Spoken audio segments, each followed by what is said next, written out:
Chief.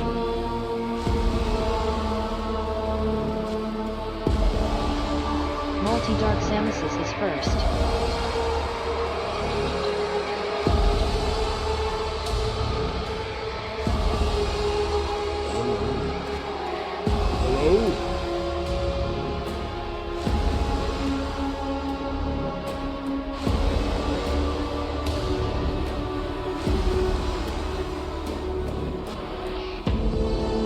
Avatar Blade just boosted Dragonfall.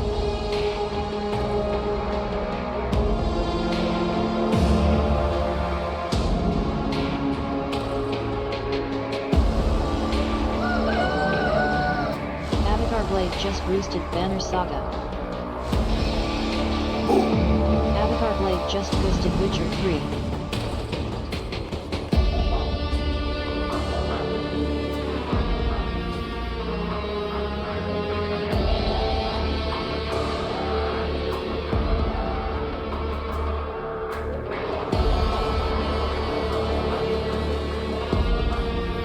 When you find Blade, tell him Bruno sent you.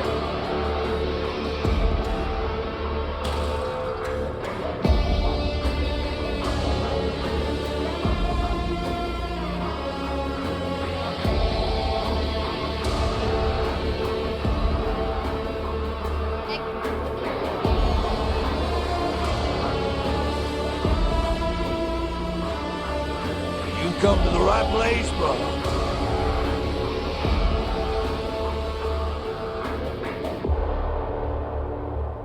I've never had to talk to a lamp before, boss. I've got no practice.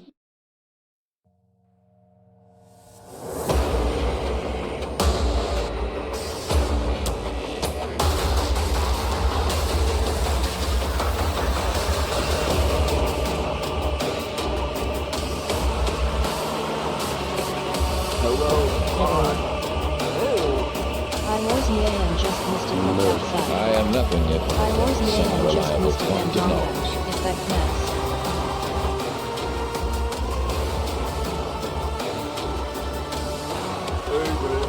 Multi-Dark Samuses just boosted Andromeda.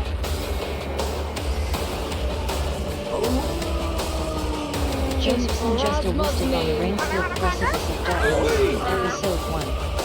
New Evil Ometer achievement unlocked by Jer_RPG.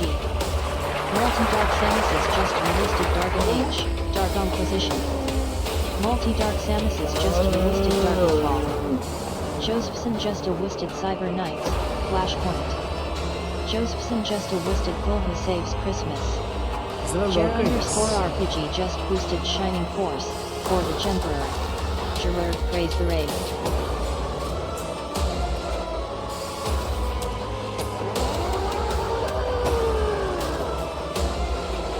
Oh, it's you! Hi! Now it's your turn, patron.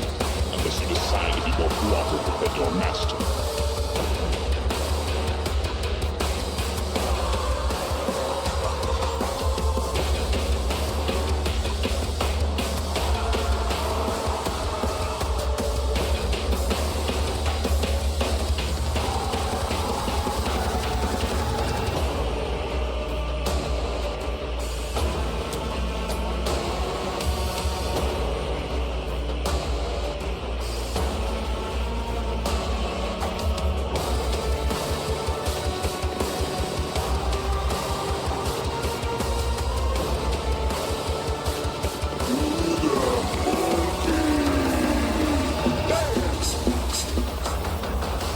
Great to see you again. Hello. Jockylo's just boosted Fountain of Neutrals. Jockylo's just boosted Neutral Year Zero.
This and his demons are the very embodiment of everything evil and ugly in the world. Perhaps a disciple of Fazan kindness just and musted beauty Jade might come in Empire. handy. Fazan just musted Jade Empire.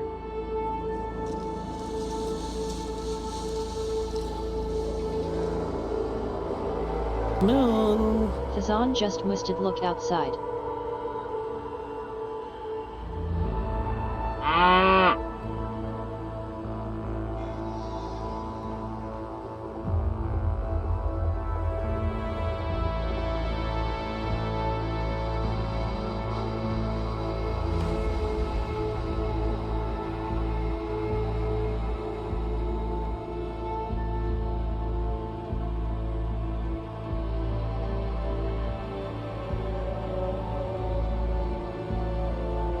I feel the presence of something dark, something evil growing here.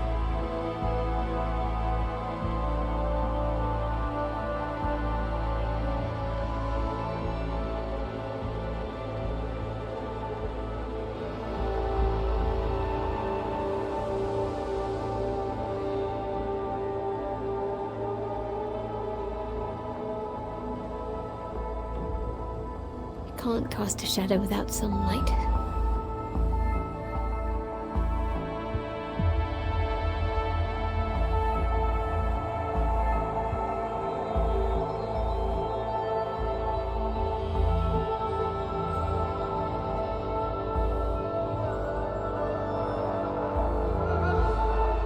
Dissection time. Pleased to see you. Die, maggot.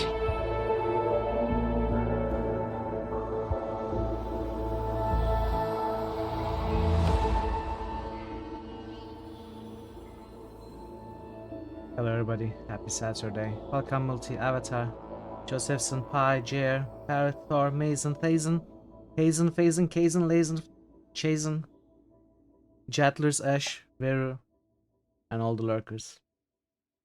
Good to see y'all. Camera? Oh no.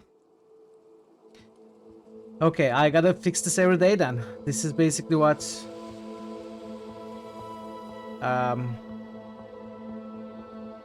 DC was telling me yesterday. This setting resetting every time. Don't worry about it, Pi. It did get recorded. It's all good. Good luck at work. Your sound card works perfectly. Thank you for the follow. You're welcome to Rogue Trader, the latest novel that we are playing. Of course, not a novel, but apparently another RPG with a ton of reading. Ooh, Nyarlathotep. Hell yeah. Hell yeah. Nice one.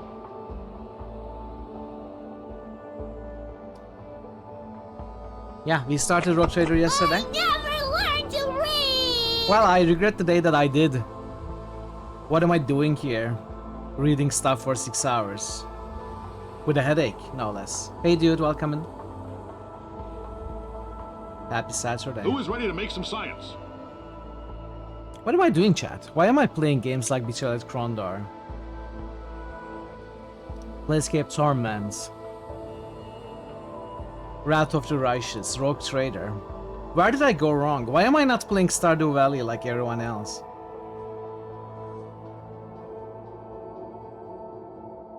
I should revise my relationship with streaming. Yeah. Yeah.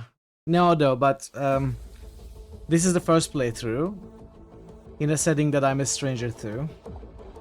So, I gotta read to learn. That is fair, Parrot. You're right. Why is everyone playing Stardew? I mean, Stardew Valley has always been popular, hasn't it? Boosted Zoria. I don't know if there's a new update or not. Draconic Dude just boosted Solasta. But yeah, good to see y'all. Thank you for joining me early in the stream. So many of you. Hope you're having a good day. Hope you're ready for some rogue trading. Draconic Dude just boosted Eye of the Beholder. Where we are going to trade some rogues. Clearly.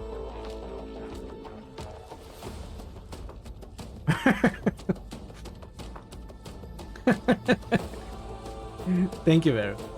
Hey, banana! Banana. A resub by Banana Hammock salutes. Republic. Did you Hey, know Bogu. it has been 28 months? Welcome in. Woo. Bogu_Boga. Banana, thank you so much for your 28 months resub.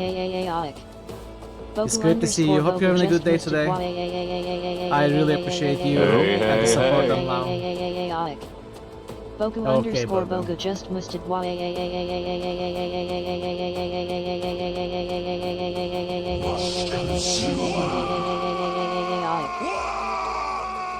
See what you did? You caused a riot.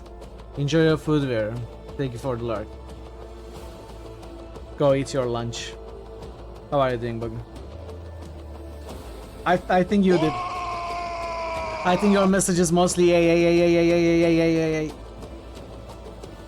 nothing to do with orcs or war. Gonna be even more lucky than usual. Got assigned to a big project that requires a lot of overtime. Oh no, I hope you are getting paid for that overtime, dude. Otherwise, good luck, much strength and patience to you, Banana. Hope you overcome it with much success. I appreciate the lurk. You next, Borba. Borba. Yeah, we started the game today and I'm loving it so far. Of course, we are still in the early game. We barely finished the prologue yesterday. We are gonna be starting the game proper today, I think. Without going into too many spoilers.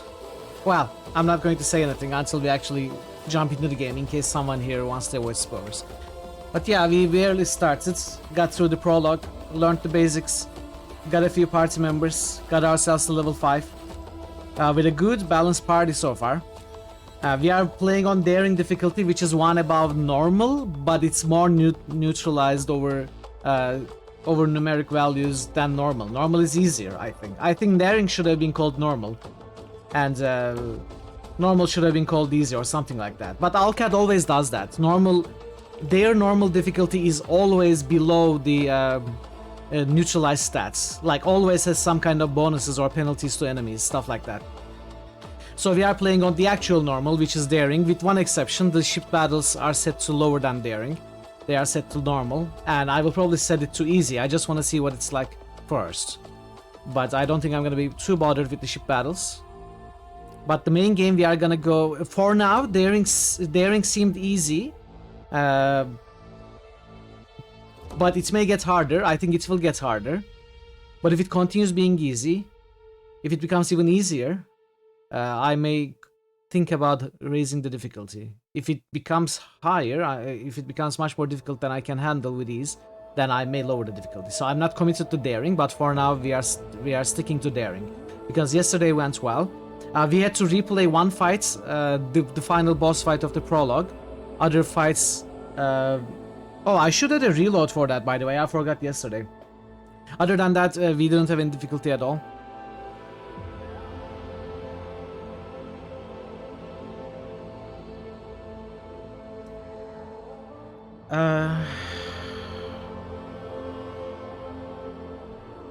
You thought you'd have weekend free, be able to stream, they gave you more work from the counselor.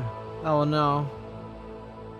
You'll be getting paid well, but it's hard to schedule everything. Yeah, sorry to hear that, dude. I hope it all goes well and you will have some time after all. And maybe get some December streams. I think you are in December this year, right? I'm not. I think you are. I'm pretty sure I saw your name in the participants list. I hope you can get some December streams in this month.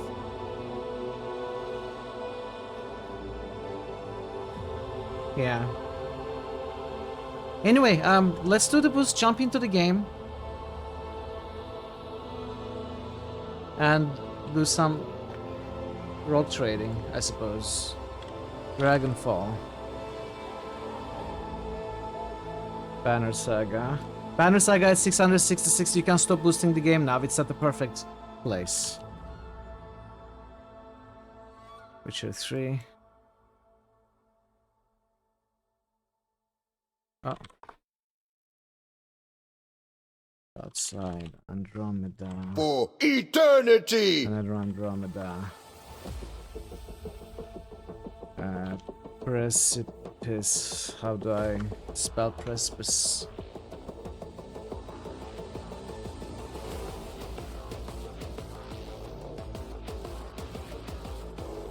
Dragon Age, Cyber Knight's Flashpoint, Dragonfall, Tulu, which passes Pool of Radiance, Shining Force, Shining Force, Wasteland. Rock Trader would be focused on this carpet market trading simulation. Yeah. Well, rugs are expensive. We gotta build up to that. We are still early in our trading career. Mutant Year 0.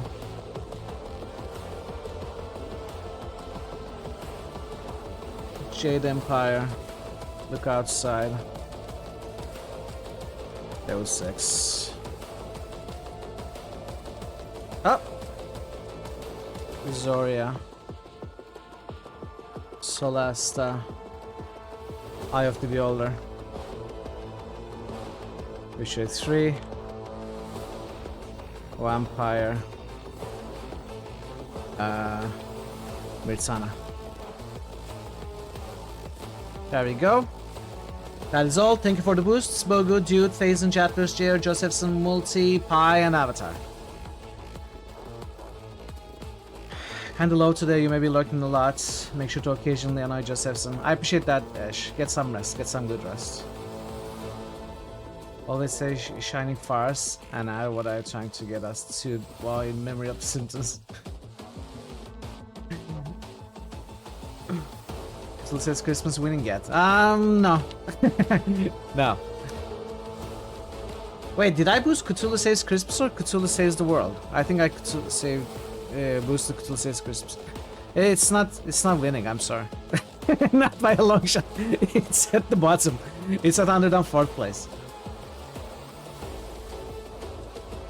I may have boosted the other Cthulhu game.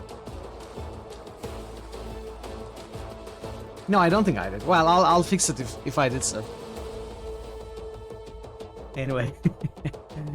Alright, let's jump back into the game. And see what we see.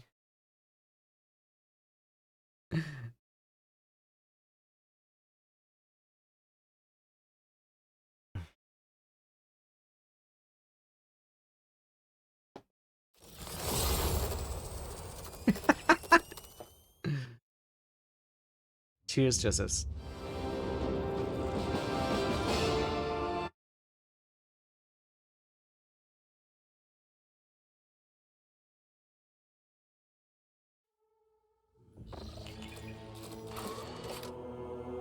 So I didn't go back into the game after the stream yesterday. We are continuing from exactly where we left off. So now this is spoiler territory. If you want to avoid spoilers, this is your final warning. So we started the character with our crime lord from the high world, starting as an officer, right? We started as an officer.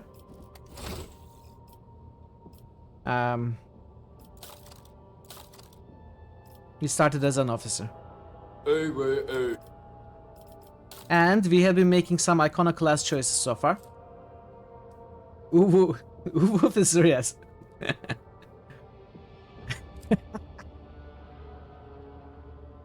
And we have been making some iconoclast choices so far, and I think that's what I'm gonna stick to mostly. So I was thinking about getting some dogmatic and heretical points just so that we get these first few bonuses. But I'm pretty convinced that I will at least have a dogmatic character in the party at all times to get the bonuses from them. Like, I really like Abelard. I really like Abelard, and I feel like he's gonna be a core member of my party throughout the game. Unless the game baits on switches though. We'll see. And Argenta is another great character that I like. I don't like her extra dogmatic, you know, Sister of Battle kinda dialogues. So we may get rid of her. But I think I will keep Abelard. Abelard is an iconoclast and has a very important role in our party as the tank. I'm already building him as a strong frontliner melee character. And he starts with dogmatic one. So we will have this What is this bonus? Where can I see it? I cannot see the bonus, but it's something like if you fall in battle, there's a chance you don't, something like that. Camellia, no.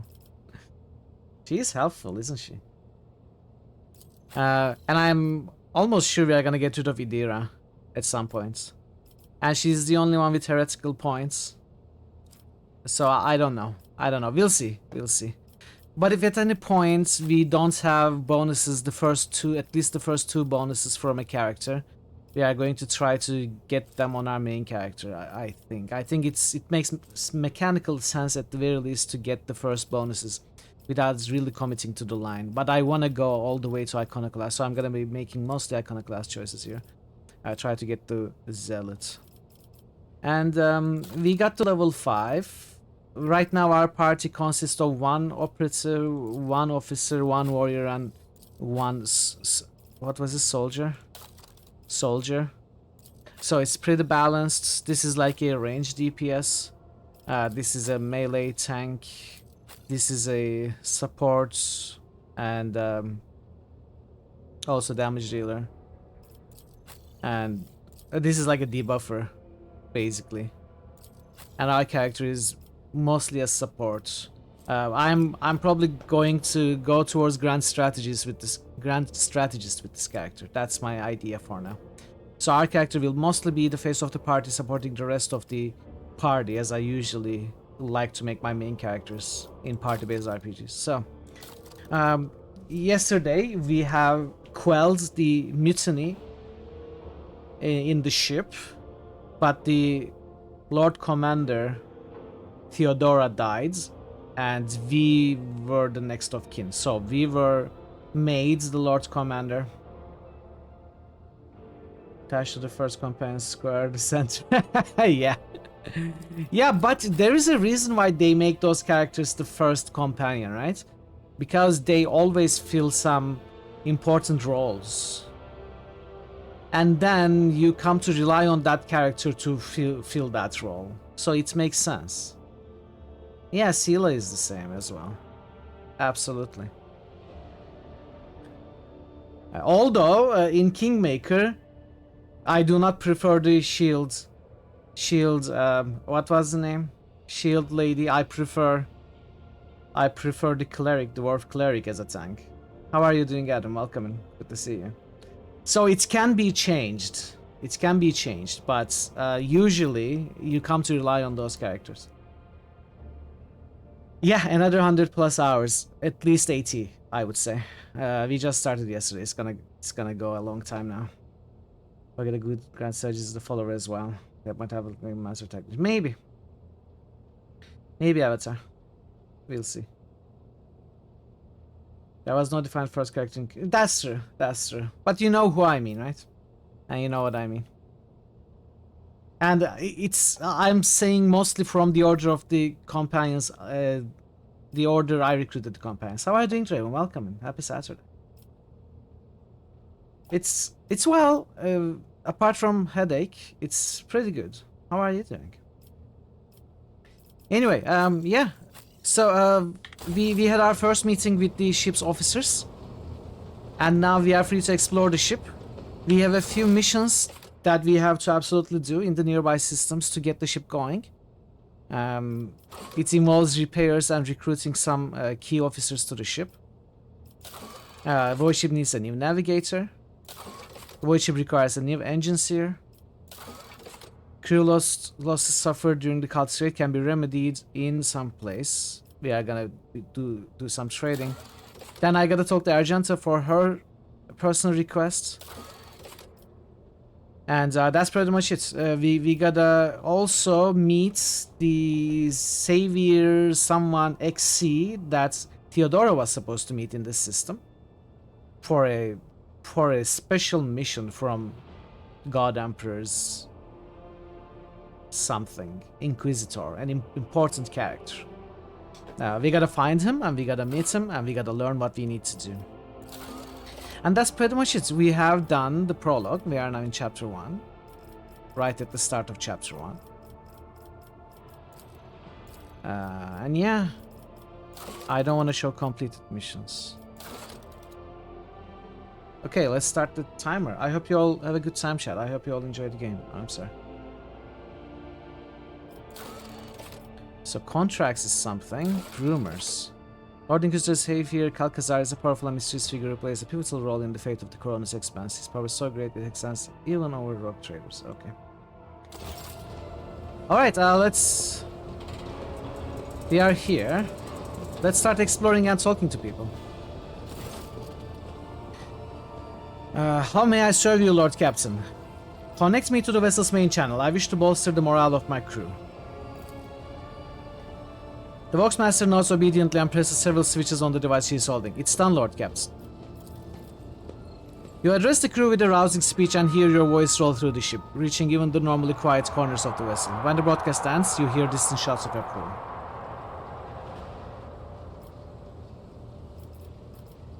Your appearance is unique. You are a Voidborn, are you not?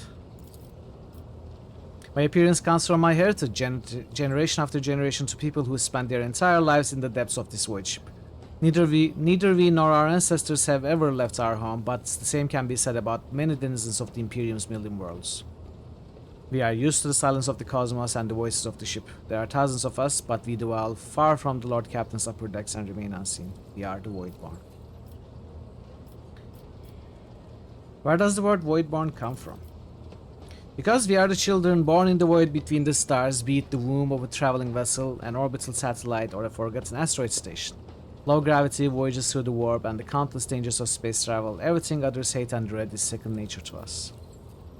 Tell me about the lives of the Voidborn in my crew. To us, the groans, creaks, and murmurs of the ship sound the way babbling brooks and singing birds do to world dwellers. We hear the ship breathe, know what it's feeling and thinking.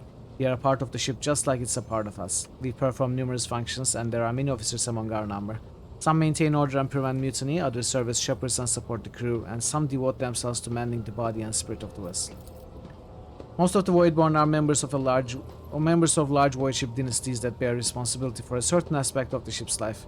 For 300 years, the main branch of the Ptolemon dynasty has produced the ship's Voxmasters, and most of our subordinates come from the cadet houses of the dynasty. How do you find life on the ship? Life has been quite generous to me, Lord Captain. I am the Voxmaster, and only the best in the dynasty can become one. By virtue of my skills and position, no one has ever denied me anything. Our family claims a spacious section for its domain. I also enjoy long walks through the narrow and dimly lit corridors of the ship. Listening to the sounds of her activity, falling asleep and waking up to the chanting of hymns and admiring the stars beyond the course. How do others on the ship treat you? We look, speak, and move differently from the inhabitants of the planetary worlds. Our way of life, traditions, and quirks frighten these people just like the darkness of the cosmos. Many believe us to be the bringers of ill fortune, and alas, it's the Voidborn who get the blame for terrible warp phenomena during longer voyages. Several years ago, an unfortunate warp jump caused all the food on board to spoil. 15 days later, a hungry and furious crew nearly massacred everyone on the lower decks, blaming us for the misfortune and hoping to restock the larders with our flesh. I would have been killed during the mutiny had Idira at last not shown up in the right place at the right time. She came to my rescue, and the scoundrels' fear of her was even greater than their fear of the Voidborn. If you RP someone who doesn't give a crap about the crew, you don't have to exhaust all dialogue options. That's not I'm role-playing the exact opposite though. High fellowship, iconoclast, cares about the crew. Looks like you are close friends with Idira.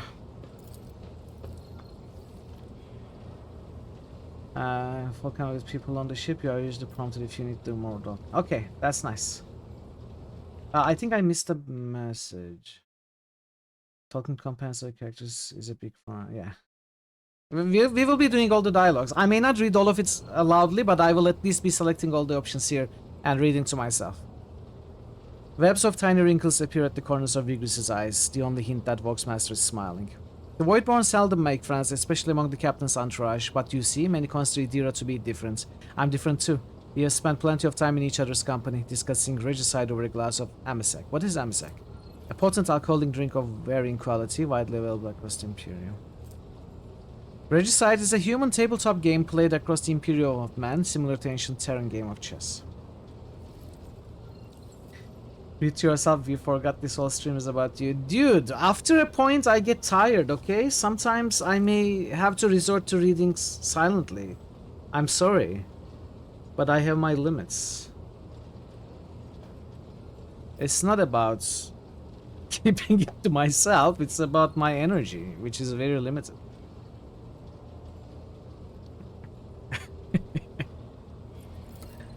Except the era changed after one incident and we started to drift apart. The death of Lord Captain Theodora made her withdraw even more. I do not know if Idira considers me a friend now, but we used to be very, very close. It's still good I can still look after her in my own way.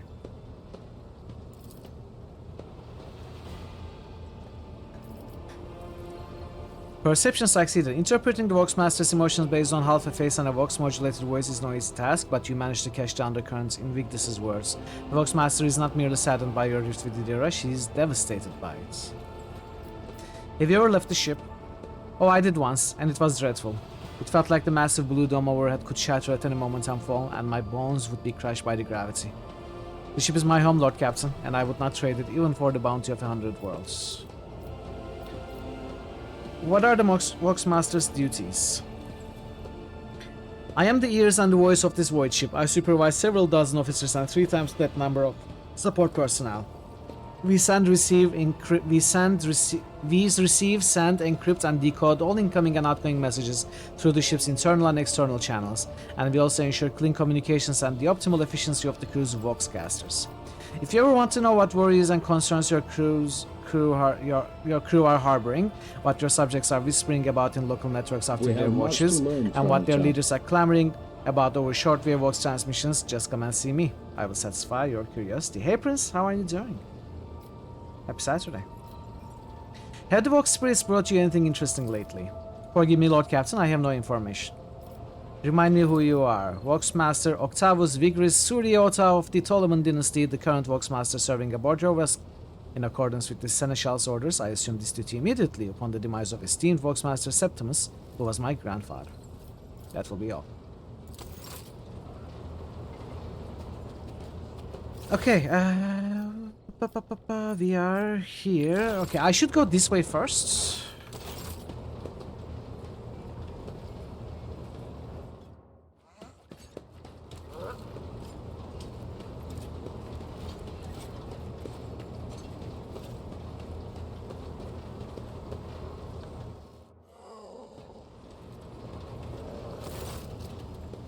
The tall man before you appears to be woven from tendons and muscle. Blue veins snake under his white, almost dough-colored skin, and his scalp and chin are covered in cropped white hair. His neck and shoulders are wrapped in wires that hint at the presence of neural connectors under his uniform. The officer's face seems to be twisted in a perpetual grimace of annoyance and anger, but he greets you with a respectful nod. Lord Cabin, Master Helmsman Raver, at your service. Remind me, who are you? I'm the Master Helmsman, Lord Cabin. I stand at the wheel of this here your vessel, and bark commands at the idiots who tend to its related systems. In layman's terms, I'm the one who stops us from running into an asteroid or disruptive gravitational wave when we are traveling through the void. Do you control the ship in real space? Ooh, new boost Vivera. Oh, are you? Okay, interesting. That works. It was a nice coincidence, though. It being Kingdom Come Deliverance. I wish that was my only job. I have to steer her through the warp too, but most of the credit that goes to the navigator. Most of the credit for that goes to the navigator. Lands of Lore? Is it Lands of Lore? Which Lands of Lore?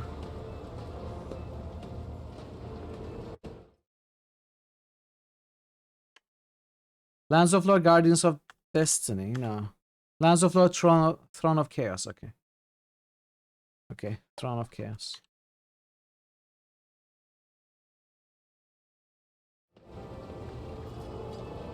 The warp's a nightmare, always tossing up something new. All my years at the helm, they count for nothing in here. Veru Mamo just boosted Ballroom. My part's small enough. I just monitor our systems, follow the charted route, and I don't kick up a fuss when new orders coming from Navigator's Sanctum. Real space, now that's where I keep my eyes peeled. Gravitational anomalies, void currents, hard radiation. That kind of shit shows up everywhere. Thank the Emperor, the ogres on this vessel are holding up, and so far we've been able to spot if something bad's coming our way. Who are these idiots you're in charge of? There are too many to list them all. Tech priests from the engineerium, voiceman from the ogre decks, the workshy fools on the bridge. I'd have every last one of them flogged. They all need a wake-up call. They need to be whipped into shape or else this ship will go nowhere. Or even worse, it'll go somewhere we don't want it to. You're a Voidborn, aren't you? That I am, born into a helmsman clan in the bowels of a Chartist vessel. Studied the family tree until I was 15. Then my entire clan was butchered in a mutiny by Lowerhold scum. They spared the young'uns. Of course they did. Kids with implanted connectors make great navigational servitors. But I was having none of it. They weren't going to make a servitor out of me, so I escaped into the crawlways. And then I spent months picking them off, one after the other. You got me talking up a storm. Anyway, yes, I'm a Voidborn. Finish your story, Raver.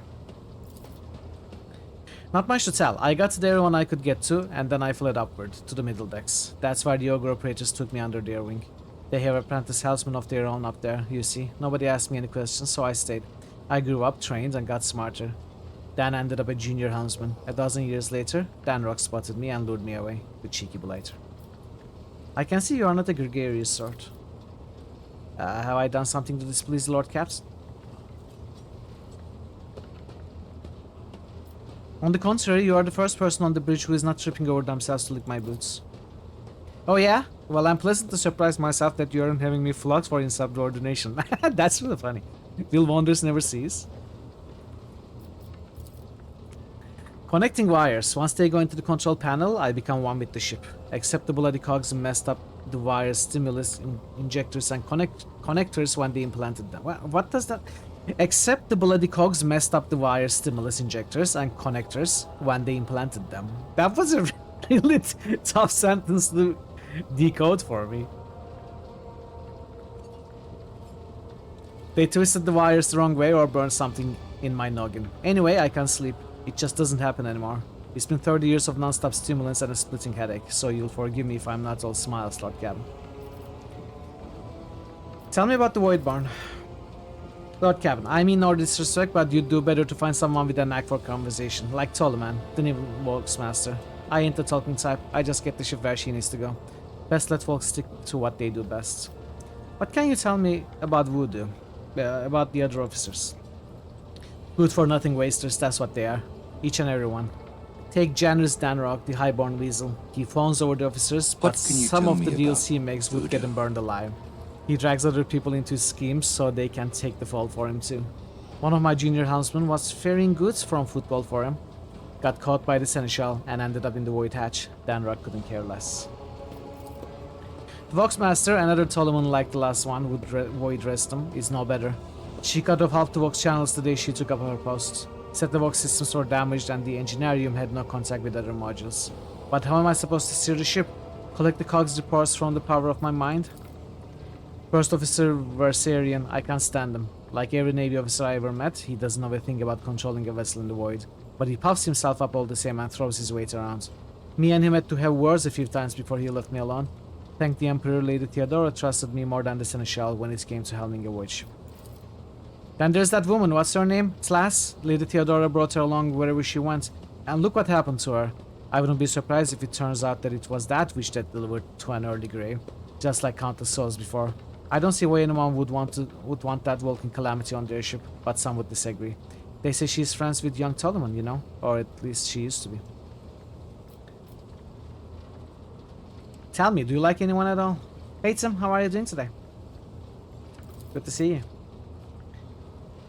What kind of question is that? I like you. And Lady Theodora before you. Where would I be if I was making cracks about the Rogue Trader? I don't want to die just yet.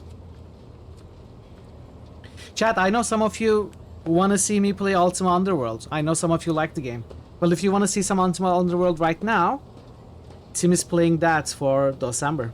We raided Tim yesterday. Doing some Ultima Underworld. Go give them a follow. You need to do your chores. Good luck. Good luck. I know it can be tough. I'm sure you can do it though. I believe in you. Lord Captain. And dialogue. There we go. Let's go to Argenta. Rogue Trader. Oh, voice acting. You said you have a personal request for me. I indeed have a request, Rogue Trader. The accursed servants of chaos who assaulted this ship took the lives of your loyal crew members, and they orphaned many children, including the progeny of the brave officers who defended their posts until the bitter end. I don't know what customary practices there are for cases like this in Von Valancia's territory, but in the world I'm familiar with, the children of such brave souls could expect to receive some special consideration. Perhaps the rogue trader could meet with the orphans?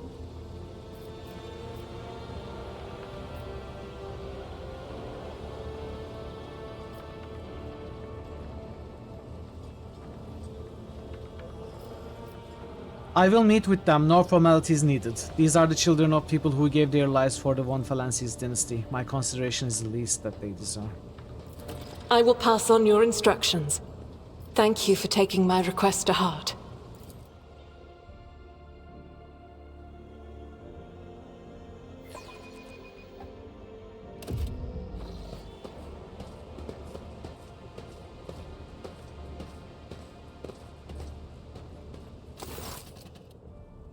The motley group of adolescents do not take their eyes off you, gazing at you as if you were a creature straight from a fairy tale.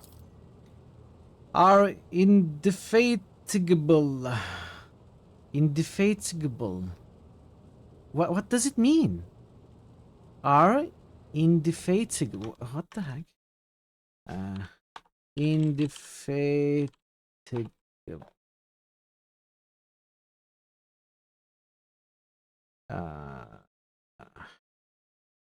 Indefatigable. Indefatigable.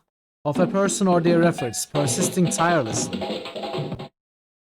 Oh, fatigue, indefatigable. I thought it was something like indefeatable, something like that.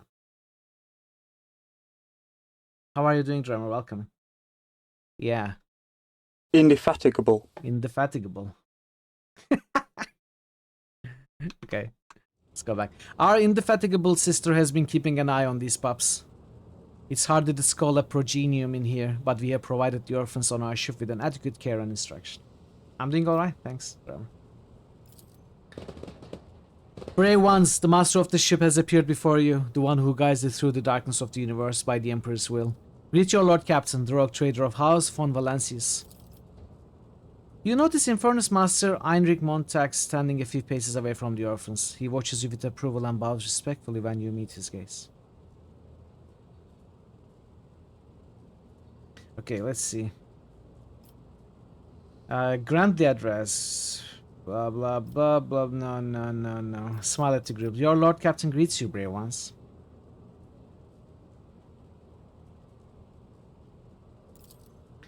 The teenagers keep staring at you. A girl who has remained close to Argenta smiles uncertainly.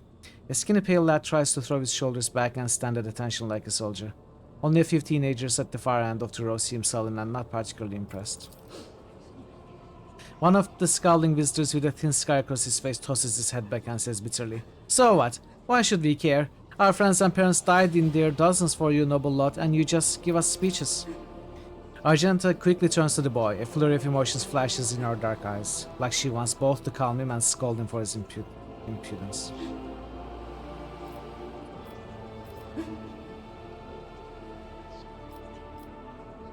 Address the group. If you have things to say them without fear. I will listen. The boy smiles grimly. It doesn't matter what we say. It won't bring our parents back, and it won't change our fates either. We'll keep slaving away on this ship until we drop and die like our folks, or worse.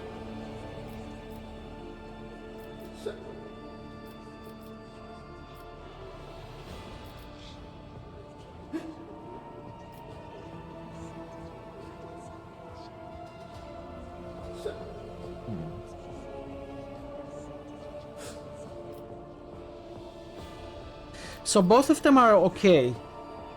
The first one is, I understand your grief and dismay. Your parents died, it's not an easy thing to go through. But they gave their lives for the truth, for the good of the whole ship, for the Imperium. Do not speak of their honorable fate with anger and disdain. And the other one is, when the heretics who killed your parents attacked the ship, I was there. I took command, I fought, and I repelled the assault as quickly as I could.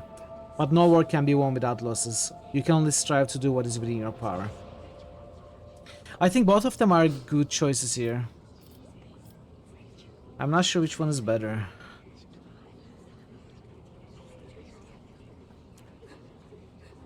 This is more realistic, but also more defensive. This is more emphatic, but also sort of blames the kid for his feelings.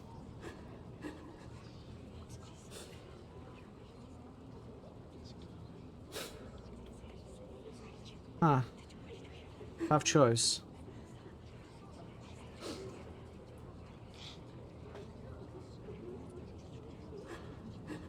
Yeah, but this last bit, do not speak of their honorable fate with anger and disdain. That's what kinda makes me question if I want to choose. But yeah, I think this is much better for my character. I understand your grief and dismay. Your parents died, it's not an easy thing to go through. But they gave their lives for the truth, for the good of the whole ship, for the Imperium. Do not speak of their honorable fate with anger and disdain. You heard the Rogue Trader. Her words carry the wisdom of the Imperium. It's hard to say whether or not your words have left an impression on the boy, but he nods slowly. Then he catches himself and gives you an awkward bow. Abelard gives a sign, and servants immediately emerged carrying packaged treats with once Valencius emblazoned on the wrappers. It appears that the Seneschal came prepared for any contingency.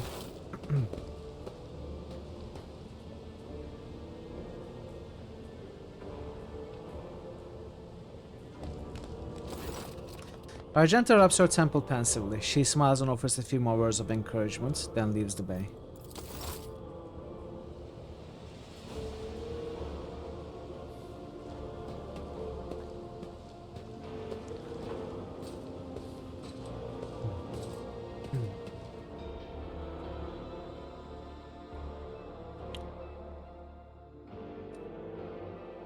I should have chosen the second option. The first one, yes, it's consoling, but it almost sounds like propaganda as well. So I think it would fit a more dogmatic character. Ah well, we made our choice. Greetings. Tell me about the Adepta Sororitas. Gladly. There are none more faithful to the God Emperor than my sisters. We fight against his enemies by the will of the Holy Ecclesiarchy. I beg your pardon, Rogue Trader. Here I am talking about what every lesser noble in the Imperium knows. So what exactly are you interested in hearing about? They say the Adepta Sororitas are the fiercest in their faith among the warriors of the Imperium. Is it true? It is. The Sisters of Battle are a fire lit by the God Emperor. They are the echo of his voice that travels through the dark expanses of the universe. We bring his wrath to heretics, mutants, and other enemies of humanity. We protect the faithful from the unholy and unhallowed. Sometimes with words, more often than not with a bolter. Are all sisters truly as faultless as you say? Even the novices of the Adepta Sororitas are drawn from among the most worthy. Those who have taken the vows and become a full-fledged sister are the best of the best, tested by trials of body and spirit. Yes, there have been cases when a sister stumbled or showed weakness, but do not expect to hear a story of depravity or downfall from me. Each such occurrence is a great tragedy for us all. Light cannot bear the smallest speck of darkness within. And thus those who have trespassed or shown weakness of spirit are given a chance at redemption. They are called Sisters Repentia, and may the enemy tremble before her. True. For nothing can stop a sister of battle who yearns to be cleansed of faults and weakness. Wearing nothing but robes, no armor, eviscerator in hand, those sisters who have once faltered find repentance on the battlefield. Their lives are seldom long, but a death in the name of purgation is a better fate than to live with a shadow in one's soul. Sounds horrible. What order are you from? Once I had completed my novitiate, I was sent to the Calixian branch of the Order of Our Martyred Lady, assigned to the Order's Pronatus. The Order's mission is vital and noble. The Sisters Pronatus protect great relics of the Imperium. We guard them, preserve them, escort them when they are brought onto the battlefield or presented for pilgrims to venerate. And we seek out the relics that have been lost. Neither a coven of heretics nor the most wicked death world can deter Sisters Pronatus when their goal is to return a piece of the great legacy of the Imperium into the hands of the faithful. The Order Pronatus is not one of the Order's militants, and yet you are a trained fighter. Don't let the name deceive you. The Order's militant trains sisters to march onto the battlefield as an army. That does not make sisters who belong to the non-militant orders timid and helpless. Both the solace-bringing Sisters Hospitaller and the enlightened Sisters Dialogus know how to greet enemies of humanity. Their dialogue with heretics is usually quite short, with the last word being a bolter discharge. And my order has all the more reason to be known for the martial prowess of its sisters. That's We are the keepers of the Imperium's relics. What would become of our blessed hero's legacy if the Sisters Pronatus could not protect it? You know, in most fantasy setting, there is that feel-good element, right? Not in Warhammer, nowhere to be found. I guess that's why it's created this whole genre of grimdark. You know, coined the term grimdark. There is nothing to feel good about in the whole thing. You said you belong to the Calixian branch of your order. What brought you to the Coronis Expanse? The Order sent me to Footfall. My undertaking was to assist the local priesthood of Drusians in caring for a sacred reliquary that had been there since the time of Parsimus Duane, the station's founder. Are there any other members of Adeptus Sororitas in the Coronis Expanse? None that I'm aware of, but the Sisterhood's orders are many, and can operate independently of one another, sending their sisters wherever their presence is needed as deemed by the Ecclesiarchy. Perhaps somewhere in the Lord Inquisitor's retinue, may his path be blessed, my sisters perform their duty as we speak. I wish it were so. Even a single evening spent in joint prayer and training would bring me joy. Should any more arise, keeping them to yourself would be imprudent. It is a virtue to take an interest in holiness. Tell me about yourself. About me? I am the Emperor's daughter and his servant. What else is there to tell about me? Okay. How did you end up on Theodora's ship? I first came here when I found myself in need of passage from Footfall to a remote planet. But I imagine what interests you is not that first journey, but rather what brought me aboard prior to the cultist attack. That story is complicated. It just so happened that I made a mistake. In a moment of laxity, I was ambushed by the accursed followers of the archenemy. I was badly wounded. Lady Theodora came to my aid and brought me aboard her ship, where crew attended to me in my weakened state. It all happened not too long ago. I had barely recovered from my wounds when the cultists struck. Truly, the servants of evil know no rest. There is no place where we can be safe from their machinations. What happened to the people who wounded you? Did Theodora's men eliminate them? Sadly, they did not. Lady Theodora was in a hurry and chose not to stay on the planet. Her people took me to a ship while I was unconscious, and when I came to my senses, we were already flying away. How I pray to come face to face with those heretics once more, and it's bound to happen someday. Is it difficult for you to accept that you made a mistake? It happens even to the best of us. My mistakes are my burden to bear. I'll find a way to atone for them. Where did this happen? On one of the recently discovered planets in the Expanse. No one suspected that it had already been tainted by the filth of heresy.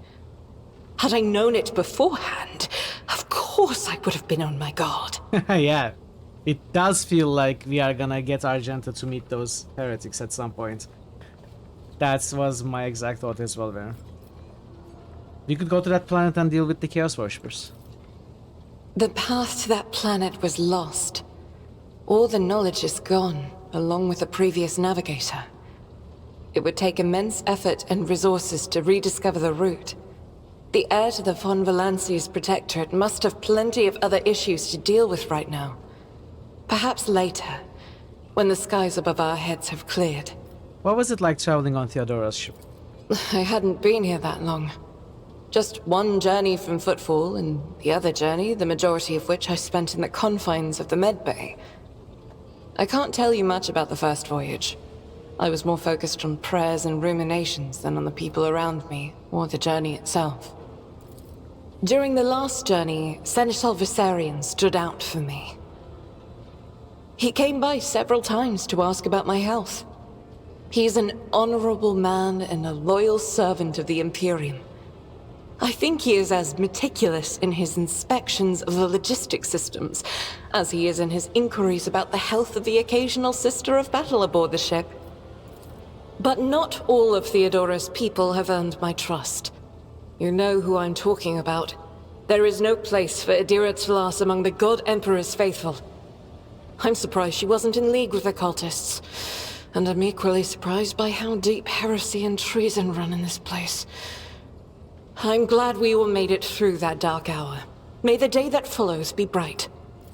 As you wish. What is it that's keeping you in my retinue?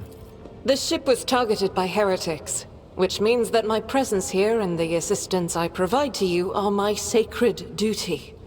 Sooner or later, I will likely have to return to Footfall to protect its reliquary.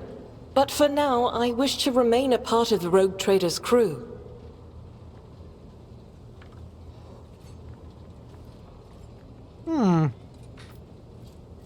One isn't exactly the way I feel, but it's gonna make her feel the best. Like, I would rather say two, I enjoy your company, Argenta. I hope that you remain in the crew and that this ship becomes your home.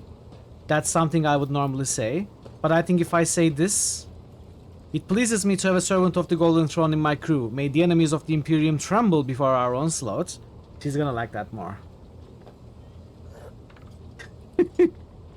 Apparently not. Let's say that. So they shall. Thank you for this conversation. Until next time.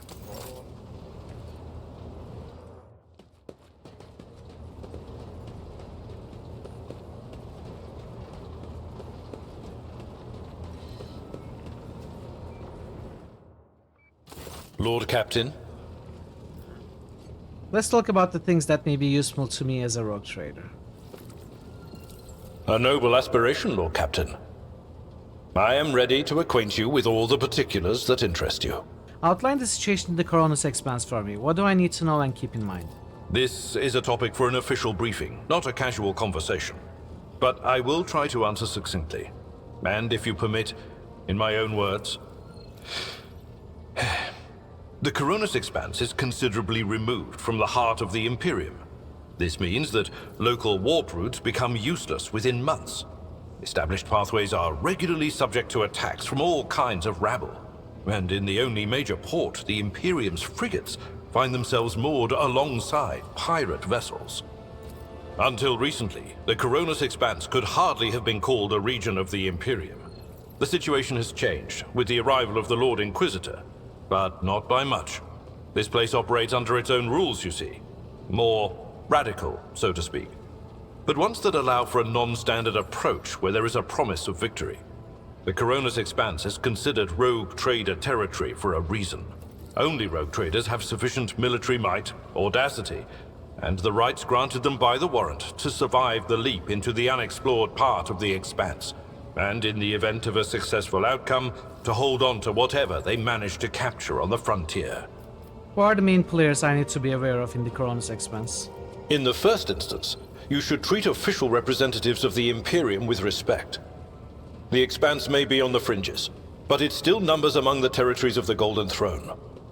The arrival of the Lord Inquisitor has turned the Coronis Expanse into a less wild and uncontrolled region, to the regret of some individuals who had grown inured to the local lawlessness.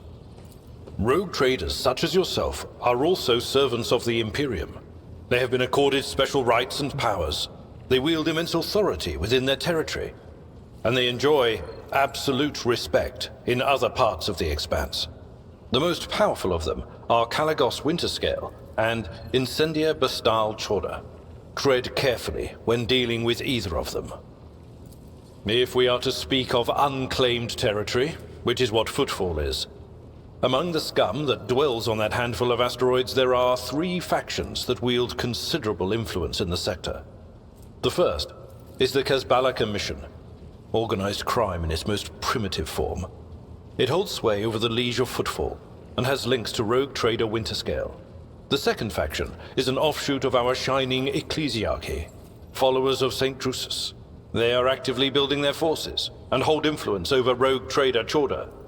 And finally, the third faction, the Explorators, a wing of the Adeptus Mechanicus. They are willing to die and kill for the secrets of the ancient technological heresies that are hidden among the stars of the Coronis Expanse.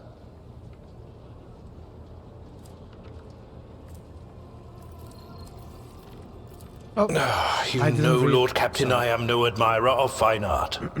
But when we next find ourselves in a civilized port, with time to spare, I will promptly find an artist and commission a portrait of the individual to whom you refer, with a hole between the eyes. Conrad Voigtveer. That he committed his treachery and escaped with his life was an unforgivable oversight. We both served Lord Captain Theodora for many years, and we never saw eye to eye. He was brash. He was never afraid of assuming responsibility, and he willingly took on difficult tasks. I am loath to admit it, but the von Valancius Protectorate continues to reap the fruits of his labors to this day. His service always garnered my respect. But everything else about him made me want to wring the neck of that two-faced snake. If you are taking comfort in the thought that we will hear no more of Conrad, prepare to be disappointed. You thwarted his plans, his meticulously plotted and nurtured treachery. He is sure to attempt to strike at you, and he will use his contacts and knowledge of the Protectorate to do so. The only question, Lord Captain, is whether you will be able to anticipate his next steps. I think we may have actually thwarted his plans, but some other entity, that daemon, was using him, and we didn't thwart the daemon's plans. I think the daemon successfully managed whatever it was trying to do, like planting itself in our minds and other things.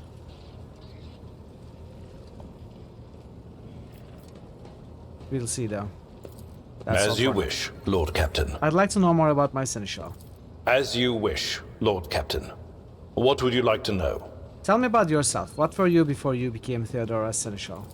I used to be an officer in the Navis Imperialis. No, used to be is not quite right.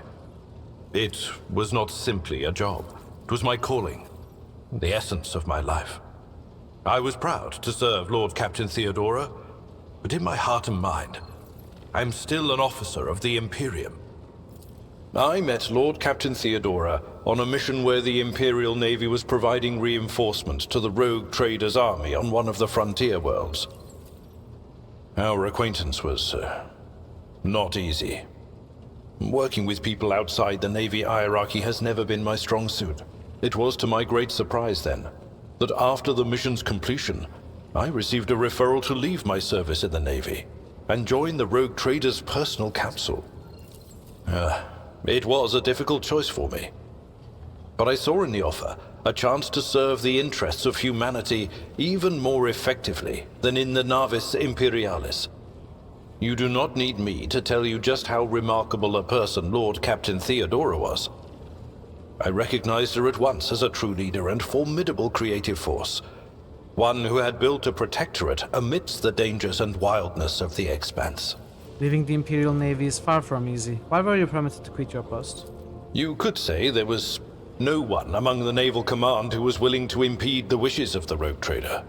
To do so would be to risk their own position and their relationship with Theodora. The Lord Captain possessed certain contacts in the Imperial Navy. Contacts which she used to request help during the conflict on the border world. And which enabled her to make me an offer that resulted in my joining her retinue. The Navis Imperialis is an ancient institution with its own mandates and muster lists. On occasion, in the heat of an official briefing, or an informal discussion, I violated those rules, determined to press my point. It is challenging to choose the words to accurately express my opinion on a situation or the actions of others that do not sound overly scathing or confrontational. Many in command were inclined to view my manner of speaking as unbefitting a person of my rank. I don't know if I want to say this, but I think I will. The way you talk about Theodora, I'm beginning to think you were in love with her. What? Lord Captain, any allegations of improper feelings or unsanctioned relations are utterly baseless and bordering on the insulting. Utterly baseless. Now I'm actually thinking he was in love with her. No, I wasn't thinking before, but now I actually am. From how defensive he was. Utterly baseless. Do you have a family? I am a widower. I am a father of 4. Forward march! And if my information is not outdated, Chair. a grandfather of 11. I thought you were lurking here. My family lives on Dargonus. What's going on None of with my the children Allures? express any eagerness or aptitude for serving aboard ship. And I would hardly have insisted that they Give me a follow in second. my footsteps. Wait. Welcome, Jer. Welcome, kiddies. Welcome, everybody. What happened with the alert? Why was it stuck like that?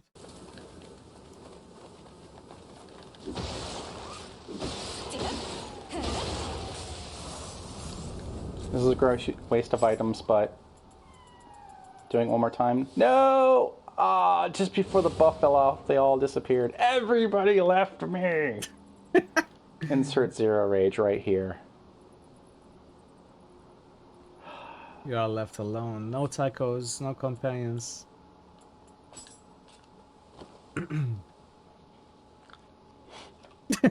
Just sits down. Oh no. Welcome, Jer. Welcome. Danny, don't ever love anybody. In the end, they'll just disappoint you. Thank you for the raid. How was your stream? I think you were doing core keeper, right? Chat, do check out Jer for a lot of comfy times. Enjoyable. Very relaxing. He does play a big variety of games, mostly console games. Being known to play some good RPGs.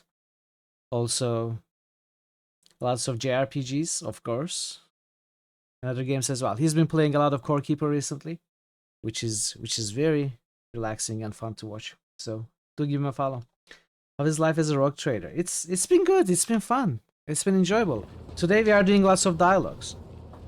We finished prologue yesterday. We started chapter 1 today. We are facing a ton of dialogues at the very start as we explore our new ship and meet our crew. So we have been doing some dialogues today. And yeah, I hope you enjoy. I hope you all enjoy and have a good time. Of course. How was your stream? Redeem hydrate? I am hydrating, Tank. Okay, I will also hydrate with actual water. You may call me by my first name if you wish. I thank you for the honor, but I must decline. As a former military officer, I believe in the importance of order in all things, including the chain of command. You are the Lord Captain, my direct superior. I am not prepared to address you in any way other than as regulation dictates. But are you not gonna love me as you loved Theodora? Abelard? I'm disappointed. I must take my leave until next time, Stanishaw. Found a really important late game altar that was just like around the corner from a portal we had set up. Nice! Nice. Lord Captain.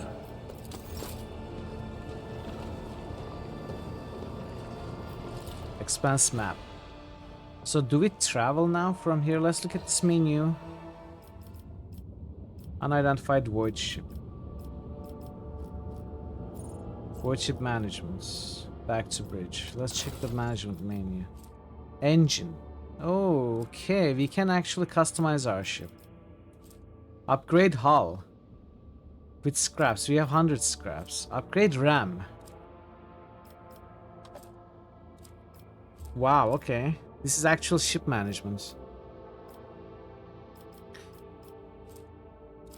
Arsenals. Flagship's hull integrity.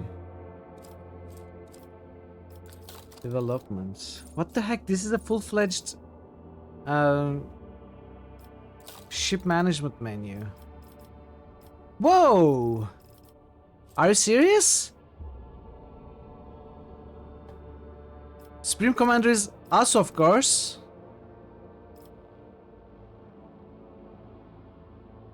You can take out the scrap after you upgrade it.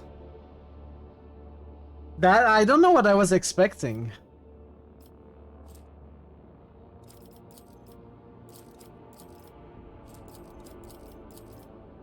Swing run upgrade.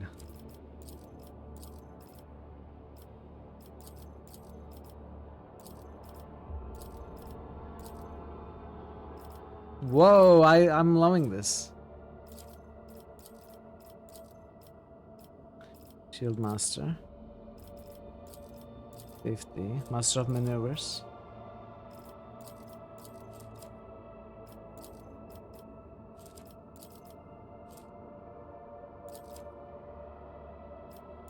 We don't have a warp channeler.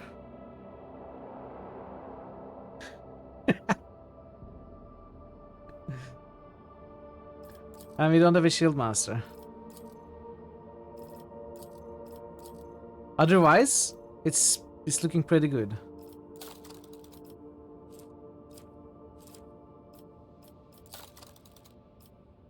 Swing run.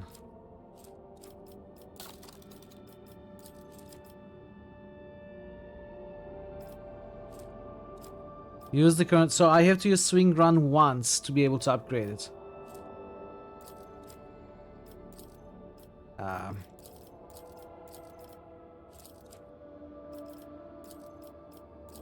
Torpedo control. And only certain characters can upgrade it, apparently.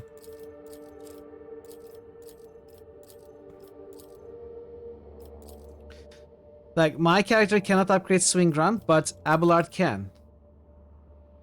Why? Because it is a persuasion? I'm not sure what it requires.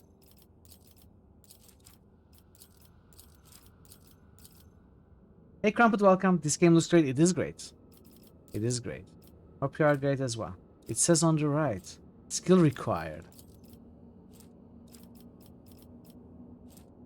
Where does it say? Requirements. Under scrap, use the ability once. Hull integrity, no damage. Skill required 30, but I have a lot more. I have 60 persuasion on my main character. Skill required persuasion. That means Supreme Commander benefits from persuasion in their posts. And my character has higher persuasion than Abelard. This must be something else. I cannot quite figure out right now. An officer is a warrior. Okay, I see. It requires a warrior with 30 or some amount of persuasion. Gotcha.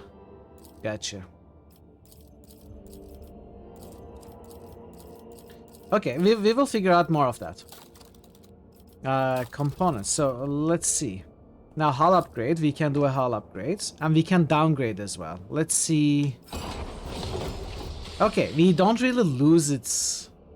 We can get it fully back. So RAM. Okay. We can take stuff off, but we don't really have alternatives. We are gonna have to see. Let's get the.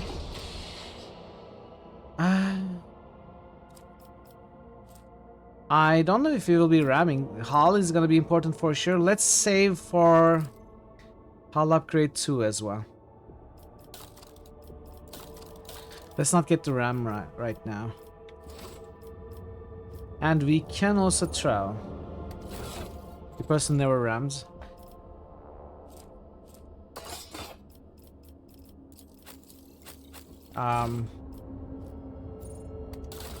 Where is the ship's inventory? There. Cargo. We have low capacity fuel tanks.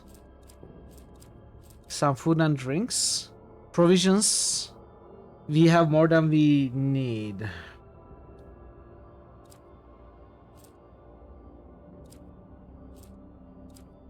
Oh, this is cargo. This is for sale only, I assume. Now, we need to fill up, like, we can sell basically one package of holy gifts and one package of provisions, but we shouldn't sell these half packages before they are filled. And I can put these here, right? I can do that to fill these up.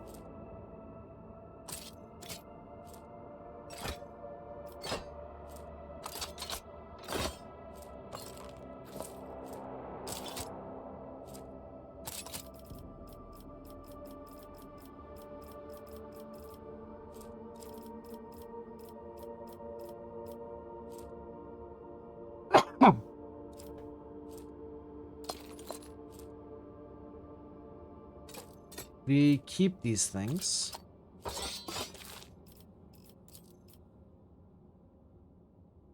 So I guess I shouldn't try and sell things one by one. I don't even know if the game allows for that. But I should sell from here.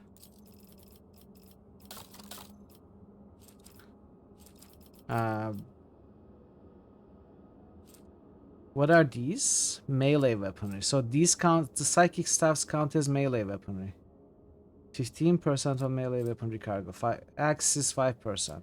So they have different values of filling the cargo.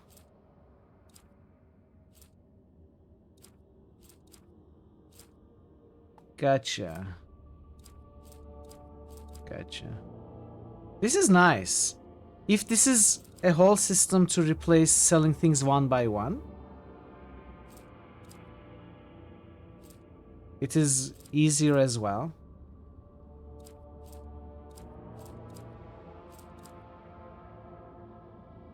But these are ranged weaponry. These are ranged weaponry. Ah, it's the second package. This is 10%. Does it optimize to the best of its ability? Will I have to worry about optimizing it? Like, I can see I cannot get this to closer to 100%. No, I'm not stressing myself. I am trying to understand the system. I'm trying to figure out how this all works. And I see it has fully optimized it. Like, this cannot get any closer to 100% without being lower than 100%.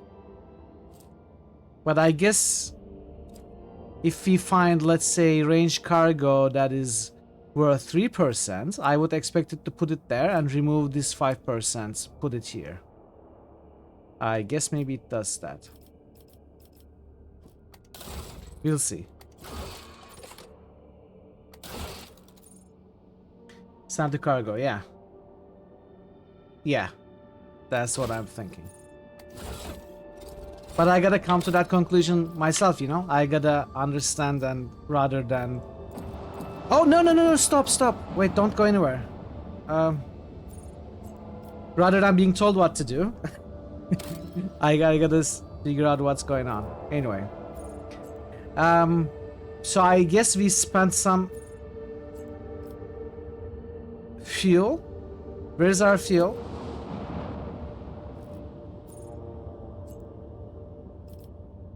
Profit factor. We don't seem to have fuel or provisions values.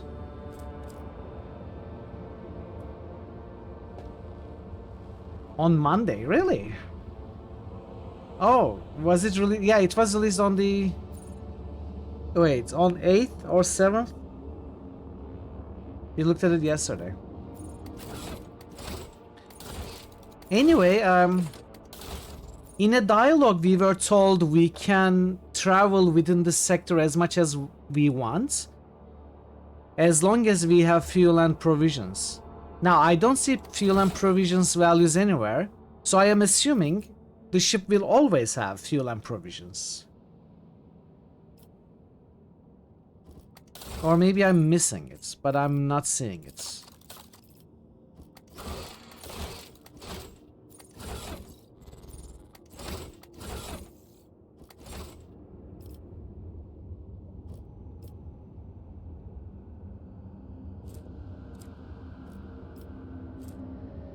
Scan is required. Scan is required. We have a quest here. Okay, we are gonna come back here.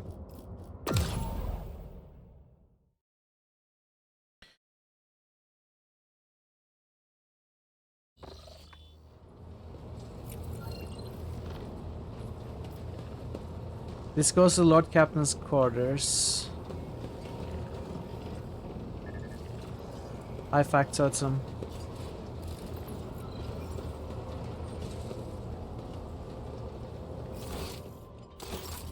Let's talk to him.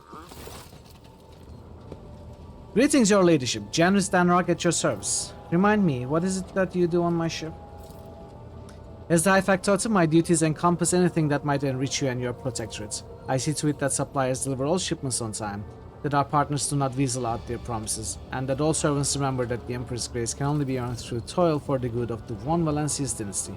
I also make arrangements to ensure that our hold receives less than thorough inspections by port customs officers, and I find buyers for whatever you wish to sell.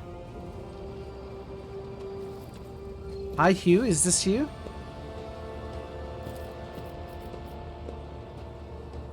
And of course, I ensure that the protectors royals prepare their tithe in timely fashion. Let none ever say in my lifetime that the dynasty has disgraced itself with the late payment of the sacred tribute.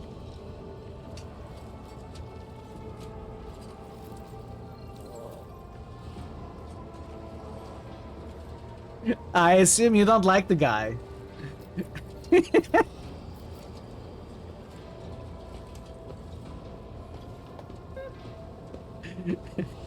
you must not like the guy very much, Jason.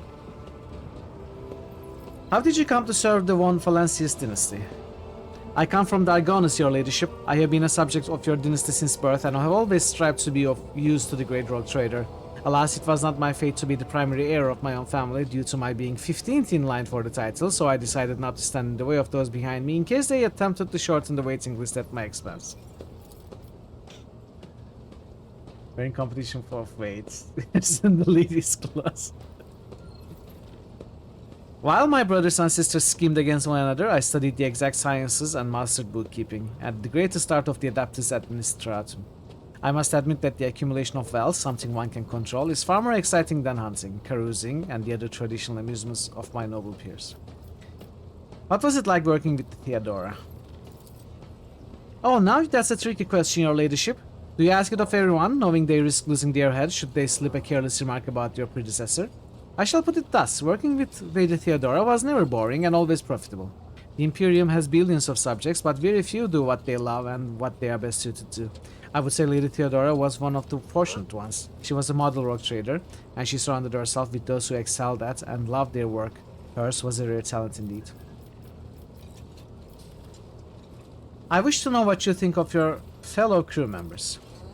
Keeping tabs on your subordinates, a wise move. Tell me who interests you, and I'll endeavor to be as honest as possible. Tell me what you think of Seneschal Abelard Versarian.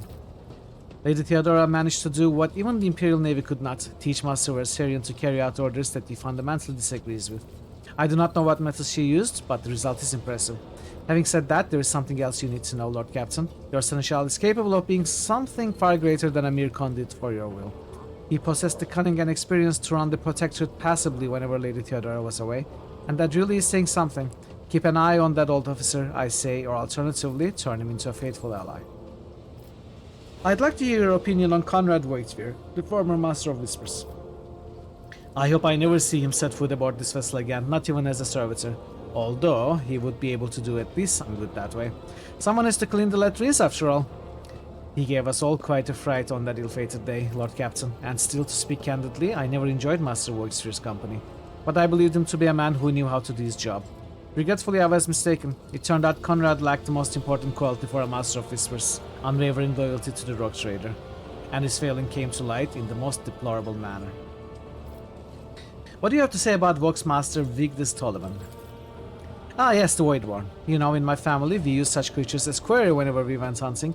Mutants are the bane of humanity, an unseen tumor that threatens to end us all. But I digress. In my brief time Solomon has spent in post as Vox Master, I have not noticed any significant flaws in her character or anything that would make me question her professional qualities. Needless to say, she is very diligent, as is any Voidborn seeking to earn their master's affection. I believe you can trust in her skills and loyalty. I want to know more about the people who buy our plunder. Of course, Lord Captain. Who interests you exactly? We most often deal with the followers of Saint Drusus, the Explorators, the Kaspalika Mission, or Emperor forgive us, the Fellowship of the Void. What do the followers of the Saint Drusus acquire from us? The Drusians still hope to bring the Cronus Expanse into the warm embrace of the faith, just as their flock hopes to receive the aid of Drusian missionaries. Each crate of food, shipment of clothes, or box of medicine marked with your seal is a sign that Rogue Trader herself believes in the sect's future success. Okay, so maybe we are going to be also building up reputation with those merchants, with those factions that we can sell to, and possibly the more we sell to them, maybe we will get better prices or some extra content, missions, who knows. Maybe shape the future of the system as well. The expense could be. But I am also guessing from here that they are interested in certain things like food, clothes, medicine, but not necessarily weapons. So maybe they pay less for weapons than some other warrior faction, and they pay for more medicine. I don't know. These are just guesses right now. We are gonna figure out. Reverend Hieronymus is the first among the Drusians and is most often seen in Footfall's Grand Atrium. A gloomy fellow, but some almost believe him to be a saint. Tell me more about the Explorators. Members of the Explorator Cognizance Fleet, which has been roaming the Cronus Expanse for a good while now. Omnisaia knows what they are hoping to find, but their acolytes regularly show up on inhabited worlds, seeking bits of sacred knowledge, tracking down mechanical relics, and sniffing out Xeno artifacts. Truth be told. Supposedly, they want to save the ignorant rabble from corruption. A tech priest named Opticon22 does business with us on the fleet's behalf. He can be found at the docks on Footfall. Yeah. These are just first impressions right now. I'm interested in Kazbelika mission. Masters of the Cold Trade, immoral criminals, and notorious crooks to the last man. The mission is but one branch of this mafia gang that has taken root in the Calixis sector. You can do business with them as long as they take the necessary precautions. As long as you take the necessary precautions. They are led by Veladime Tokara, who recently appointed himself the Liege of Footfall. Of course, he's a trusted ally of Rogue Trader Winterscale, but he will not refuse you. Another of the Emperor's anointed. If you wish to talk to Veladime, look for him in the Liege's palace on Footfall. What is this Fellowship of the Void? A pompous name, is it not? In truth, they are a gang of pirates who are forever squabbling over loot and territory. However, some of their little flotillas need supplies or can take awkward cargo off our hands without asking questions. Of course, there is always a risk that these scoundrels will change their mind and attempt to board us instead. But so far our macro cannons have managed to keep them in line. They say Riza Calvaria speaks on the Fellowship's behalf. The Adeptus Amasikas on Footfall is rumored to be her favorite haunt. Why are we giving away our spoils to these people in the first place? To profit from them, of course. Most of the things you will find during expeditions are complete junk to one such as yourself, but the less fortunate and affluent servants of the Emperor think them treasures, especially when they are bestowed by the great Rogue Trader herself. Drusian fanatics and pirate cutthroats, Kazbalika dealers and explorators, none will refuse our help in these dark trying times. So this is not selling, but given away, possibly to build reputation or build their factions up. And there may come a time when we shall be the ones requiring aid, and it would be beneficial to have allies willing to provide it. Okay. So we make certain factions stronger than others, and in the future maybe depend on them.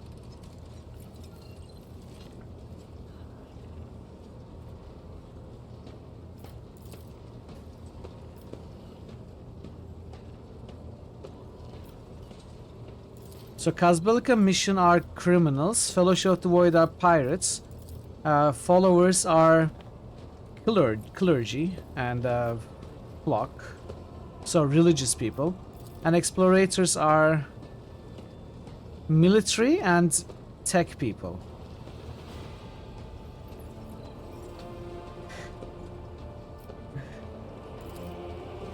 I wish to bolster my retinue with skilled fighters. Rest assured, there are people of the most outstanding talents among the thousands of your crew. I will contact overseers at once. So this is pretty much creating mercenaries. Yeah. But one question. For example, in Kingmaker, we could create mercenaries and place them in the post them for positions, but because they were mercenaries, they would get penalties to their abilities. Does a similar thing apply in this game, or can I just make like max persuasion character, put it in that post, max something character, put it as a cannoneer? You never used marks. For min-max, it could be good, but in Kingmaker, they stopped you. They prevented you from doing that by applying penalties to mercenaries in ruling positions. Characters you get are very competent and well-made. Okay. I mean, I usually don't. I have never used mercenaries for such cases myself. But I'm, again, trying to understand the system, the underlying mechanic. That's why I'm asking most of the questions I am asking. Maybe we can experiment later. My retinue and I are in need of training. I will show you our sparring chambers at once. The cost of future progress resets will be increased. I see. So we can reset progress. The first one is free, then it becomes costly. Yeah, I imagine, Avatar, I imagine. Okay, so this character is the Pathfinder.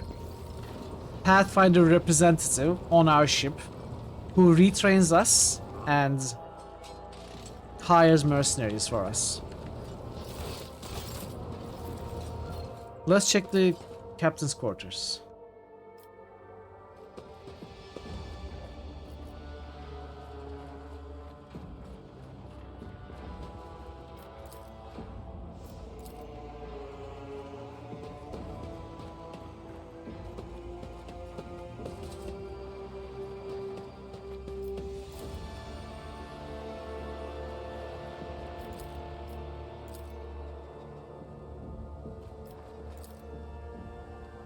Liturgies of the faithful to his word and name.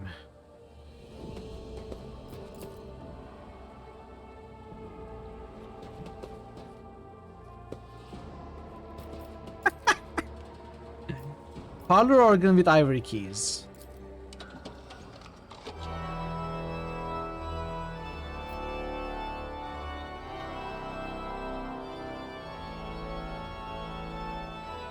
Another question, is the max party size 4?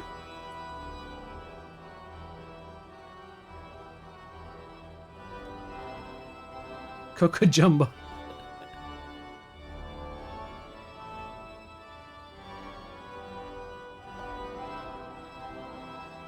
4+ guests, okay.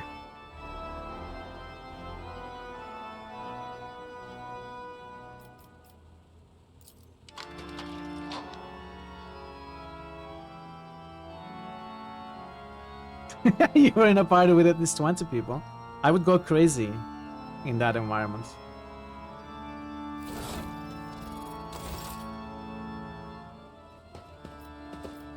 Link your account. My account is already linked, I think. Maybe. Let's link. Twitch. Linking Warhammer. You're all set. Why did I link my Twitch? Claim your rewards. I assume at some point they had drops for this game. For watching certain Twitch streamers, but now I don't have any. I must have missed the opportunity. Goods.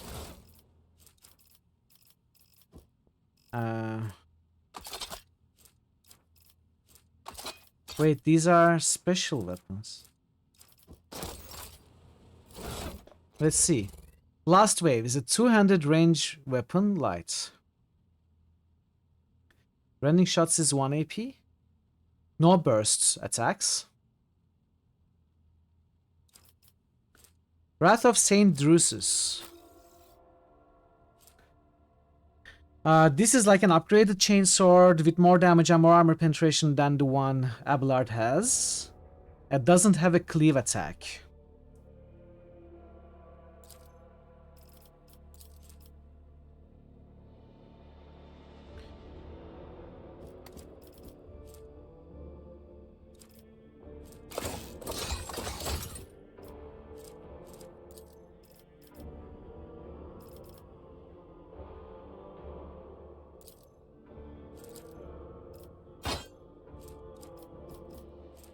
So it's single attack, but it has lots of other bonuses to it. 10% parry, -10 to enemy weapon skill when hit, but no area attack. It is a free action to switch your weapon, right, during fights? I never actually tried that. Is it a free action? Does anyone remember? Heirloom auto pistol.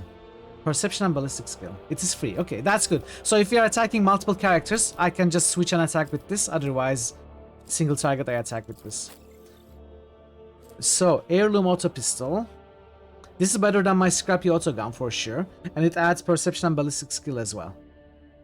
It has bursts and pistol shots, like your regular stub revolver. It's a pistol shot, not single shot. Range is 5. Low range.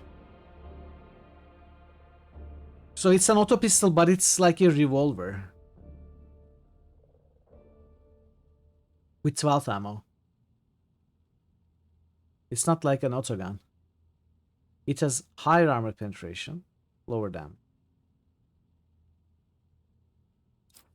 Is it better for you? Unfading Valor. That's higher damage, higher armor penetration. With 14 ammo. I'm gonna give it to my character.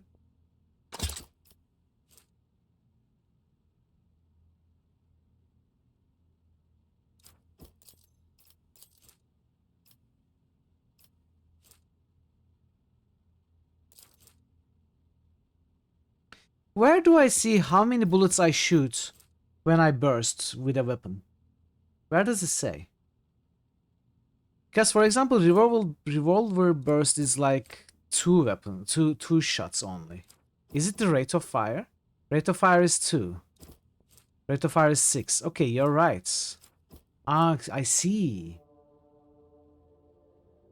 Okay, so this shoots 6, which is the best that we have. This is 4 even. But this has a higher range. And a higher damage. And a higher armor penetration. Gotcha. I can get rid of both then. I don't think I will need this. Well, for single shots, this is still better. It has higher damage and armor penetration. And we have the Blast Wave. Doesn't have bursts. If you don't have two bursts, you could attack with this one on Argenta.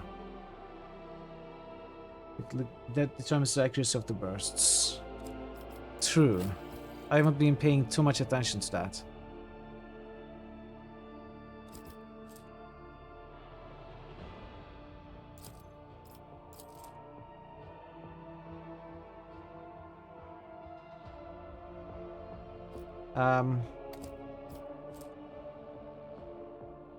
Where does it say to recoil? I know I saw recoil before, now I don't.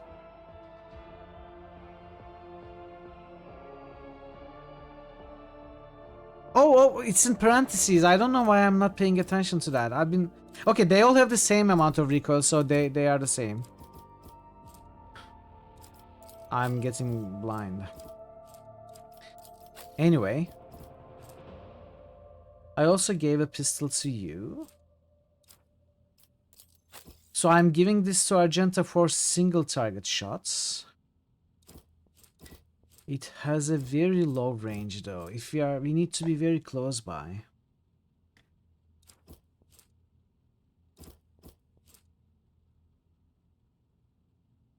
This also pushes targets away.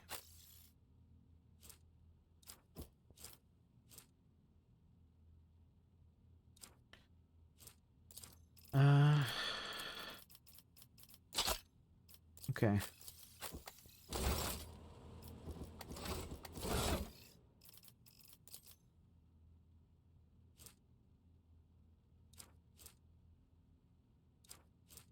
Auto pistol always here.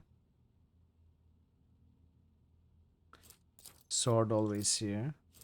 Axe is already always here.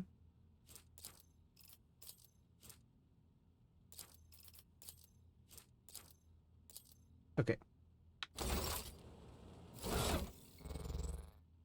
Yeah, weapons for one of the DLC's classes. Gotcha. Is this considered a shotgun? Two-handed ranged light weapon with no bursts? It does look like a shotgun. I guess it's considered a shotgun. So two-handed single-shot weapons are shotguns. You hard disagree that it is only good for DLC classes?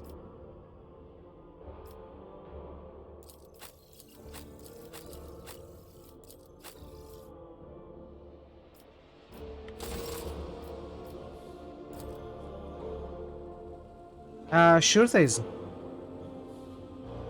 Go ahead.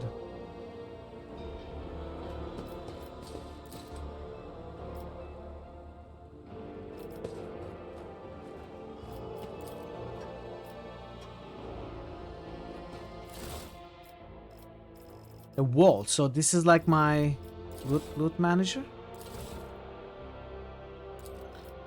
Is this my private stash of things? Things that I don't want to sell, but I also don't want to keep in my inventory. If you shotgun in proper range, they are deadly. Okay. If you're one-handing a gun, you can deal with melee weapon with it. Gain some deflection chance against enemy melee attacks. You never have to actively use it. Not find a downside to this.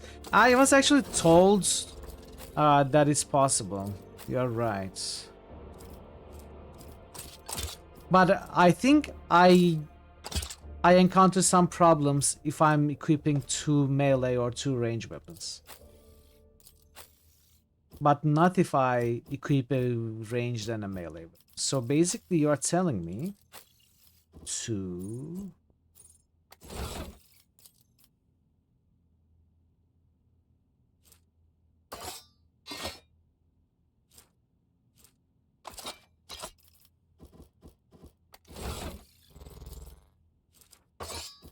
do something like this, right? Heal them out. Oh, that's two-handed. Never mind.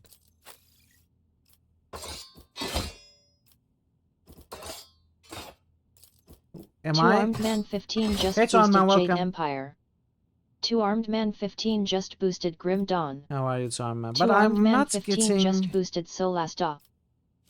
So armor, dodge reduction, parry, resolve, deflection, right?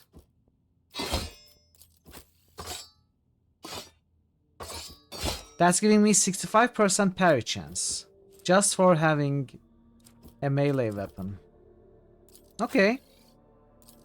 That's nice. But these are two-handed. This is one-handed.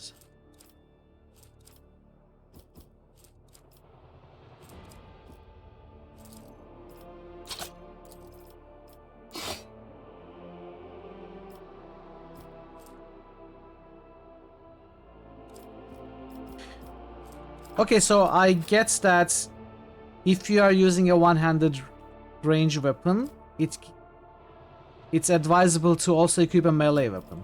But if you are equipping a one-handed melee weapon, there is no reason to equip a one-handed range weapon, right? It doesn't provide any bonuses.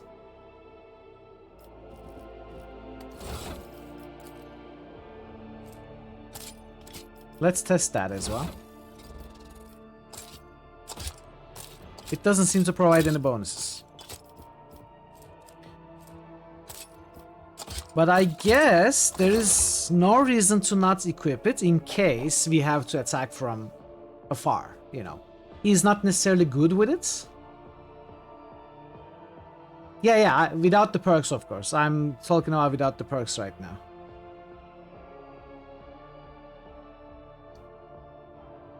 We may get some perks for dual wielding later. I guess there's no reason not to equip.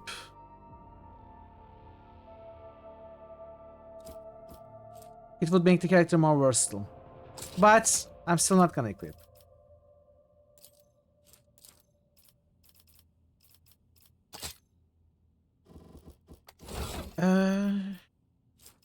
Yeah.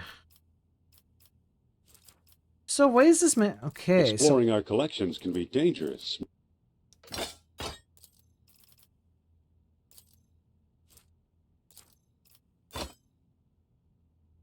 So it didn't optimize once I removed stuff.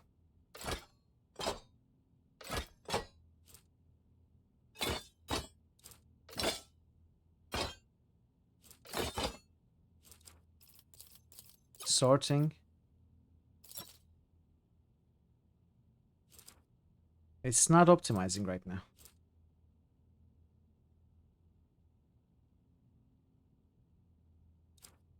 Yeah.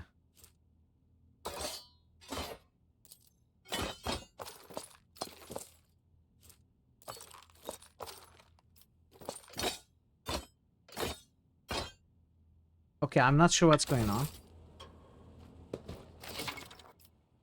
You found a consumable item. What?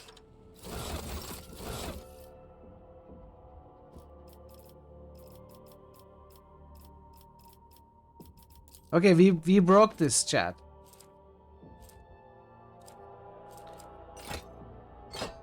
I cannot move stuff around.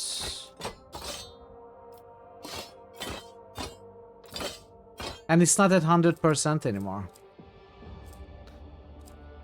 It should move the 2 axes here. Well, what if I try it like this? I sort of had to do it myself for it to be fixed, but I guess removing stuff from cargo sort of interferes with its optimization algorithm.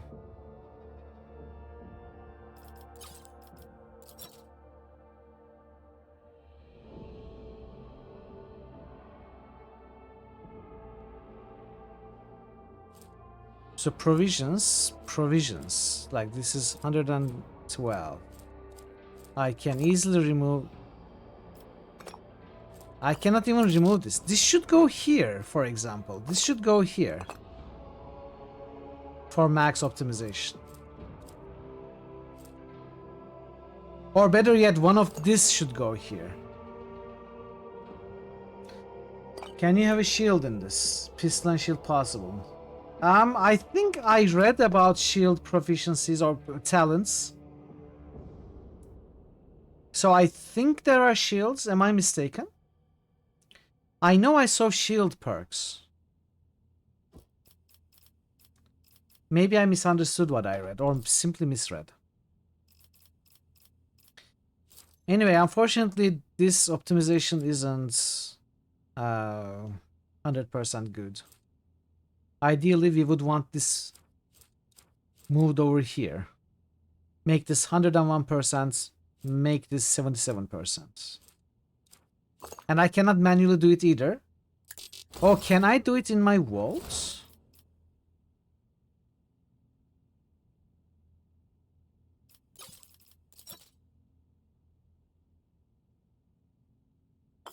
No, I cannot.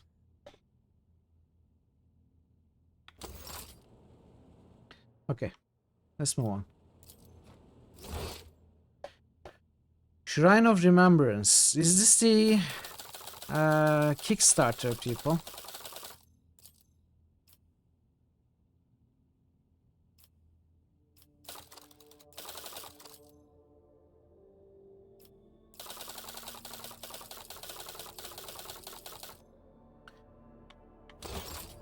Okay.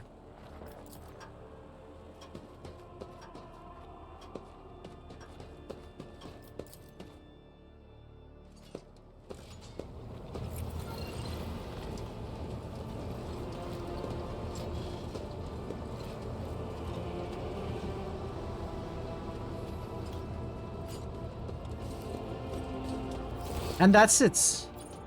Idira, I missed Idira.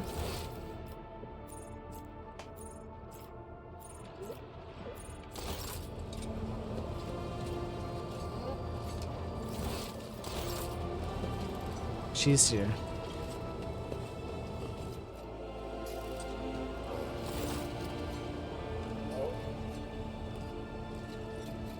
Idira, about your abilities. What are you talking about, Lord Captain? You're a Psyker. Psykers are only granted the right to live with the Emperor's blessing. Have you ever been to Terra? Look, Lady Theodora couldn't care less if some eggheads measured my brains or not. It's not about the seal on your forehead, get it? It's about what's in your gut. If it's rotten or not. My gut's stronger than the adamantine on this here ship. And my implants are better than the ones they put in you on your Terra. If they weren't, I wouldn't have lived as long as I have. Where do you come from? Lyra, an outlying world in the Heathen Stars region. In the Coronis Expanse, the deeper you go, the less visible the Astronomicon gets, and the less people know about the Imperium. The arrival of a rogue trader is the best thing that can happen to a world like that. The very best. Tell me about Lyra. It's an out-of-the-way planetoid between two faint stars. On Lyra, a dozen local tyrants fight over 5 measly continents. But they use everything they can to win. From poison to psychers.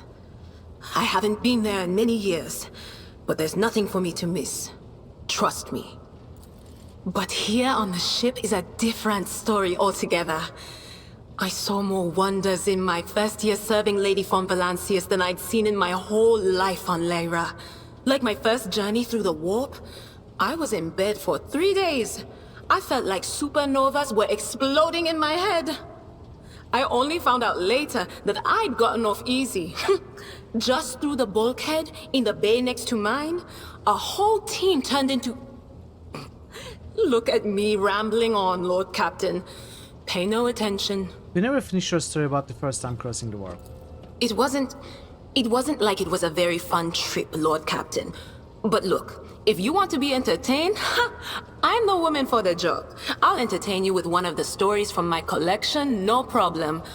But if you want to hear about the time I melted everyone in the bay next door, well, I just don't really want to go into the details on that one, alright? She just explained it though. What did you do before you came to be on the ship? Oh, I embroidered wall hangings in honor of our national heroes. Wow, sarcastic type. I did the same thing I do here, Lord Captain. Divining. Our rulers prized the ability to see into the future. Every psyker that could be found was worth a small fortune on Lyra. There's no such thing as a peaceful life on Lyra. People like me were especially sought after. They'd pick psychers up wherever they found them, buy kids off their parents, even just abduct them. Take me for instance. I got taken from my street gang. The older kids sold me when they noticed there was something off about me. The ruling dynasties had schools where they trained us and beat us black and blue. And then they packed us off to serve. Some of us held on for a long time, but others didn't last. Not everyone's as smart and talented as me, you know. Some people crossed the line and were out of commission before their time. How did you end up in the Rogue Trader service? Theodora von Valancius paid a visit to the ruler I was serving at the time. I don't know what the visit was for, and it's no business of mine anyway. I can still remember the way the voices in my head changed when I looked at her. They were practically screaming. She had so much behind her, and plenty ahead of her too. And as I gawped at her, all of a sudden I heard a whisper. A hint, a suggestion, nothing more. But I know the difference between idle chatter and a real threat. I seized my chance and approached Theodora. I managed to whisper a couple of words in her ear before the wardens dragged me away. They beat me and locked me up. No wonder. It wasn't my place to converse with outsiders. And then, Theodora's people came for me. They broke down the wall, butchered the guards. Also, I could tell them my warning in full. So, I said the rest, but I didn't want to go back to my old life. And so I entered the service of the Fawn Valancius dynasty. Have you ever been off the ship? A few times. Not many. And if I think about it, why would I want to? I've got everything I need here. All the whispers I hear are familiar ones. They almost feel like family. And if I want to hear about the nightmares off the ship, I can, after some Amisec. But don't go getting the wrong idea. If I have to, I'll follow you to the edge of the galaxy. Of course, Lord Captain. Are they new store for me? You bet I do, Lord Captain. Wow, okay. So, we went to Footfall once. She likes to talk. Well, I mean, Lord Captain Theodora went to Footfall a lot. But on that occasion, she took me with her for some reason. My day had gotten off to a bad start. My head had been yammering since I woke up, but there was nothing else for it. I had to go. We arrived at the place, and what a place! All the gentlemen and ladies dressed to kill, showing off their encrusted implants, all clustered around little tables. Well, turned out it was a gaming den. And not just any gaming den, but one run by somebody with deep pockets for people with just as much cash to splash. You should have seen it. People gambling away planets in a game of regicide. Anyway, so the Lord Captain wanted me to help her beat some guy. So I tell her, the chips won't land in your favor. You'll get a bad hand. Don't sit down at that table, your ladyship. But did she listen? Of course she didn't. If there's one thing she never lacked, it's stubbornness. So they sat down and the cards were dealt. I'm hovering around like I'm not involved, but I'm keeping my eye on things. And everything in my head keeps getting louder and louder. Anyway, it's a good thing I realized in time that my mind wasn't going haywire over a losing hand, but something else. I made some excuse to drag the Lord Captain up from the table and took her away from that place. And a few minutes later, the room where we'd been... It turned out some wise guy had the same bright idea to bring a pet psyker along with him. One of those ones who just scuttle around in Footfall's underbelly. And the psyker just freaked out, I guess. After all the commotion, people went to see what happened in the room. And they'd all gone for each other's throats. Literally. With teeth. And I think they completely detached that asteroid from Footfall and pushed it off into open space so it would head off toward the local star. What a funny anecdote, chat. What's it like being a psyker? Lord Captain, forgive me, but it would be like talking to a person born blind about colors. I could spend hours explaining, but it wouldn't make any sense to you. Every psyker feels their connection with the warp in their own way. One person might see spots and shadows out of the corner of their eye. Another feels fingers running down their spine. As for me, I've got a door in my head. One that's open just a crack. There's no way to close it, no matter how hard I try. I've just had to get used to the whispers from the other side. When I need to use it for work, I listen in more closely, but I usually just try not to notice it. How do you live with this whispering in your head? Training, habit, and a little amasec and a couple other things you can get on the lower decks. If you put all those together, it makes things bearable. Sometimes I even wonder if I'm imagining half the voices I hear. You know, when life on board gets a little boring. Better than listening to the living, anyhow. What would happen if your door burst open? Well, if the door opens, that means somebody's planning to come in, right? But screw them. They're not coming through. Trust me. I know how to keep my valuable head locked up tight. Aren't you afraid of losing control? Only losers who are afraid of their own gift lose control. Or idiots who never figure out what they are before it's too late. Or little kids who want to play around with their shiny new toy. If you don't know the limits of your abilities, or you're always bouncing around in your own head, that's a recipe for disaster. Can you see my future? All right. That's what I'm here for, after all. So, I'm just going to lean on that door in my head a little more, prick up my ears, and listen to what the warp's got to say about you. If you'll allow it, I can listen right now. Sure. All right, let's hear what they're whispering about you. Idira laughs, rubs her hands together, and suddenly freezes with a vacant smile on her face, her head slightly tilted. You feel goosebumps appear on your skin, and your collar begins to waver ever so slightly, as if moved by a breeze from a half-open door. Seek not on firm ground, but in a golden hall suspended in the void. There waits a child without kin, but with a name blind to truth. She draws the brush across the canvas and does not notice that her palette is full not of paint, but of blood. And with each smear, this well does not deplete, but fills and fills up to the brim. One thing is clear. When this vessel overflows, none will remain unstained. Among the blind men and false prophets, a red-robed sage seeks the answer to a question. He does not know that it is not the answer he must seek, but the question that will draw Psychers everything almost into remind me of focus. Malkavians. Will Not you help him, that rogue level, trader? of course, but... But mark that sometimes ignorance is sweeter than oblivion. there is this undeniable similarity about their divinations and their relaying of it in a cryptic manner. And also in some of their mannerisms as well. What kind of avian is a Malkavian? It's an avian that's a Malk.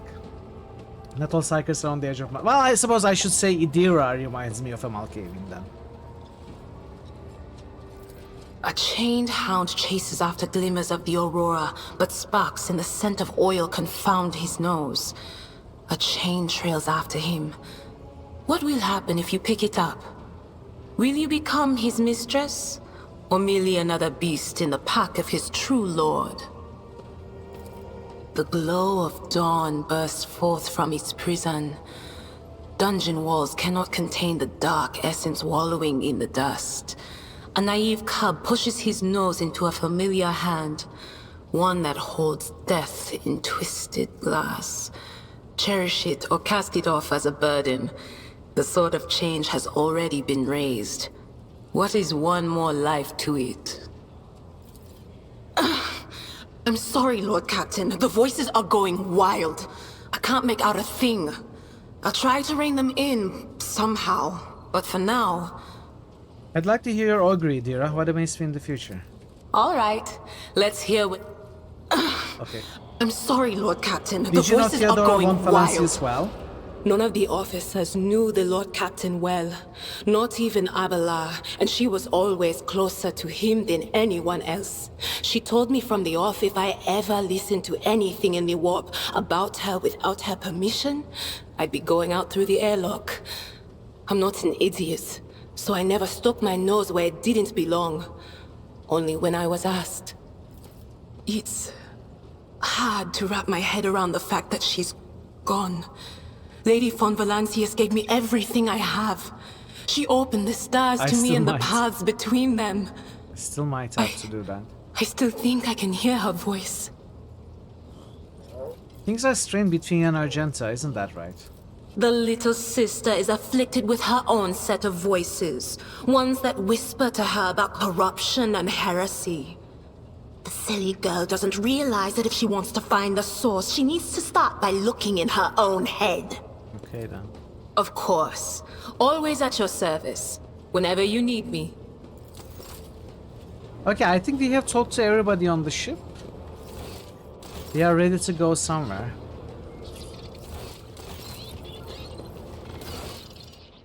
Got one of these missions. I'm going to take a short break, but I just now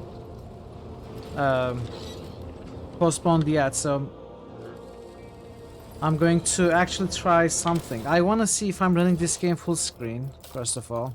It's exclusive. It should be borderless, first of all. That is causing me some problems with processes outside of the game. So it's capturing correctly still. It's making my OBS slower. I think that's why I wasn't seeing the chat updates as often as necessary yesterday, and you know, certain alerts were getting stuck on the screen. Yeah, it was that. It was that. I just noticed it's that. It should have been borderless. I think it should be better now with the chat updating and stuff. Yeah. I usually do this for all games I install. Apparently I forgot for this one. Anyway. I'm glad that is solved. And yeah, let's do the boosts and then I'm gonna take a short break. Then we can continue. Kingdom and Deliverance. Lens of Lore. First boost for Lens of Lore. Baldrum. Jade Empire. Grim Dawn. And Solasta. Thanks for the Draven boosts. just boosted Veru MM8. and Tuan Man. Parrotwise just boosted Might and Magic 8, Day of the Destroyer. Draven Perhaps just more boosted importantly, Wizzy and you've earned the Wari. right to wear something a little Draven more just stylish. boosted W8.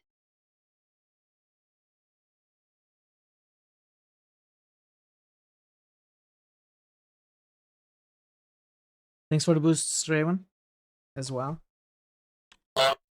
Parrotwise just boosted Grim Dawn.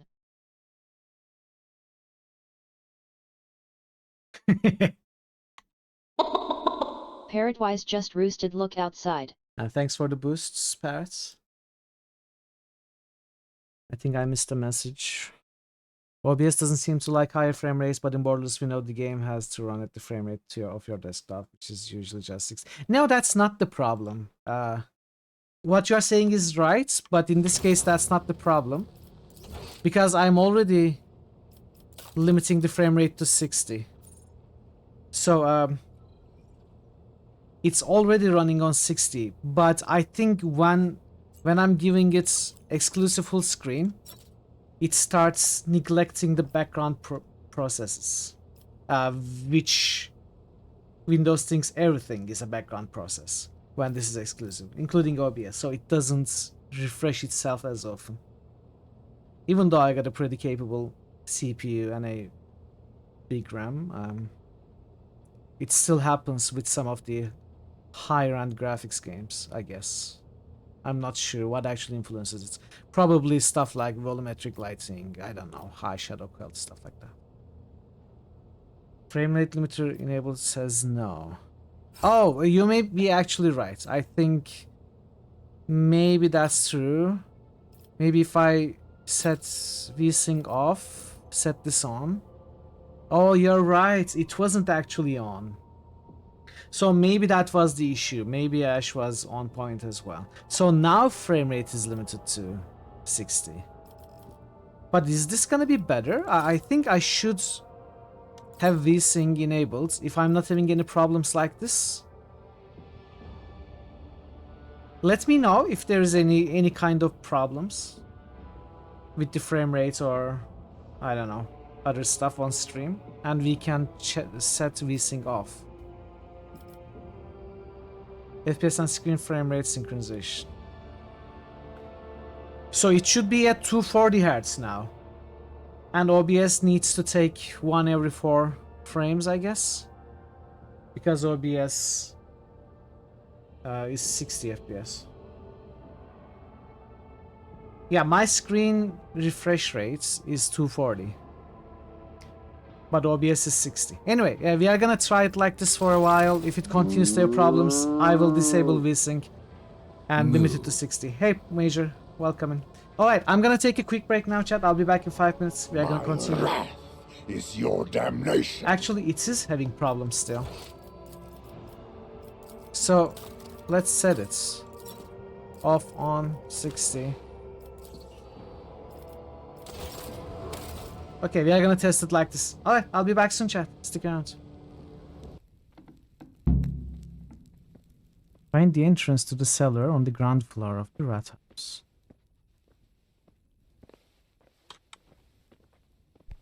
Oh! What? What? Okay, we are a good snake, but he basically bumped into us. How? No, no!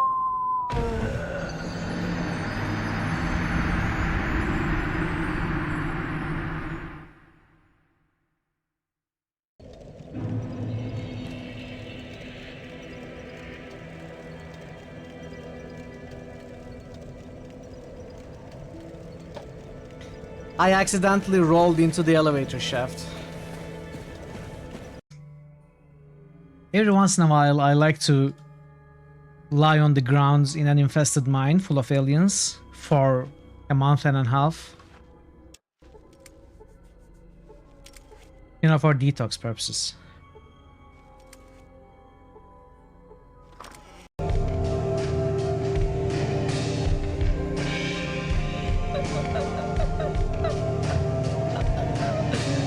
That's so true! Jazz is made for 3 people who help you relax before you die.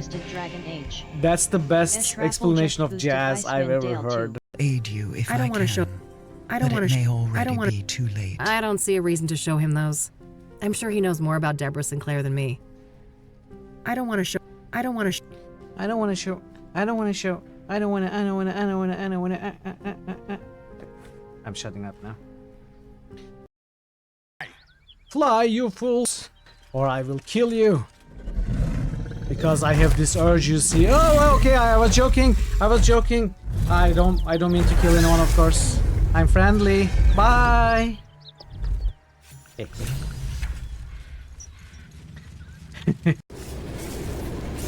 I'm a potatoes. Yes, good. My slow cooker was able to get into this, so we have this.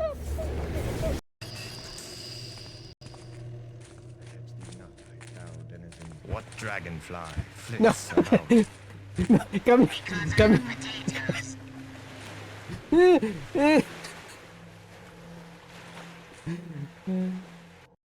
And Teresa's fashion collection was gone.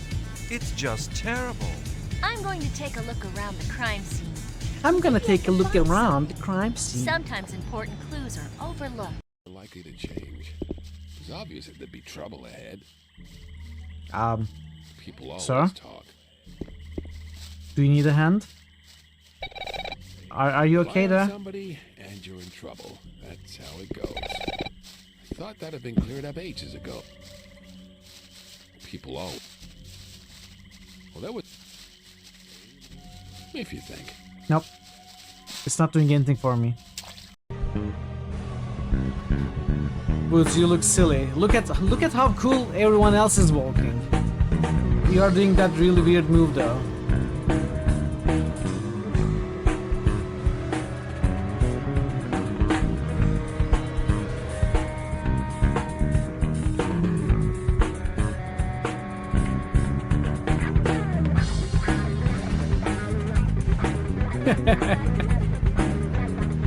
Let's do this.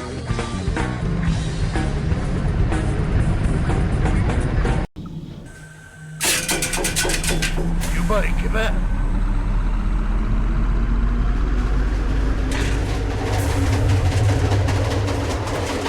I hope you're not scared of rolling.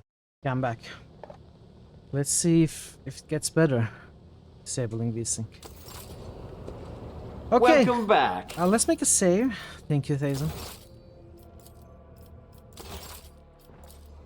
Now, where do we want to go? I've got my eye on that unidentified ship to start with.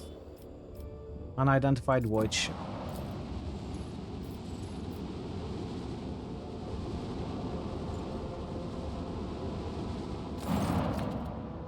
Vox crackles to life, and Master Helmsman Raver addresses you.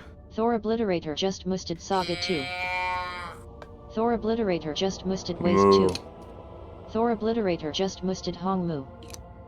What we have here, Lord Captain, is not very noticeable. But there's a void ship sitting in the local asteroid field. It sure is quiet, it's huddled up in there on purpose. It's not like I'm surprised, the thing is more scraphead than ship at this point. Somebody sure went to town on it. We are registering critical damage to the hull and depressurization of several compartments. Oh, there's an incoming transmission now too. Hear us? The Vox transmission hisses and abruptly cuts to static. Do not require assistance. Pete, do not require assistance. Copy? The Vox relays a different voice. Keep following, they'll pass us by, won't they? Roar protects. Lord Captain, I'm told our augurs cannot determine the allegiance of the vessel. To be brief, there is an unidentified and badly damaged vessel within an asteroid field near the Ricadiphilia colony that is refusing help, which, not to put it too fine a point on it, has not yet been offered to them. Rawar, can we establish communication? Let the vessel identify itself. Yes, Lord Captain. The connection is established. Unknown vessel, we are receiving you. Identify yourself. I repeat, identify yourself. For a brief moment, the Vox only hisses and snaps, and then several voices at once start shouting over one another. Do not tell him, we are done for. This is Thunderfang, we are... One of the voices falters uncertainly and is replaced by another. A merchant vessel, do you copy? We are a private chant vessel. A merchant vessel, of course they are. Damn my stupid head, where did I hear this name before? Thunderfang. Ravor, damage report on the unknown vessel. Telemetry shows multiple hull breaches, most likely caused by the guns of a combat ship. Several compartments are leaking air. The bridge has been almost completely obliterated. 2 of the engines are critically damaged. Someone gave them a thrashing so solid they barely managed to limp away. Thunderfang, your vessel is badly damaged. What happened to you? The Vox responds by bursting into a cacophony of sounds, words, and emotions. Someone chuckles bitterly, another swears with some foul expletives, and yet another hisses, furiously demanding that the other shut up. You managed to make out little from all this noise. We were just flying, minding our own business, straight out of the blue and opened fire. Miracle we could away, Emperor protected, and then more fire. Who? Void only knows. Roasted our tail, bombed everything. Our folks are left without help. We never got to them. Thunderfang, why can we not identify you? You can make out hoarse and furious whispering even over the crackling of the static. Why? I don't know. What if? Certainly not. The whispering dies and a clear, youthful voice cuts through the static.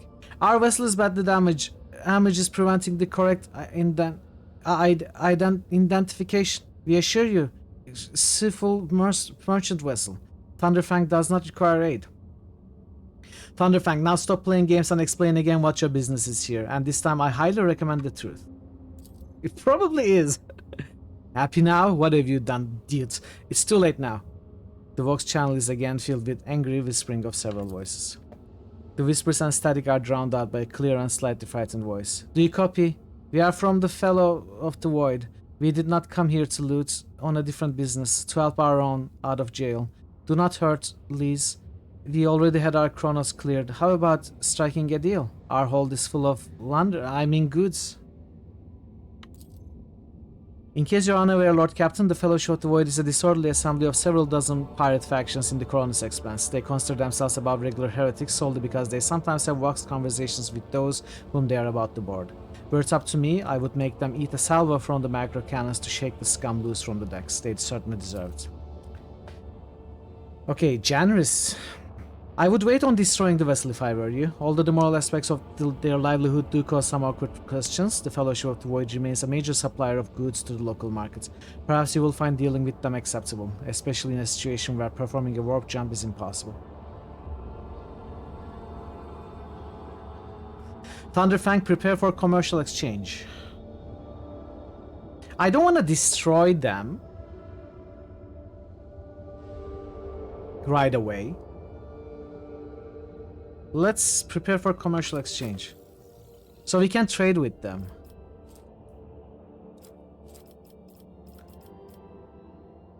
Profit factor. Profit factor is a representation of the relative value of rogue traders' warrant of trade and what opportunities and resources it can call upon. Fellowship of the Void reputation. So I was right. There is reputation.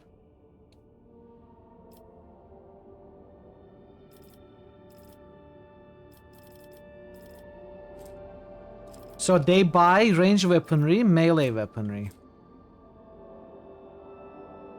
I can just take whatever means the profit factor. Okay.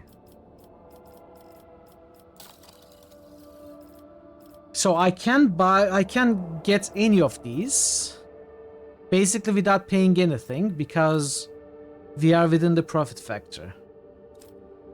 Let's say I do this. Proceed with transaction. So I got a lot of stuff, didn't pay anything. And to get more profit factor, if I sell these, I'm gonna get reputation. I'm gonna get 100 reputation for that, 100 more for this.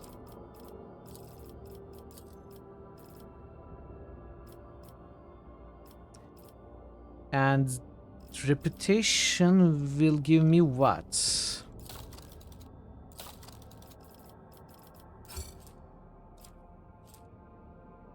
Also tick hide untradeable. No idea why they are not default.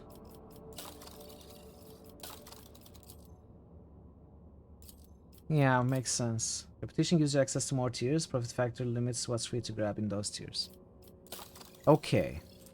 So basically selling and gaining reputation does not give me profit factor. Which means there is another way to gain profit factor. Like what opportunities and resources it can call upon. However, that makes me think if I gain reputation with them, maybe they are going to be considered a resource. That's going to add to my profit factor as well. If I sell these, for example, I'm going to reload, by the way, just doing this for science right now. 200 reputation. Profit factor did not increase. So to get the first reputation tier, I need to sell worth 1500. And then maybe we'll get profit factor. Let's reload. I'm gonna buy this stuff. I'm not gonna sell the stuff for now because I don't know if the other factions also buy weaponry. Not a fan of buying, selling, whatever you'd call in the system. Traditional military system ain't broke, don't fix it. If we that it does mean relatively minimal management comparatively. It is different, which is interesting to me so far. I guess we'll see if I don't like it later. But right now it looks interesting to me. Just because it's different. I'm not gonna destroy them and I'm gonna take everything I can take from them, but I'm not gonna sell for now.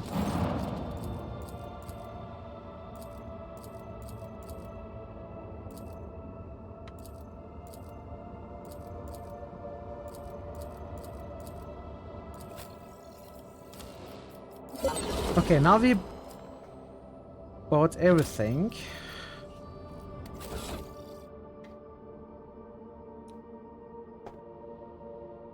Yeah, I guess it makes sense not to buy stuff for 10 gold pieces, you know, in this kind of environment.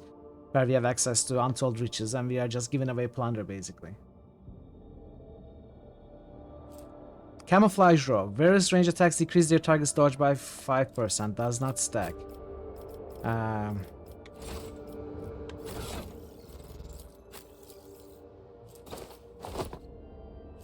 Flamer.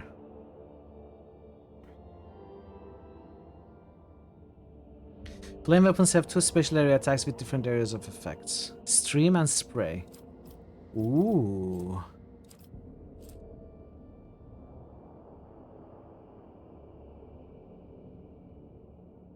They're so influential. Yeah, exactly.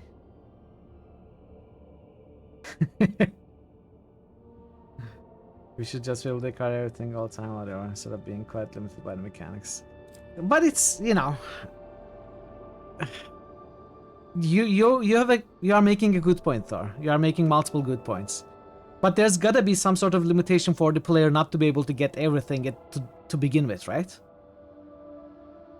So I think their implementation is a cool mechanic to fit the setting and the circumstances we find ourselves in. It looks like a good compromise. But yeah, it's not too believable. It requires some suspension of disbelief.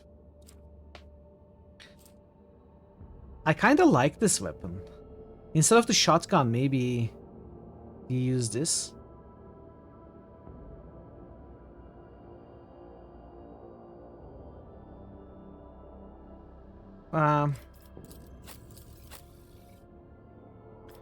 What if I... Oh, it cannot be equipped by this character. Cannot be equipped... So it can only be equipped by soldiers, maybe. Does it say anywhere that it requires... Oh, it requires flame weapon proficiency, which is available to soldiers, but not the others. Well, let's keep this for now. Heavy armor. 40% armor. Same dodge penalty. It's a direct upgrade over Seneschal's Trusty Caps. No big deal, or even bad per se. Person don't like. Yeah, I gotcha. I understand. You just don't agree. Yeah. You just have that you're nitpicking too. No, you are making some good points. I understand. Reason for that makes sense actually, because you're not the only rogue trader with the wealth to back it up. You have to give them a reason to be given those things. Maybe that's another good reasoning. How does Al-Qaeda adapt the vastness of VH40K to see? Yeah, that's why I'm saying I think it's a good compromise for the situation we are in, the role we have, and the setting as a whole. So this is an upgrade, and this is probably not useful anymore. Add to cargo.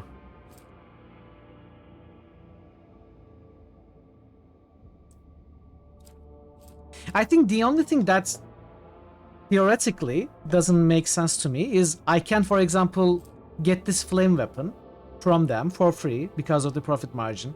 They trust enough to give it to me or whatever. And then I can sell it back to them along with the rest of cargo to gain reputation. That is a little bit weird. But yeah, what can you do? What can you do? You definitely prefer Pathfinder system setting in general. Yeah, I would too. That's what I have been saying. I like that kind of fantasy more than this, but that doesn't mean this is bad or unenjoyable for me either. I think I'm gonna get rid of this. Maybe. No, I'm gonna keep it for now, I think.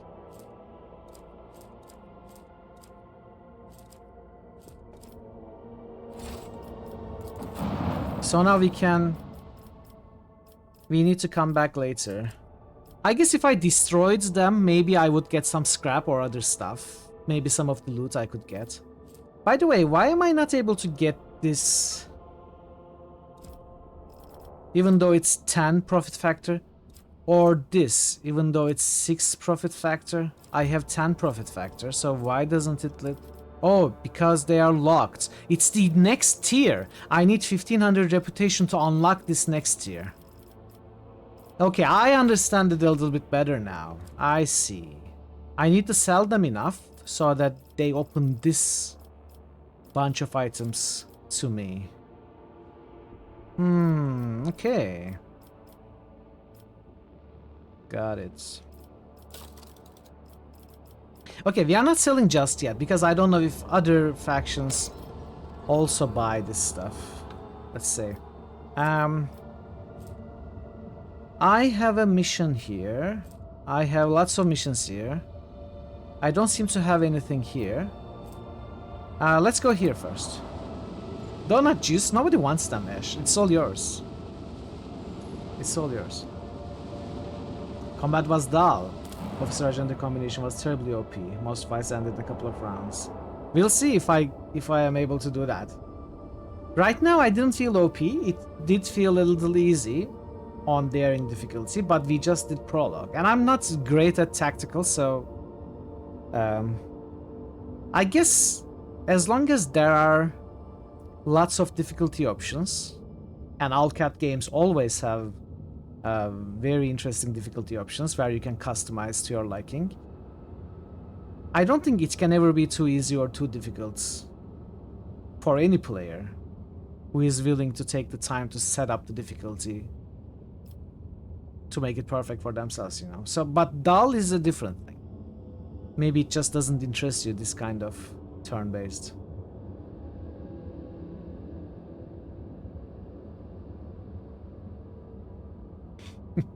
Okay, let's scan. Let's see what scanning is.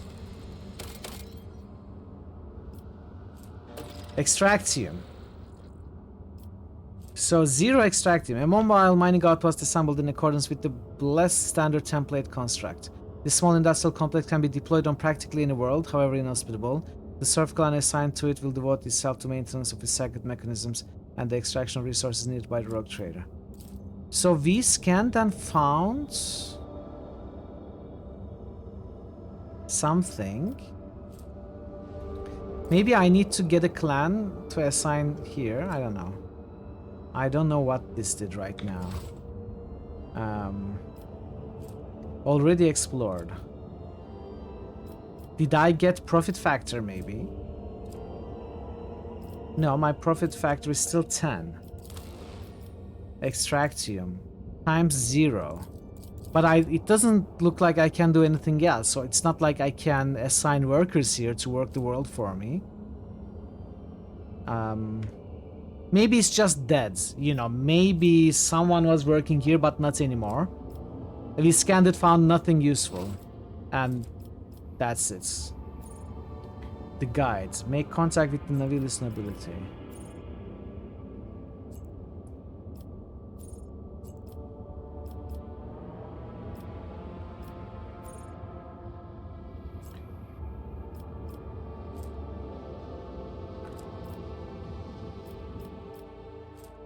Let's start here. Yeah. That's what it looks like. Scan. Okay.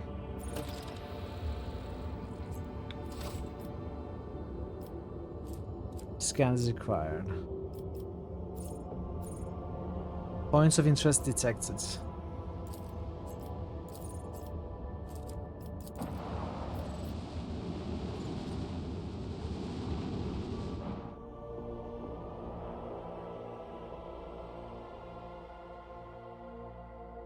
Before you start exploring, friendly reminder to check your current objectives. Some are more important than others. Are there timed missions in this one? I'd like to know that first and foremost. Is there something that I may miss if I don't do it fast enough? It doesn't look like time is passing when I'm just walking around the expanse. But maybe there is importance to what order I do the missions in. The order in which you choose to do things here will affect how the others play out. Okay. Okay, that's good to know. Okay, I see. Alright, thanks. I'll keep that in mind. As the ship makes its way through the star system, a strange fatigue falls over you. Your eyelids grow heavy, and the quill you have been using to draw up yet another order falls from your hand. Gotcha. You raise your head with a start. Someone else is here in your study. You stand up and stare at the dozens upon dozens of corpses surrounding you. Among their number, you recognize the disfigured and bloodied faces of those who died on the ship's bridge and those you met in your previous life. How is this possible? Where are the enforcers posted to stand guard? It matters not. You are not alone against a horde of heretics risen from... You are alone against a horde of heretics risen from the darkness to take your life. As if of its own accord, the shards lying on the edge of the desk, the sole remnant of Conrad Voitor's weapon slips into your hand. The metal is searing cold, the dead sway from side to side, closing in around you in a nightmarishly slow advance. Stop, I did not wish for any of us to die. The dead remain deaf to your words, creeping ever closer with the inevitability of death itself. You belatedly realize that your trembling hand has found the shard when its razor-sharp edge cuts into your palm.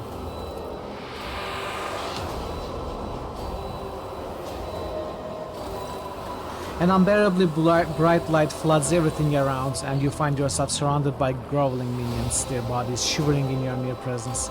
Your hands no longer hold a pitiful shard, but a majestic and intricate weapon, a skillfully crafted sword with strange, unnerving proportions, a curved design, and an unusual hilt adorned with the image of a closed eye.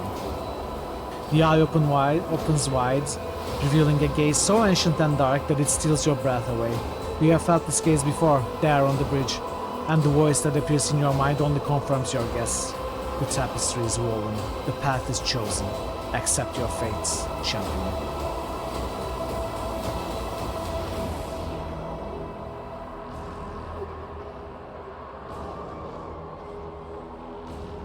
Throw the Daemon Blade away. Never. I think it's naive to think that we can... I have played Diablo enough that you cannot simply master something that powerful. You know, put the Soul Stone in your forehead and hope to contain Diablo. That's not gonna work. If I keep the sword, I'm not gonna be able to master it. I'm always gonna be its servant. It's too vain. Throw the Daemon Blade away. Never.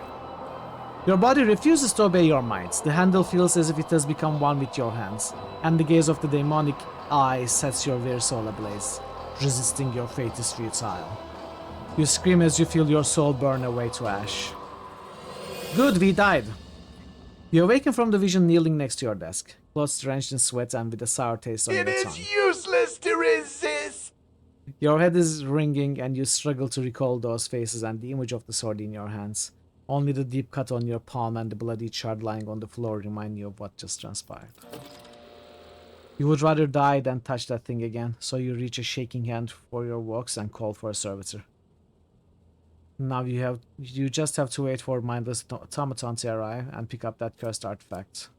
And head for the nearest airlock to be claimed by the void. Maybe I shouldn't have thrown. Now I'm feeling bad.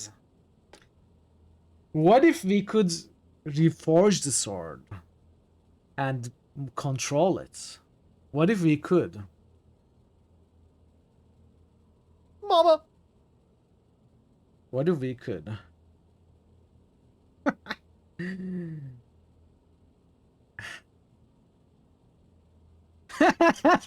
Yeah, I was just saying it's naive and vain to think that we can do that.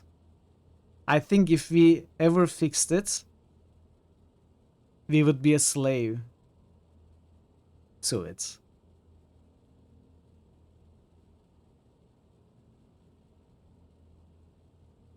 I don't know, maybe we should have kept it though. No, I'm happy with this choice. Let's get rid of the thing. Fast the second. I constantly second guess myself. Claim your reward. I don't have any rewards. Yeah.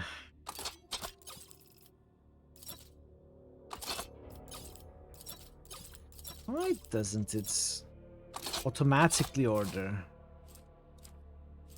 Chaos tacos? I will have my order tacos by myself.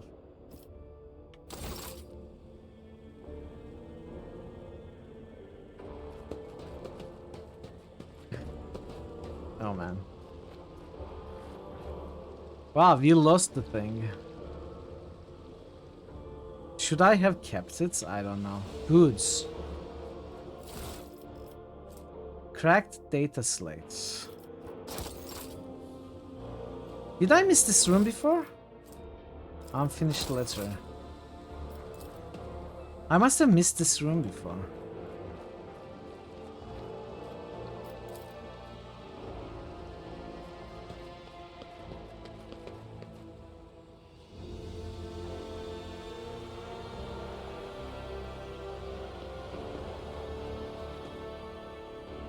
Okay, what did we get? Cracked data slate. The final transaction with the chartists are complete. The fire reckoning is now fully equipped. 0001111001000. The object has been loaded aboard with its containment intact and placed in the forebay to ensure maximum contact with the target. Coordinates sent and received by the Breeze 100. Target's estimated time of arrival in the system. The fire reckoning is crewed by a servitor. Chances of the ship returning are minimal. Estimated time, something.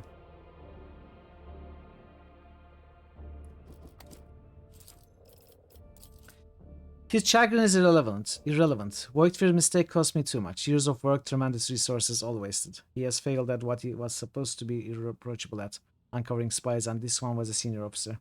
I'm not about to discard him. Conrad has served me for too long for his removal to go painlessly for the Protectorate. Besides, he's no fool. He could not have seriously expected to become the next in the Juan Valencius line when his skills and talents as Master of Whispers are so valuable. Let his disinheritance serve as a humiliating but instructive lesson from which he may yet learn. 01110001000. There, I repeat.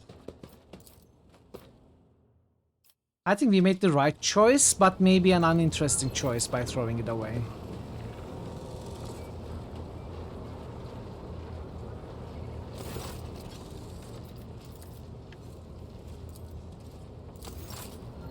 Can I talk to Idira or someone else about that?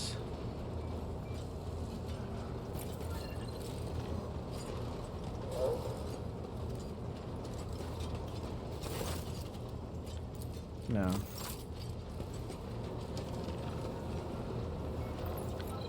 Alright. Choices were made.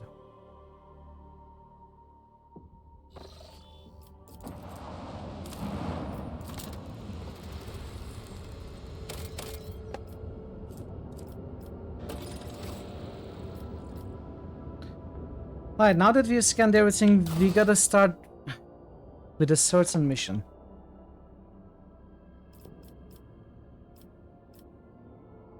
The prison planetoid in Rykat system may have caught the interrogator's attention. This is to find the interrogator. Navigator's abode could have been a plausible destination for the interrogator or the Xenos. This is also for the interrogator. Interrogator must have visited Rykat Minoris. So wherever we go, we are also going after the interrogator. I will feast on your entrails. Enjoy, Thazen. And devour your soul. Enjoy. Crew losses suffered during the cult stay can be remedied on Rykat Minoris. Worship requires new vengeance here. We don't know where. This is Navis Nobilite.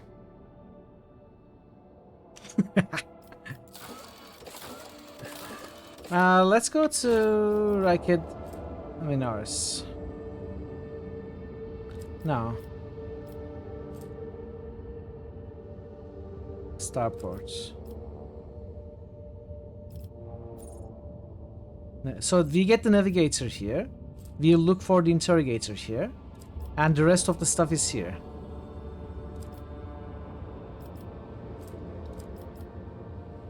Let's look for the interrogator first. Then we get the navigator and then we go here for the rest of the things.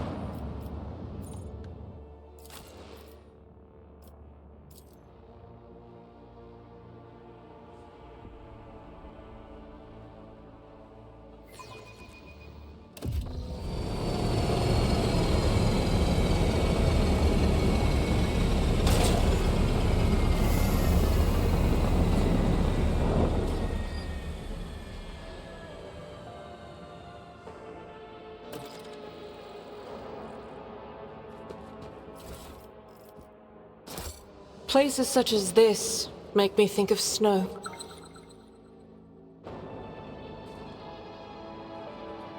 Affirmative, escort. Everything is calm on my end. They carry out.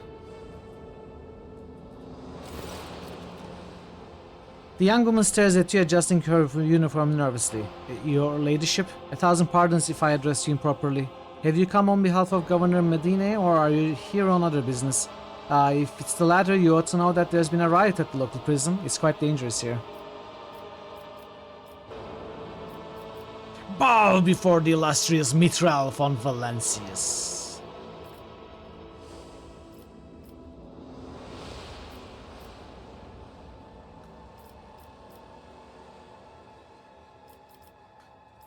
I'm looking for a man by the name of Heinrichs van Kalox. Is he here, perhaps? Unless he's one of the prisoners or guards, then it seems unlikely. There are no shuttles in working order other than yours and mine. There is nothing else anyone could have used to reach this place. What's happened here? There's been a prison riot on the planetoid. Sadly, it's being led by the prison warder himself, the Honorable Anathagon Castilia. He has allied himself with the rabble that he himself was supposed to watch and declared Ricadiphilia to be independent of the authority of the system's lawful governor. I came here as a shuttle pilot alongside the Honorable Yvain Winterscale, son of Caligos Winterscale, vanquisher of Xenos, forever triumphant over the enemies of humanity. Young Lord Winterscale wished to speak to the warden personally. The Honorable Lord means to put an end to this lawless treason. He and his escort left to meet with the insurgents. You went to Ricadiphilia as soon as you could. Ah. So if we had come here later, there could have been a possibility that maybe young Lord Winterscale would be dead. Who knows? Maybe we are just in time. The thing is, I couldn't have known this. As a player who has never played this game before, I couldn't have known there would be insurgents here. So we got lucky. Maybe. Well, I was ordered to await their return. Yvain. One of his distant younger offspring, yes. That's as much as I know about him, which means he hasn't distinguished himself in any meaningful way.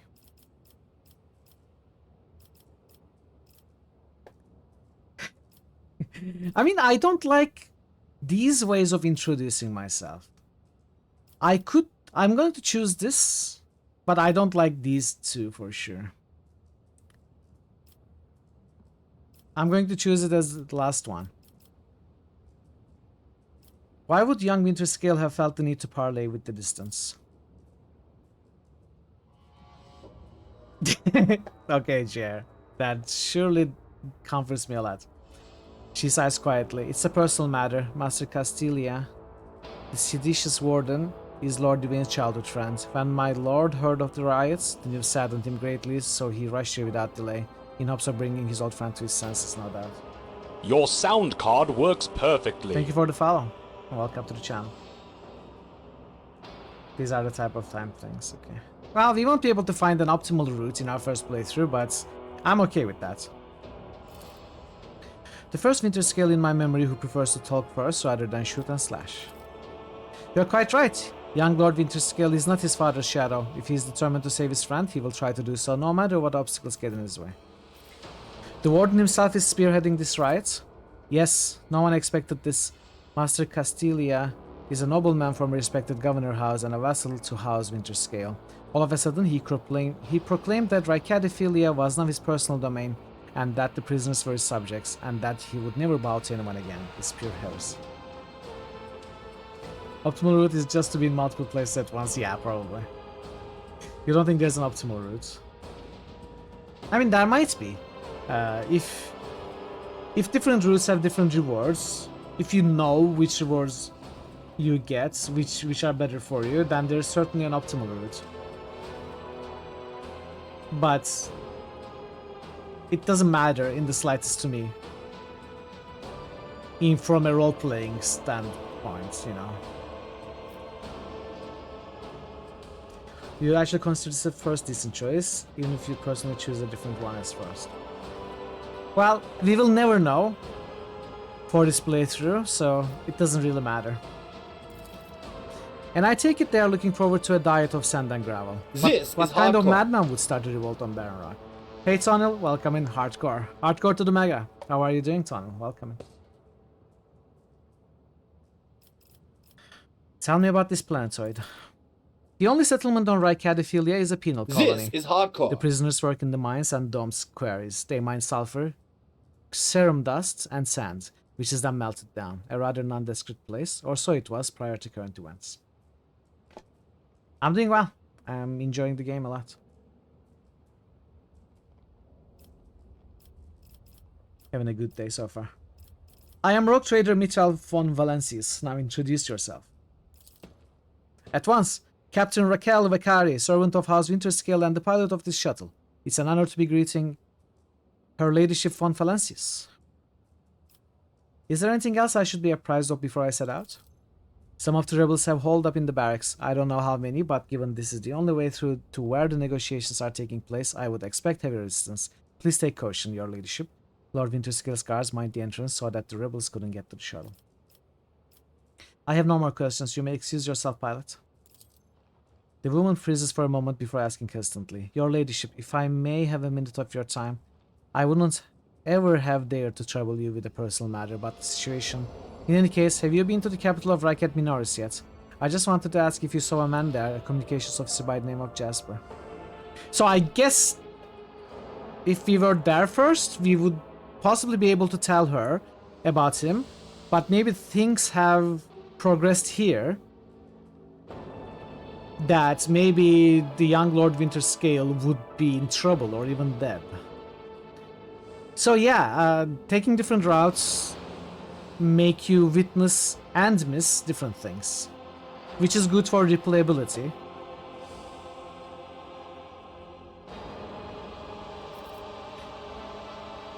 What is your relationship to this man? We are engaged, Your Ladyship. I have not yet been to Raket Minoris and know nothing of this officer's fate. Very good for replay. It already makes you excited to try it differently, you know? Now I already have a minor, still a reason to try it differently. I assume they are gonna accumulate throughout the playthrough, make me want to replay differently. That's a shame. May the Emperor keep that fool from harm. Thank you for your time, Your Ladyship. I don't dare delay you any further. Good luck to you, Your Ladyship. I will contact Lord Duvane's party overwalks and inform them of your coming. There's a trap up ahead. Order your character to disable it. Oh, there is it. Okay, there it is. Okay. I see the trap. So trap is demolition. I always have a backup plan. Okay, so I do need Argenta to focus more on demolition. Demolition 60. Trap! Trap! Stop! There's a trap! Trap 32. That's too many traps.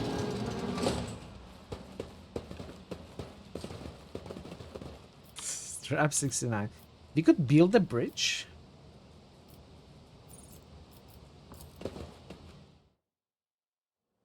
You're fine with choosing evil options in these types of games. Saying it in an asshole way is not your thing. You are the gentleman villain. There's a trap! A trap! Argenta, don't you find it difficult to be without your sisters? You are a soldier without a squad. I will fight alongside my sisters again. But my present fate is not a burden to me. No matter where I go, or who I am with, I bring death to heretics. That is what matters. Onward! Miscalculations are for commoners. I don't make mistakes. I make profitable learning experiences.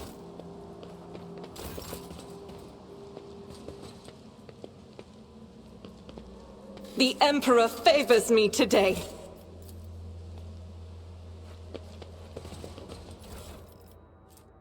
Prison Diary of Atishan.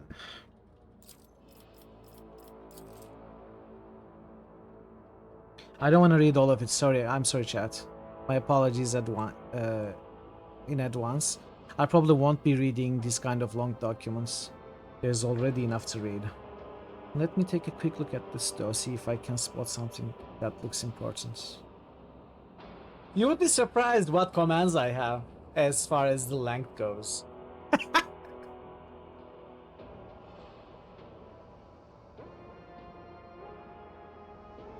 They also got this kind of inner circle of special chosen prisoners, the Optimatum they call it. If you can get an Emperor as my witness, you get an actual day off.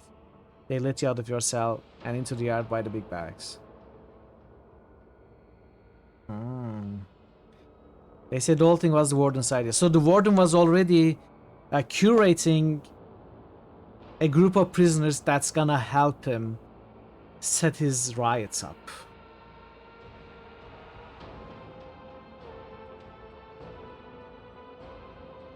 I'll be trying to join these optimates of yours. Yeah. Yeah.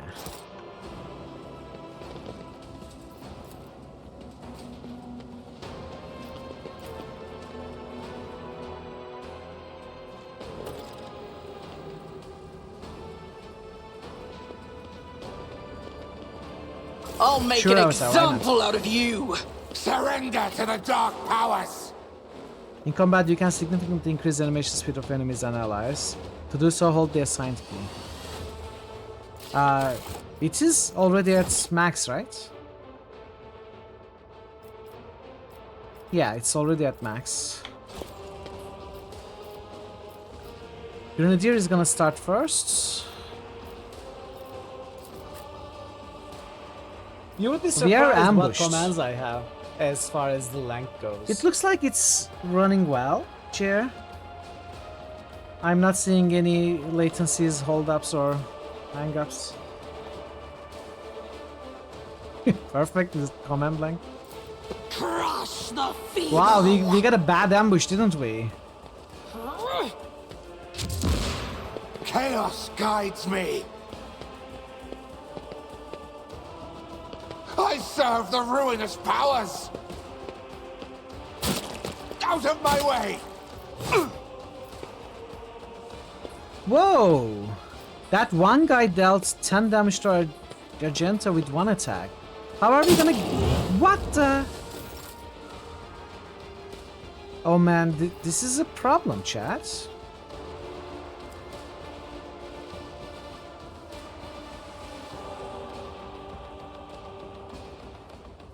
We had a really bad start. It's fine.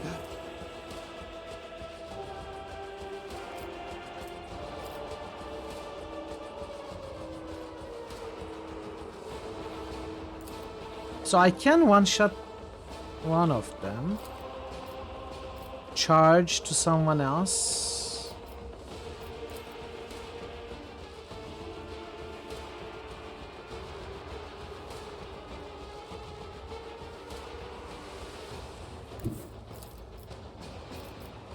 Okay. Follow my lead. I'd rather not. I will do my duty. Death to non-believers! She lost her turn too.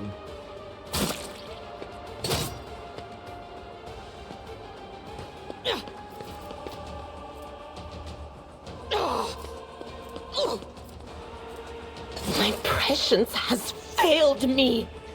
Idira is gonna die.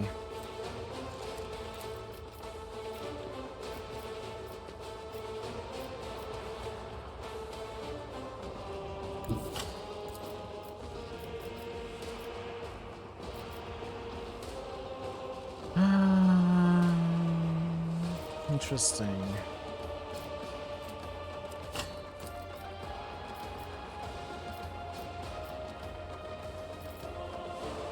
I don't have line of vision here, which is... Oh, we had a really bad start. I wonder if there was a way to avoid this ambush.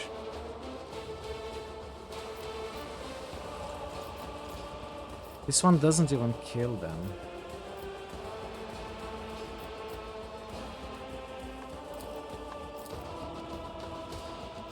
Okay.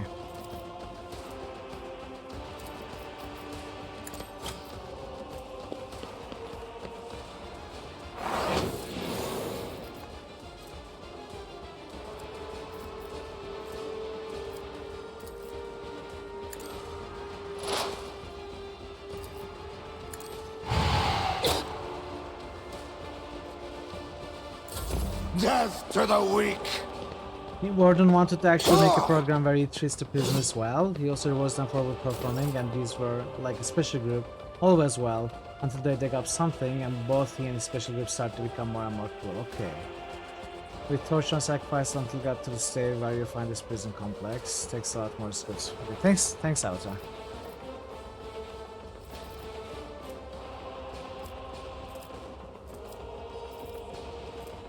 So, first I'll give you another turn, of course.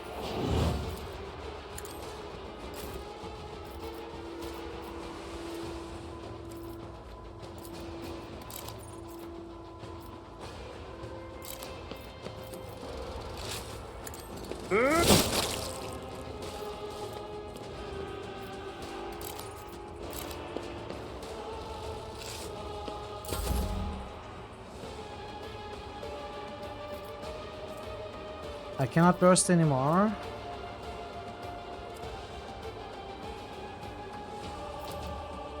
I should be able to attack this guy from somewhere. Yes. Taking calculated risk is my second nature. My gut tells me it's a bad idea. Really? You missed it.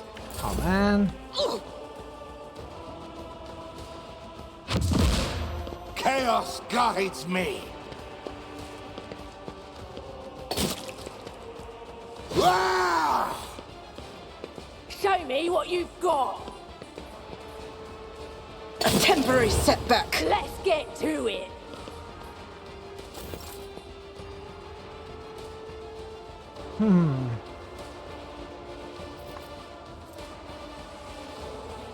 Attack this guy.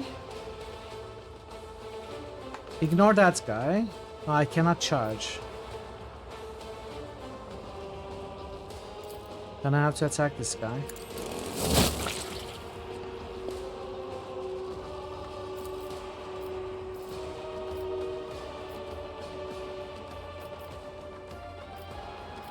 Unfortunate.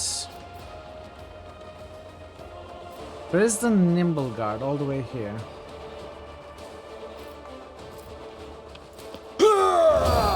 Okay.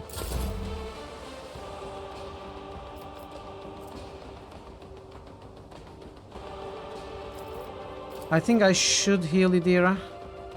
Be strong. Greater trials lie ahead. Just in time. Now if I run and gun, it's not gonna help me.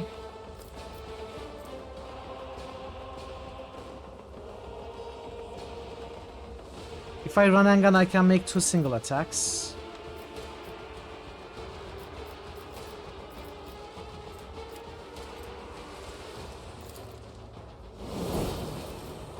Faith without deeds is worthless.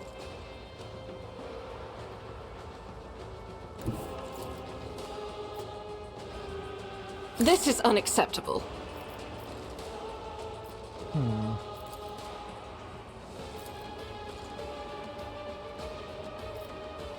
I'd like to kill this guy.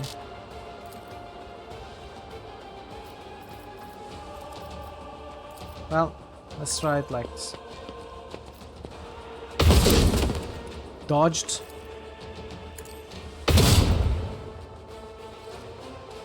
Okay.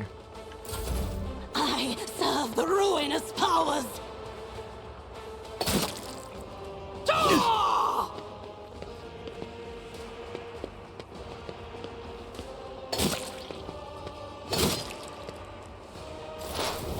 Well, I'm just having trouble dodging all those kicks or parrying. I guess maybe you cannot parry kick. So I could kill these two. Let Abelard charge to this guy. I think that makes sense. That will probably hit Abelard.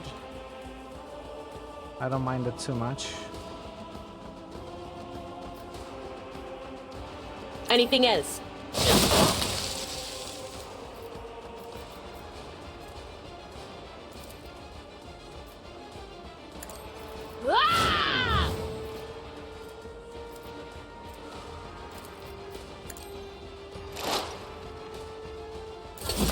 Okay. I refuse.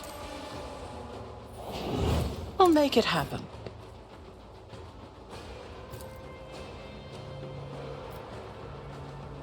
Very low chance to hit this guy. Also this guy. We hit with one of them.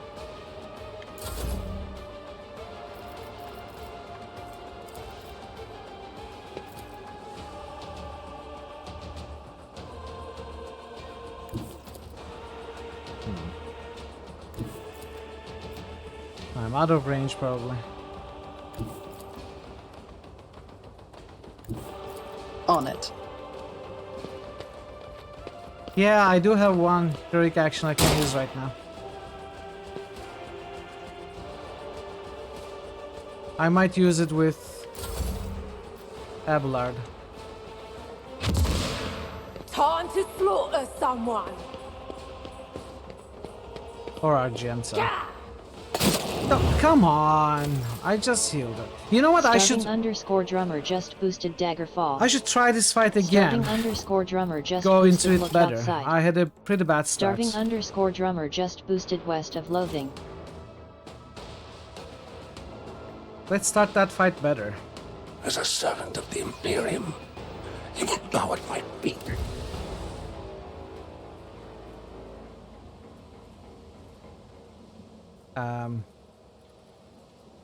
Let's rise to the top, or get left in the dust.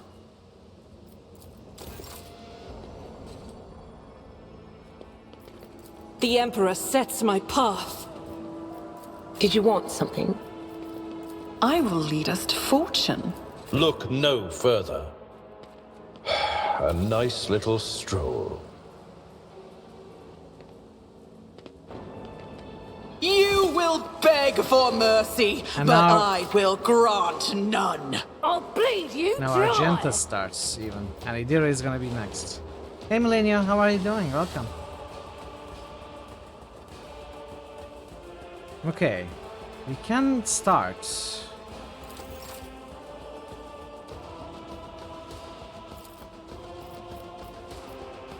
Shoot at these guys, maybe kill them both. These are the dangerous ones though, right? Grenadier, where's the nimble one? Here. I could try to hit these guys.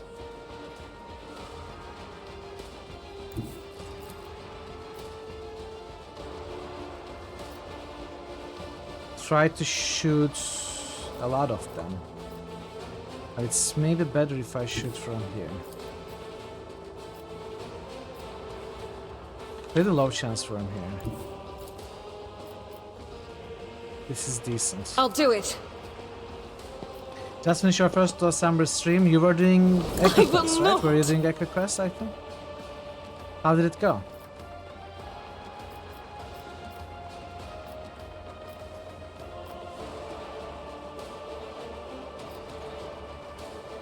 Is this a Grenadier? Yes. I want to try and hit that guy.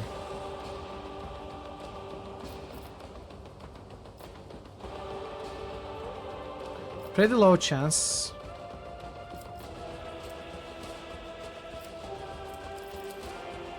%48 like that. Run and gun. I can move more now.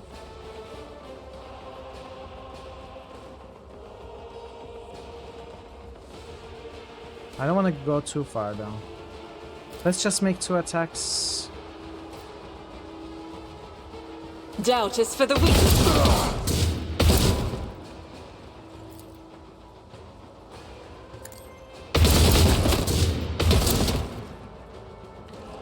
Didn't really hit that guy much. Okay, Dira.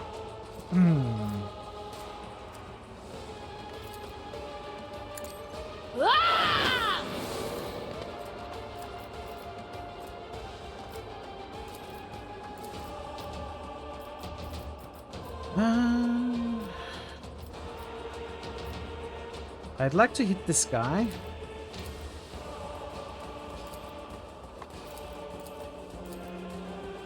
So I have 3, this is 2. Exposed weakness. Oh, I need to move. Well, analyze. Okay.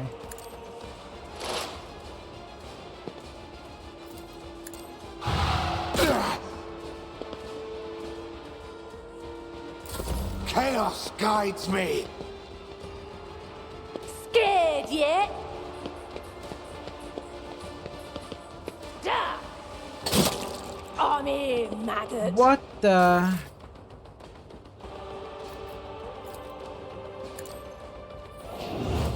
Who if not me? Let's see.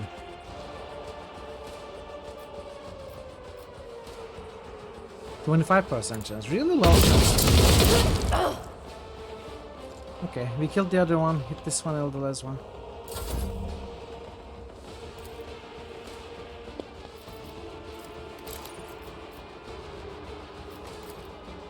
%17% chance. What about with this? 15% chance.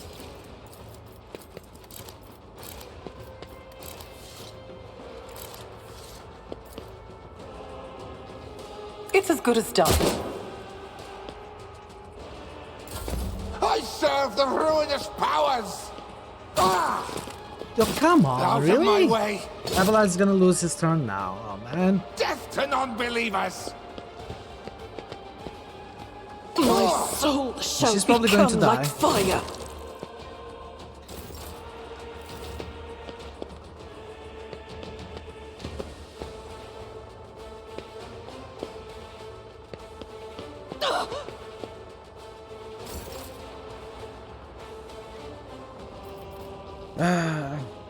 Revel in Slaughter. Let's see. Choose that. I refuse. Oh, I'm. Oh, perfect.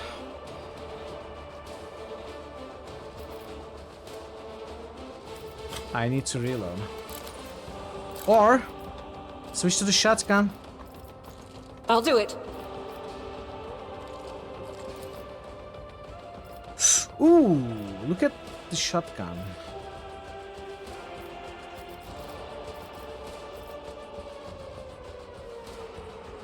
If I go right up to it, attack twice, very risky move.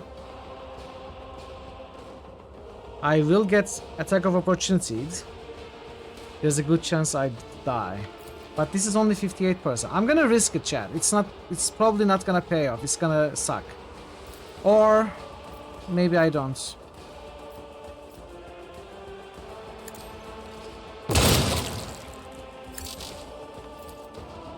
Faith without deeds. Maybe I just do this. But this is the dangerous one. High momentum. But of course. No can do.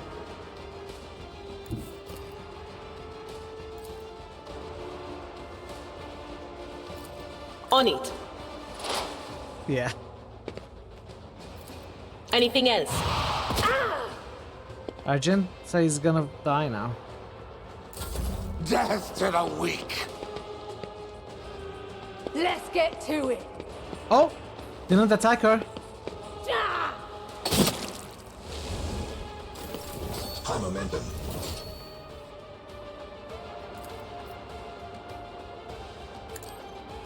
Hey Prophet, how are you doing today? I'll make it happen.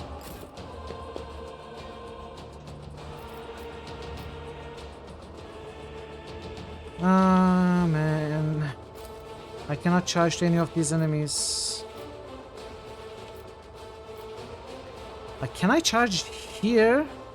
Looks like maybe I can.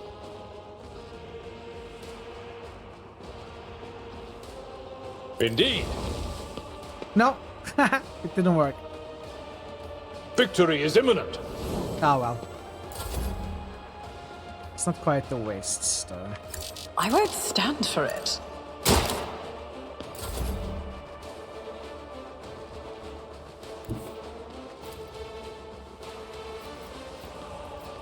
Let's do it like this. Move here, charge. Tried and tested tactics are the best ones.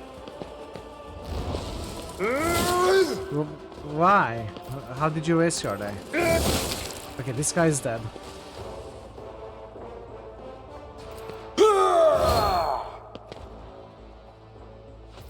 I could use the heroic act, probably finish the fight. Let's do it with her though, if necessary. So move here.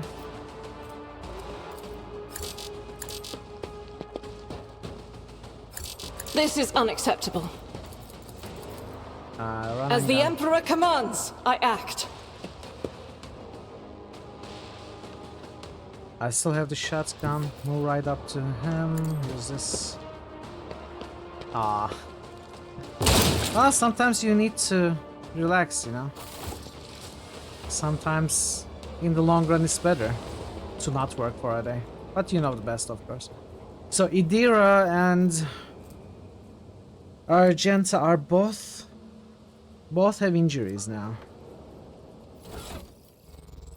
And I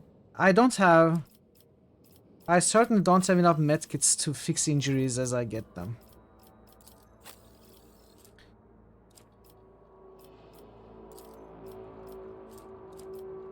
Argenta...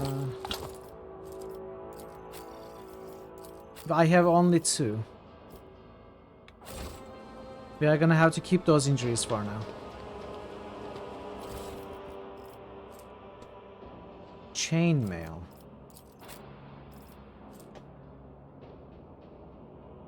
Okay.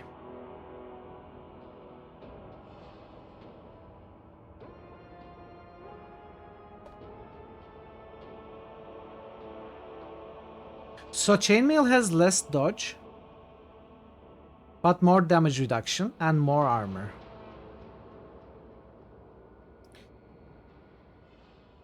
I think maybe just the more armor translates to less dodge and more damage reduction. So I think the only thing I need to look at is the armor value. Like, they are not separate things. Serrated mono knife.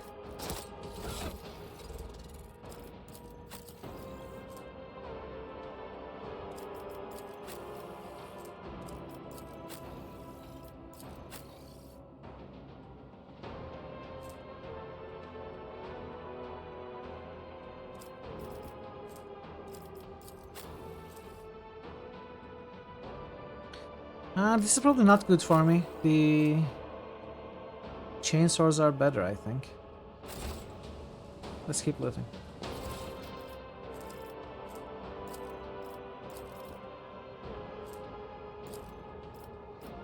Is this a unique item? What is that yellow plus? Okay, I'll keep paying attention then.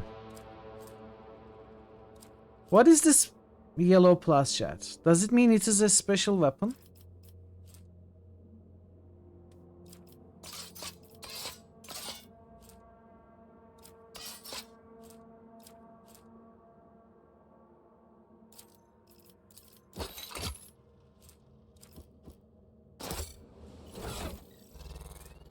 Force grenade.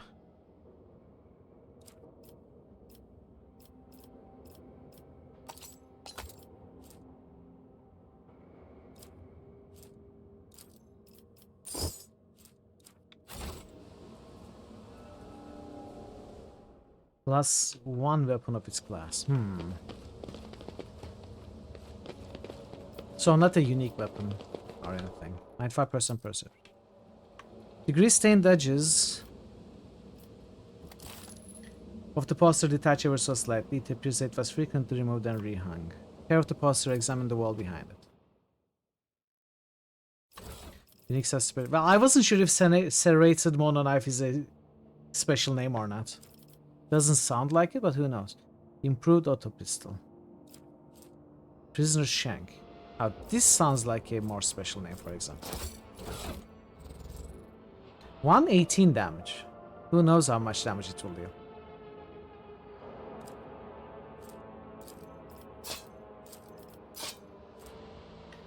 An improved auto pistol is not better than heirloom auto pistol.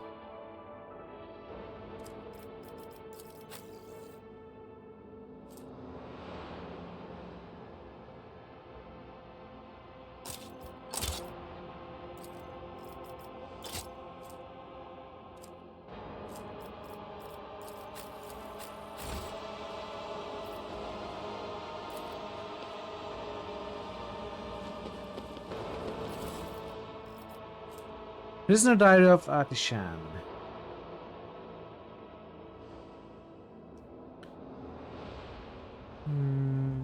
underperforms, misbehaves, or causes trouble, or any other ways to be punished by the community.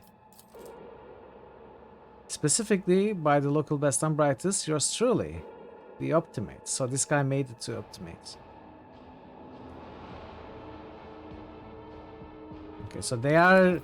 This is the rest of the story that you told us. It wasn't all in that diary. Now they are getting crueler. Is there money to be made?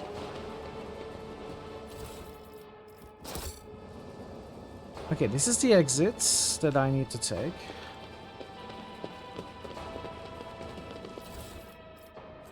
Gas cloud grenade.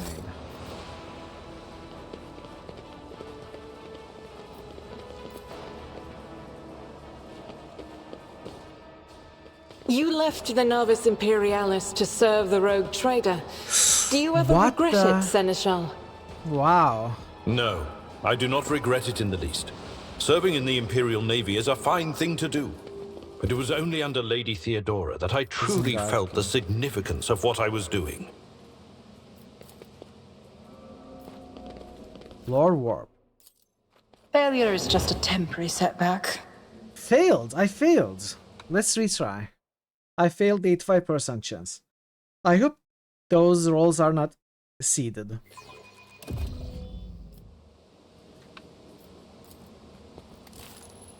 Succeeded.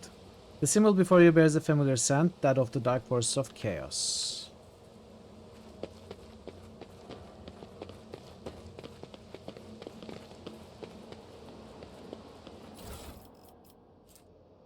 Part 3.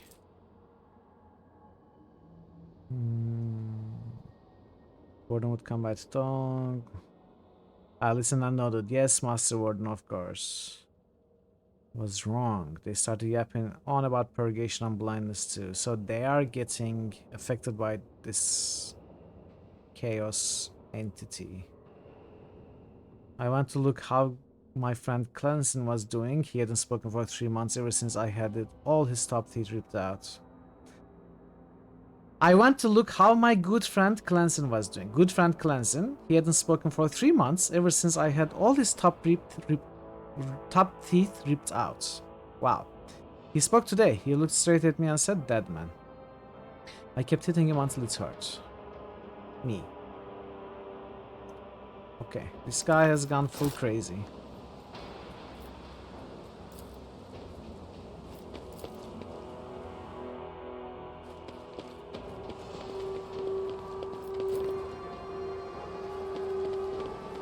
I always have a backup plan.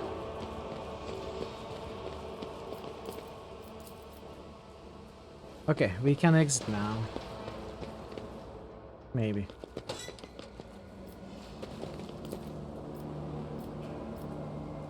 Tech use 100%, not need any. Oh, come on. My brethren, dawn is nigh. The Optimist will guide us into a new existence. Where is Abelard? Are we getting ambushed again? Yes, yes, dear brethren, have a taste of my steel. Oh, how I've longed for this, my dear brethren.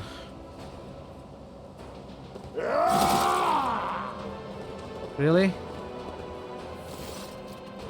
Thank the throne, normal-looking faces. We thought we were going to die here with these nutters. The old man with a gap-toothed smile drops his weapon and holds out his hands in a placating gesture. Please don't shoot us, your nobleness. Let us speak a word. Well, this is a welcome change, talking before shooting. Still, Lord Captain, the look of this ragtag bunch hardly inspires trust. Give me a reason not to execute you on the spot. Here's the deal, we are honest, quiet inmates. We didn't want to riot, but well, sitting it out wasn't really an option either. The warden's lapdogs made short work of those who refused to join in the festivities. So we had to, you know, play along. But that's all it was, play. We never meant no offense to Governor Medina nor to the lawful authority of House Winterscale. Give us a chance, eh? We just want to wait until everything blows over and we can go back to ourselves and quietly do the rest of our time. A repentant, honest heretic, how noble.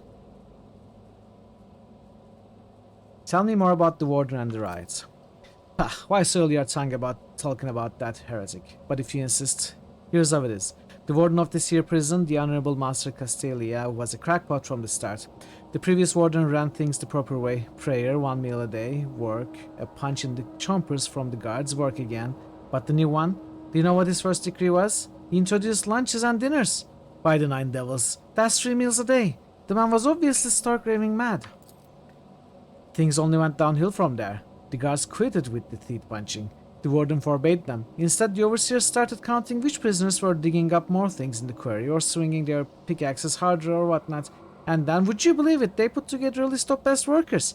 And if someone on that list also showed good behavior, that's when they'd get promoted to an optimate. That's the upper crust among us jailbirds. Or that's how it was at first. Then the warden decided it's the optimates, not the guards, who should be in charge of punishments. And then it wasn't the overseer's job to watch the prisoners work, it was the optimates. Well, let me tell you, that's when these goody two-shoes really started to shine.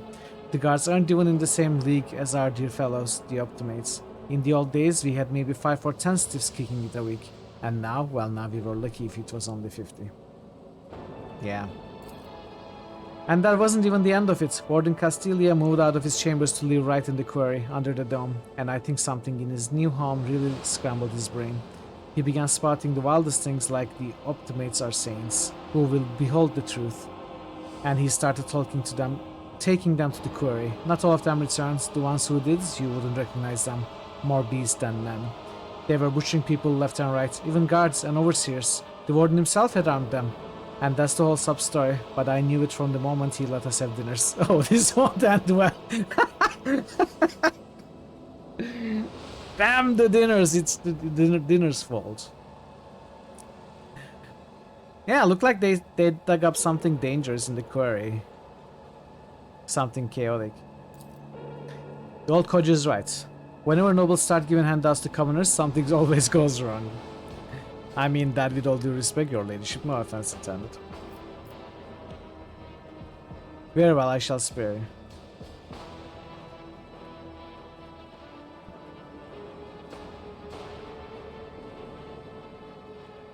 Very well, I shall spare you. Oh, that's so great to hear, your nobleness, just great. Now there's a true aristocrat, not that warden creep. Now then, your nobleness, where was I? If you're ever on Football Station, there's this district there, the Shadow Quarters. It's called that because it's located behind the statue of our holiest emperor. I've known folks who called it something else, also on account of it being behind the statue. Don't repeat their mistakes, I tell you. Reverend Hieronymus wasted no time finding and burning them all. Why does chaos always have to be so dangerous? Sounds like someone is anti-chaos. No, I love chaos. There is no not having chaos. Forgive an old man for getting distracted. So, Footfall, the Shadow Quarters. There's a bar there, built into the remains of an old ship. And in that bar, in the back room, a certain Riza does her business. Tell her Grandpa Backwall says hello. You'll be our favorite client in the blink of an eye. There we are. Well, your nobleness, we'll be going now if you don't mind. I shall not leave you here to die at the hands of Warden Sanchman. Go, tell my pilot that it is the Lord Captain's order that you be sent to my ship. You will join my ship's crew. You have my personal pardon as a rogue trader. Thanks, we are most grateful, your nobleness. The old man glances at you somewhat skeptically, but then smiles and leaves.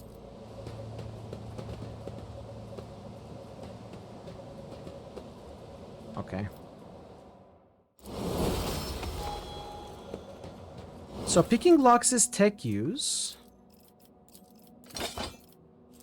Disarming traps is demolitions. Lasgun, what is this?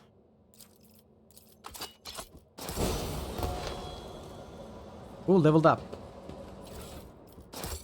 Keep your wits about you. Also blowing up doors is...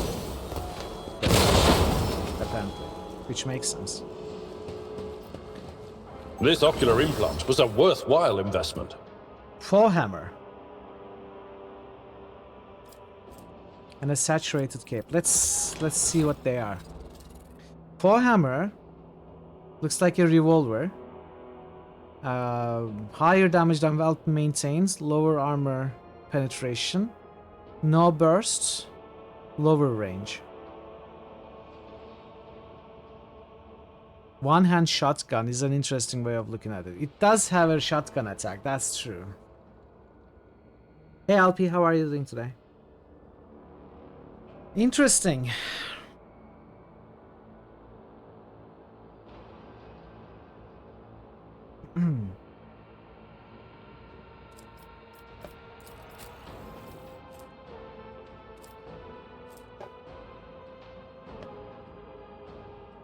This deals only slightly less damage than Blast Wave. Accepts a couple fewer shells. And has a 1 lower maximum range. But I could put a melee weapon in her hands.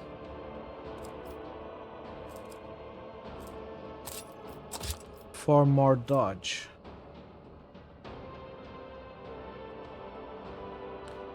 Shots from this shotgun push targets 3 cells away, even if the shot misses.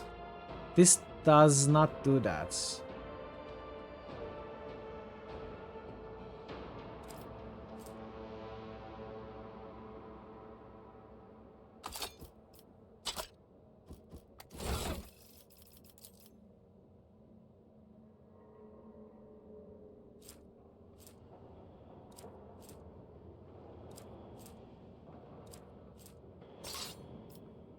Can I just take one? Not all 9?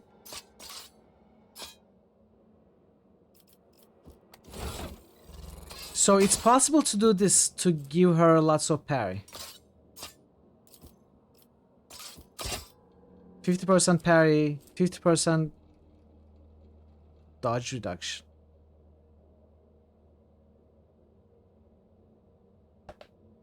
Dodge reduction.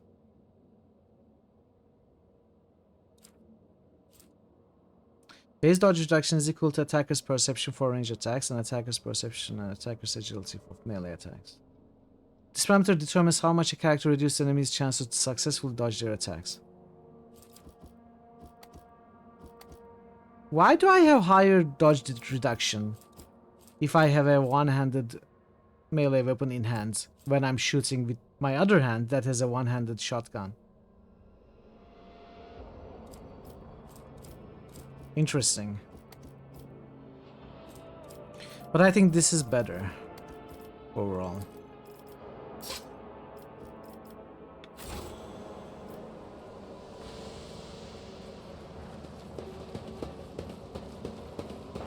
So this is an exit, this is an exit.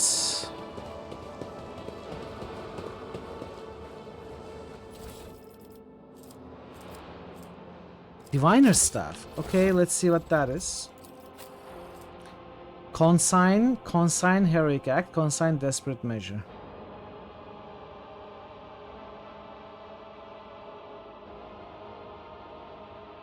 We will lose Lightning Arc, which I like. But we will get 5 willpower, 5 perception as well. What is Consign? The next hit against the target will be an automatic critical hit.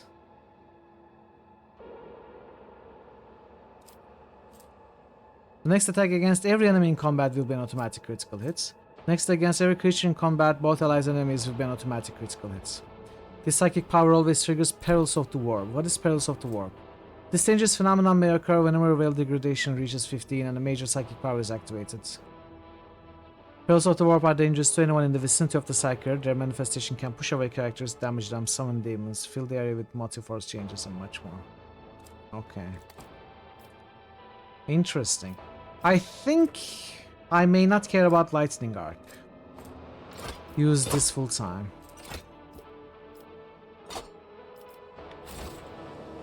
Okay, let's level up.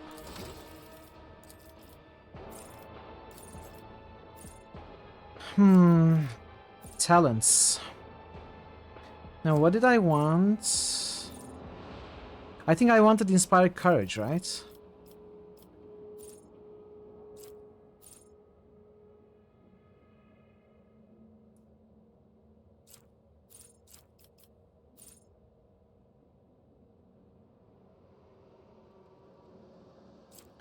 Inspired Courage combined with...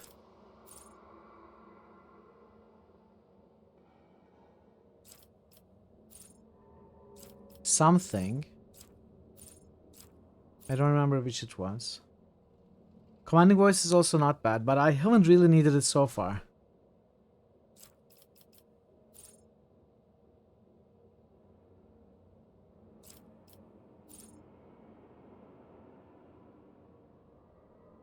Whenever an ally starts a turn, including any extra turn adjacent to the officer. Watch where your next words tread carefully. How are you doing today?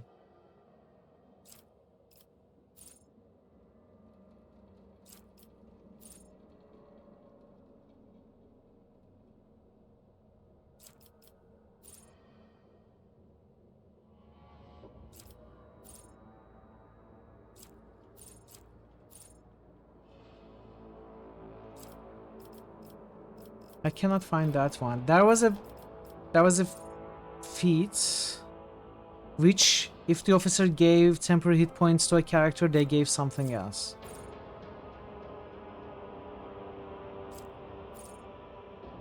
And I was gonna combine this with Inspire Courage, which gives temporary hit points when the officer targets an ally with an ability.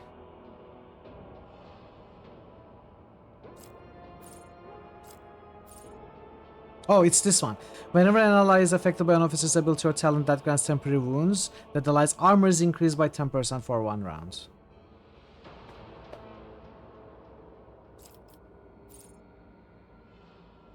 I don't think it's a bad combo. Inspire Courage is gonna allow every ability to gain temporary hit points. At least every ability for the first time in a round. And then this will, it should trigger this, also give it 10% extra armor. Allies under the effect of the officer's abilities gain a bonus to their bow's weapon skill equal to 8 and will deal 5 more damage on the attack support until the start of officer's next turn. But this is an active ability, isn't it?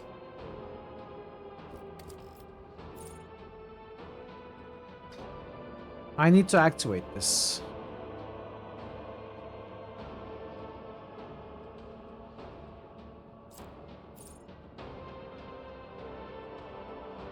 It's not, this is just passive.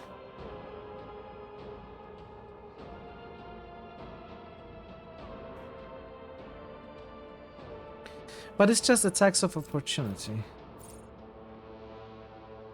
Whenever a heroic act is used in combat by any character, officer's next act will cost 0 AP. Sizdin işte.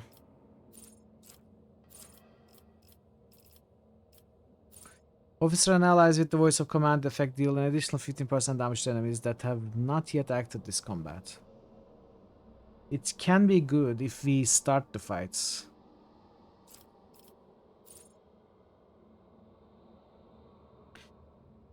Ideally, we want officer to go first, and if we're a grand strategist, the officer will always go first.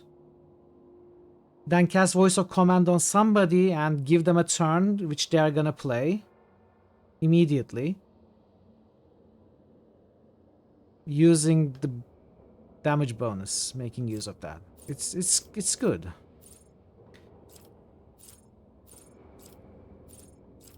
Undaunted. Nah. Yeah, we could go for Seized Initiative, it's a good one, or I could go for my combo. Inspire Courage and Armor of Contempt.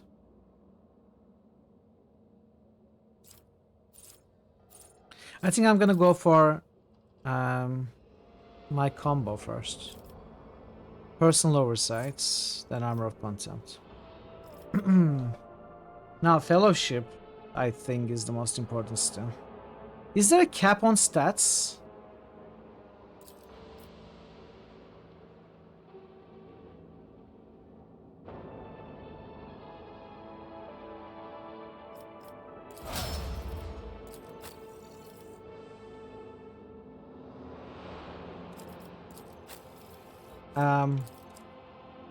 Personal Oversight?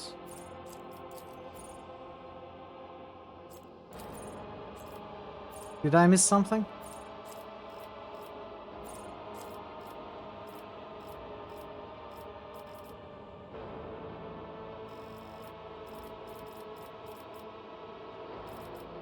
Personal oversight, yes.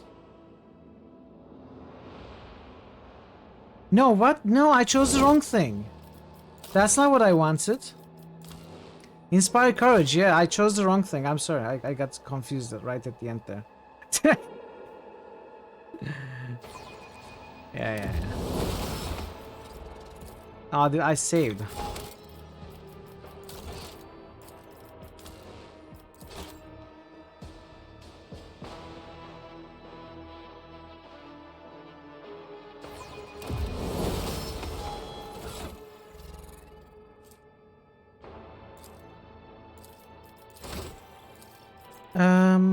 Inspire courage. Fellowship. Fellowship.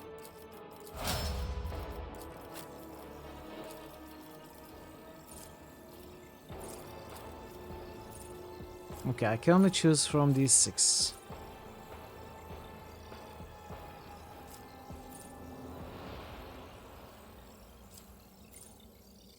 Warrior gains slash ability which costs 0 AP and has 1 charges from the current round. Slash cannot be used in the same round as charged. So if I don't want to charge, or if I cannot charge, I can make an extra attack. Hey Next, welcome in. How was your stream? Warrior marks a target gaining 22% armor. 6 damage on melee attack.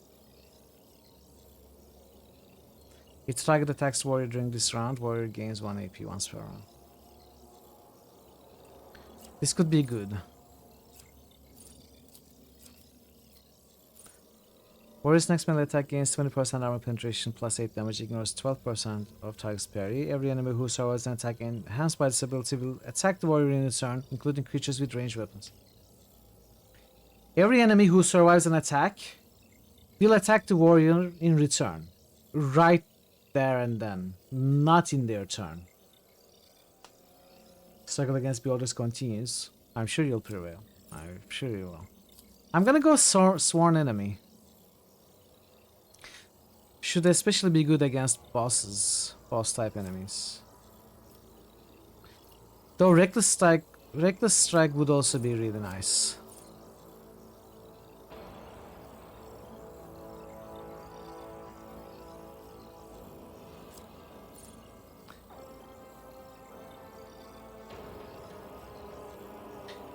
This lasts a round though.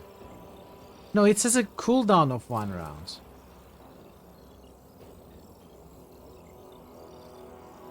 No, it's okay. So I have to use Sworn Enemy for 1 AP. Then charge and attack. That's 4 actions. I cannot use my defensive things. Maybe I'll get Slash. It's just an extra attack if I cannot use charge. Just free attack.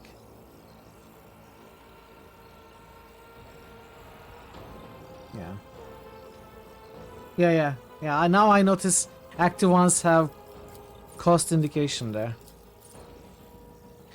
Also, Breakthrough. I have to use it at the start of the fight to have the slash ability for the rest of the fight, I think. For the current rounds.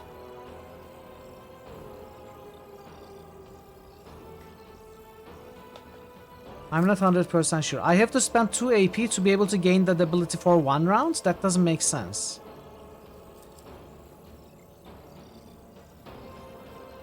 Breakthrough? Yes. I would like to.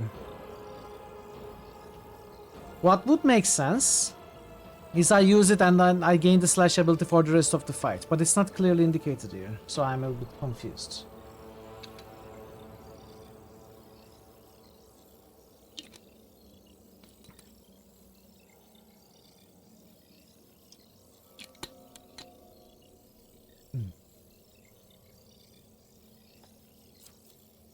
I think I'm gonna go Reckless Strike.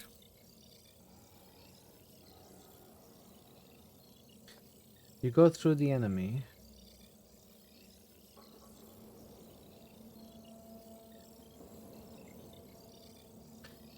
but from melee range.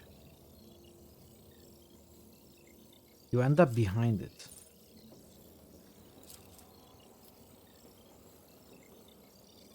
What?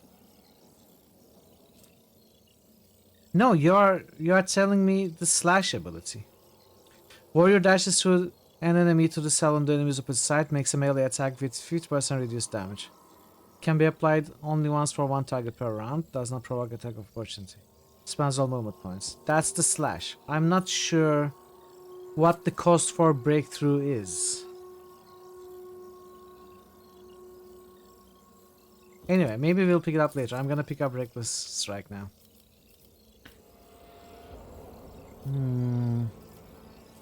Do I want this?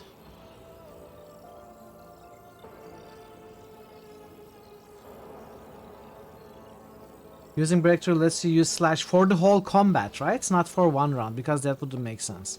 It's not really indicated, so that confused me a little.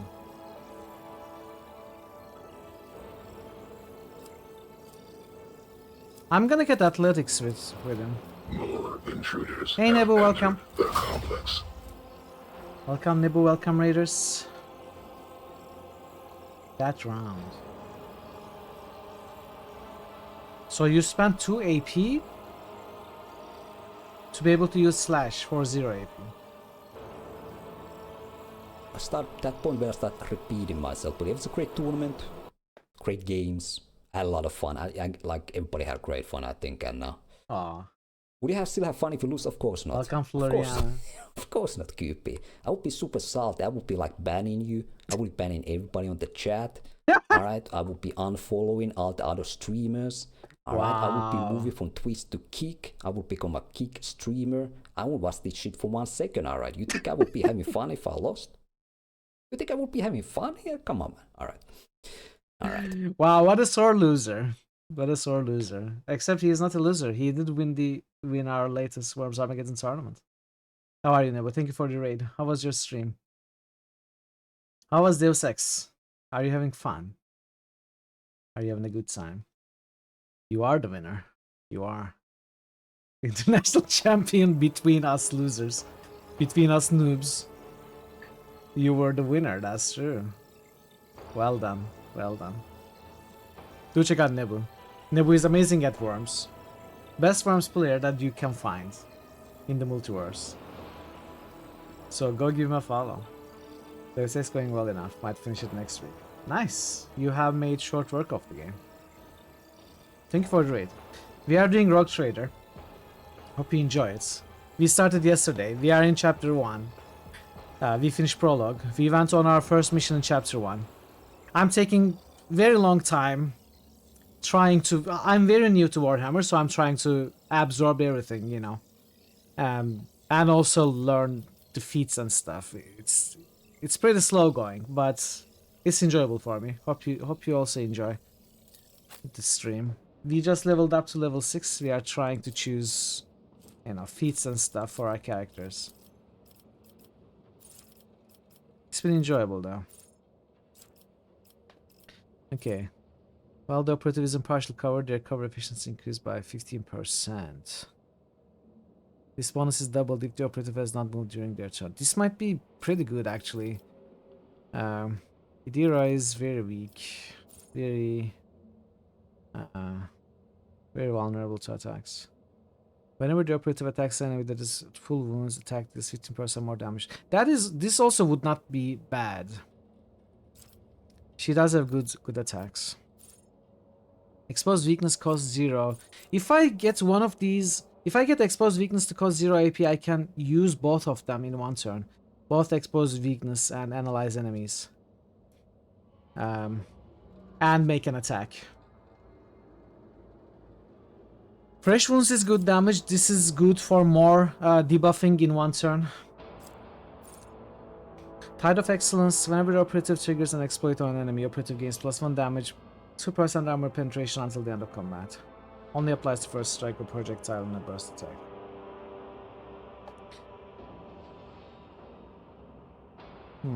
It stacks though. Exposed weakness also reduces enemies' toughness and willpower by 9. That would also be really good as well. That also would be very good. For 1 round, so it's for everybody's attacks on that character.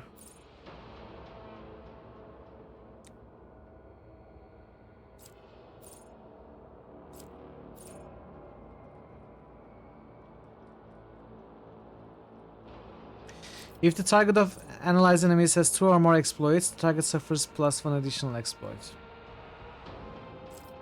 I think I'm gonna go with instant exposure this level. And I think we continue with perception. Or maybe intelligence for more operative skill efficiency.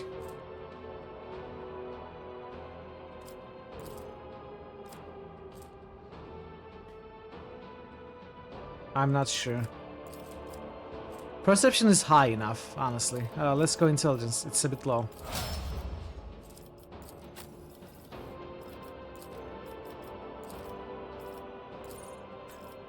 Agility, ballistic skill. I think she absolutely needs ballistic skill. Very much. A lot of ballistic skill. Soldier gives a sign that they are about to open fire. Soldier and their allies will automatically dodge the soldier's next attack. Oh. Well, for 1 AP? I don't know. Dash. Soldier immediately dashes in the selected direction, spending all their movement points. Does not provoke attacks of opportunity. Allows soldiers to dash through allies and enemies, but not through obstacles. Dash is in selected direction, but do I not choose where she needs to stop?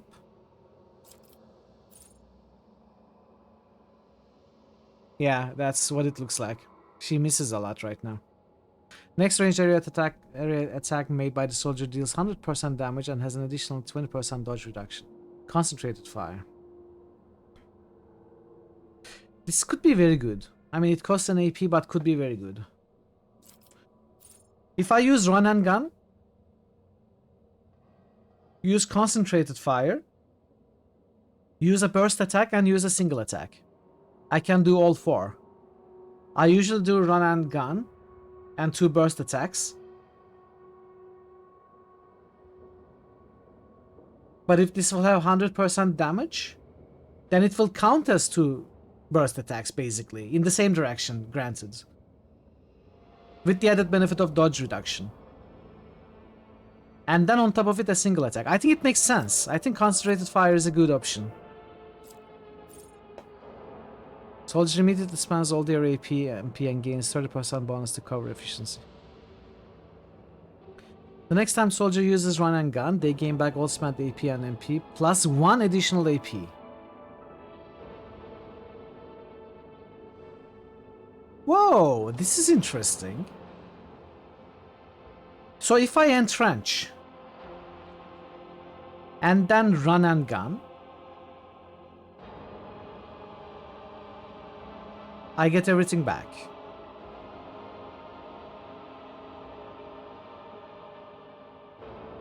And keep the cover efficiency. This is interesting, but I'm not sure if I can use it to full effect. Rapid fire. Soldier's next range burst attack will have its rate of fire doubled, but deal 25% less damage. All the shots will follow random trajectories. This is a bit risky. I'm gonna go controlled shot.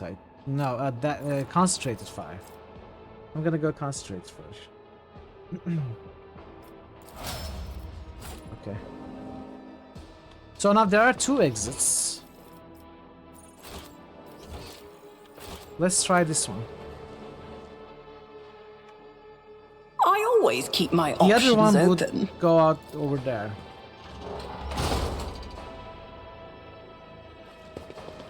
I want to take a look at something to see if it's possible or not, just for science. If I go back to my ship,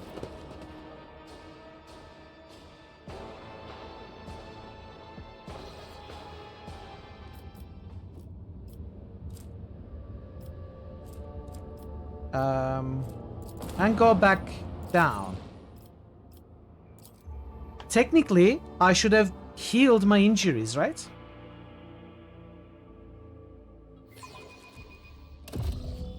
Yes, this heals my injuries, but it may also possibly cost me time. I don't know if that progressed something in the background.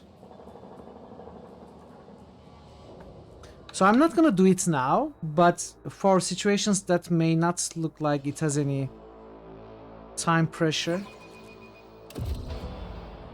we could use that.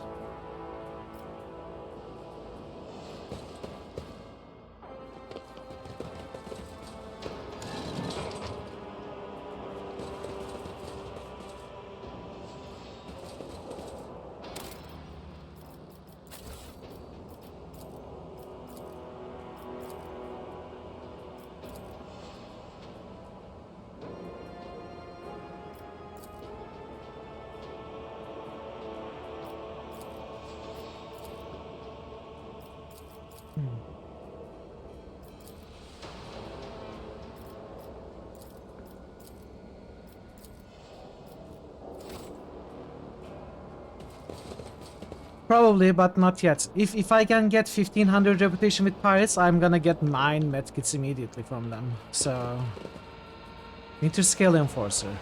Oh, Yvain is here. Ooh, okay, interesting. If Yvain is there, rise to the top. He's or safe. Get left in the dust. If I go into the ship and come back, is he still going to be there? We can see if that progresses anything. No, no, no, no, no, no. Oh no. Oh no. Oh no. Misclick.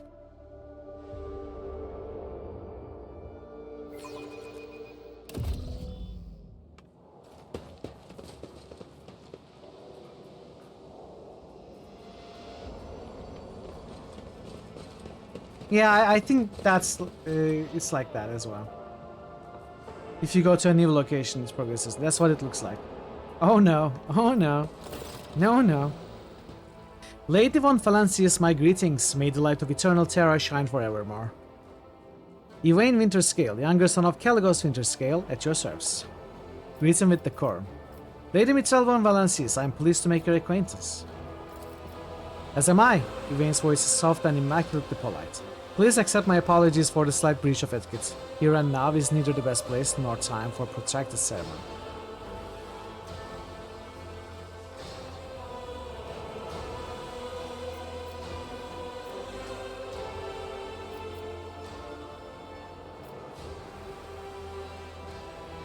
Is there anything you can tell me about the Navis Nobilite station in the system?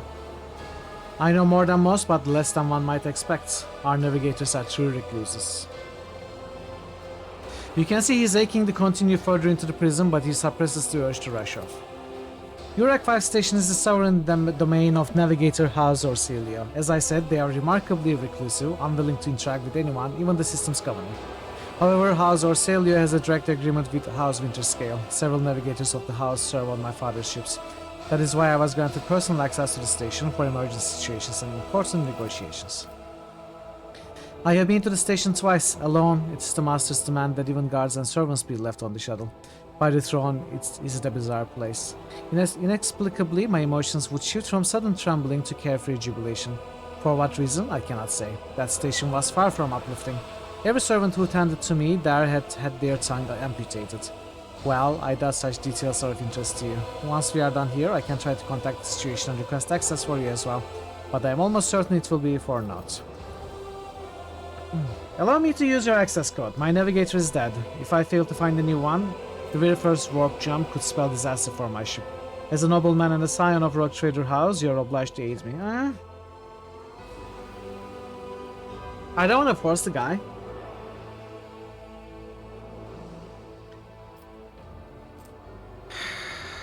I think he would already help us if we helped him here. I'm not gonna... I don't want to choose this right now. Let us discuss the matter at hand. You are here to underwrite, are you not? Indeed, it's a personal matter, if you will. And not simply because this incident occurred in a system that belongs to my father, the prison warden, and he used to be a close friend of mine once. I want to give him a chance to come to his senses, lay down his weapons, and stop this senseless uprising.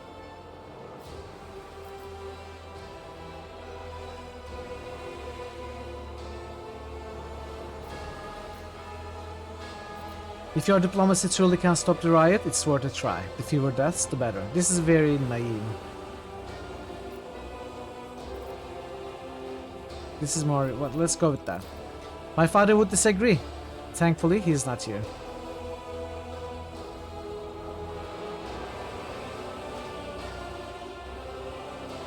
Where is Warden Castilla now? He's up ahead somewhere, and further below. We exchanged a few words over the walks, and he said he would meet me in the quarry behind the prison building. A strange choice for negotiations, but those were his conditions. Can I at all dissuade you from this escapade of yours? You cannot, your lordship. Please, I kindly ask that you not waste your breath. My decision is final. Very well, in that case I shall accompany you. I must admit I do appreciate your company. This prison is giving me a strong sense of unease, but the lift cannot support both our parties. If you are going ahead, wait for us in the quarry. We will follow shortly. Okay, this is as good as it gets, unless maybe we can go down and then disable the elevator so he cannot come down.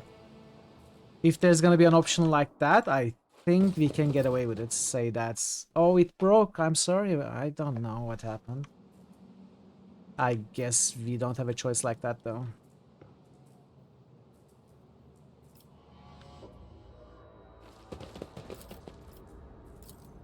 That's how it's done.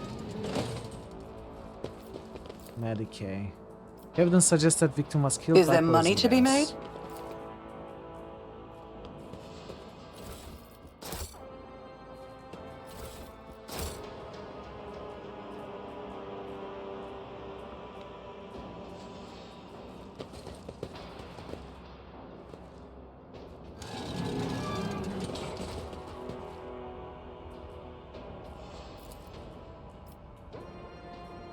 I could attack them. I don't think the Winter Scale would like it though.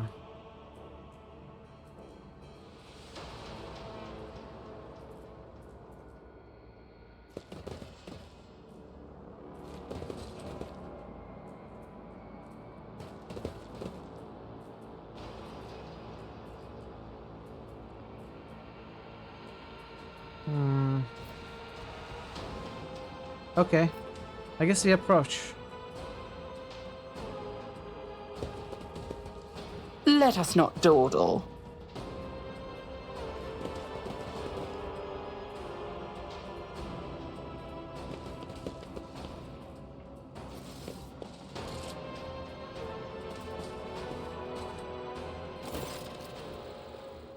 Expect even positions to be a bit more direct and blunt, a lot less please, more assertiveness, even a bit aggressive. Yeah, I know. I'm trying to avoid it though.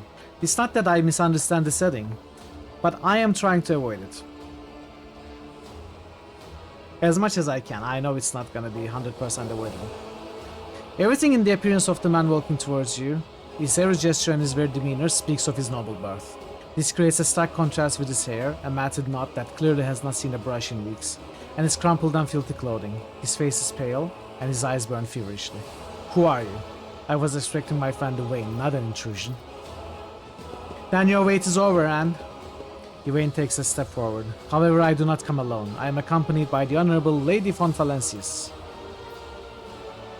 I should have guessed it would be you. What do you want, enemy of Aurora?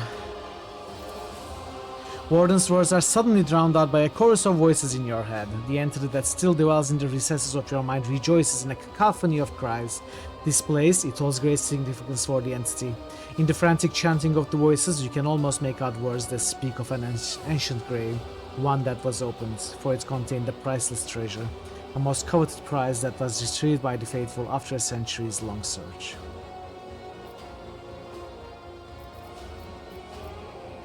That pit. There is something special about it, is there not? An item of value was once buried here. Now tell me, Warden, what was the item and who took it from here? The Warden's gaze bores into you, then he smiles with the corners of his lips. You are too late, enemy of truth. This bastion has already fulfilled its great purpose. You will never find the trail of the reclaimed relic that now rests in the hand of the devout. Who is Aurora? Oh, so you managed to barge in here and interfere with the prophetess's designs without even knowing who she is? But it is too late now. You will never attain sight. All you can do is accept your fate. He suddenly stirs like a predatory beast. I do not like it when people take the prophetess Aurora's name in vain. I desire your death, enemy of truth. Wait! The warden raises his hand and the maimed people start thrashing about in their death throes. The time for words has passed. Optimates, give your power to this harbinger of Aurora. Let our foes see the truth or become awash in blood. I'll make an Wow, that was example a out of you. good attempt at Let the diplomacy. blood flow. That was a good attempt at diplomacy. I think that worked really well.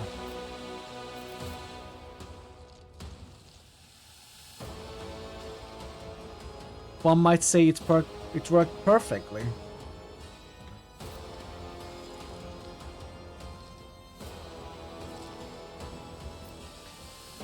Okay, so we are technically hiding behind unholy lands. We are technically taking cover behind Abelard.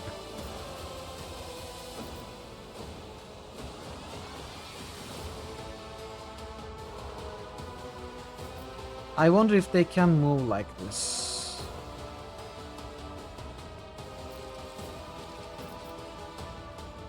Okay, we need to... Abelard is really high on the initiative list, which is not great. The Warden will play first.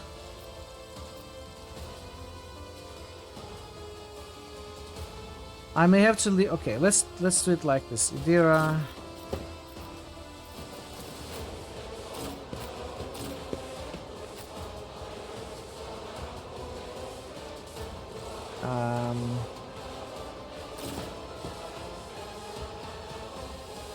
Does it block here? I'm not sure if it does. Or does it block here?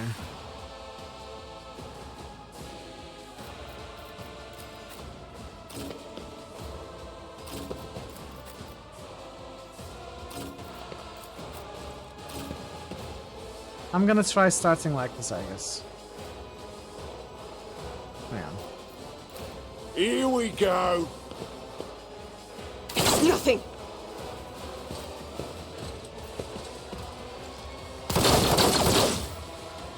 Okay, they... Well. Doubt is for the weak. Let's try all of this stuff.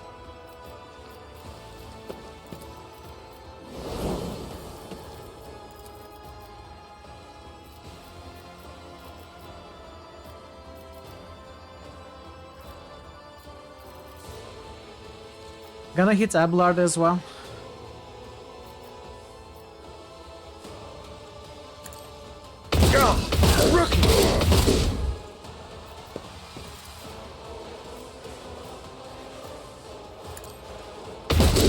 Oh, come on. That shouldn't have missed. Chaos guides me. Rah! My faith strengthens me. Oh, he's right in front of the bursts. Makes sense. My ears are ringing. Okay.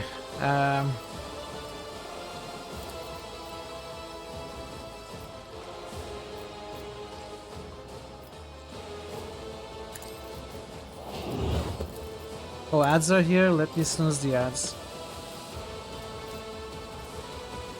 At your beck and call. Oh no, I misunderstood Reckless Strike. I mean, it's okay though. For this particular situation, it's okay. It wasn't useful, but it didn't hurt.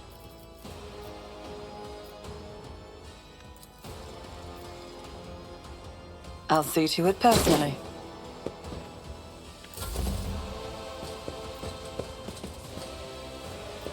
I bring ruin. Oh! He killed his own dude. The one I shot at twice and missed. Yeah, 44 damage, that was crazy. Okay, charge. Can I charge? I can charge Warden. Can charge this guy. Kill him with the charge.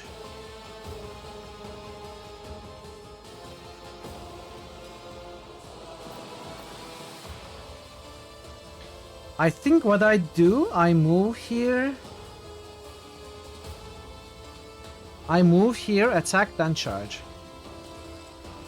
Or I move here. Can I charge from here? I can. I move here. Reckless strike. Charge. Won't be able to endure though. My place is at the 4.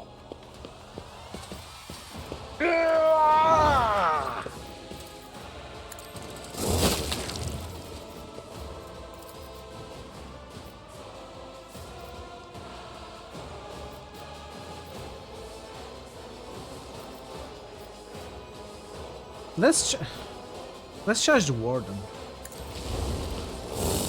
Ah, parried.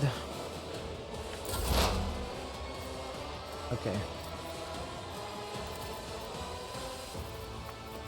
Analyze.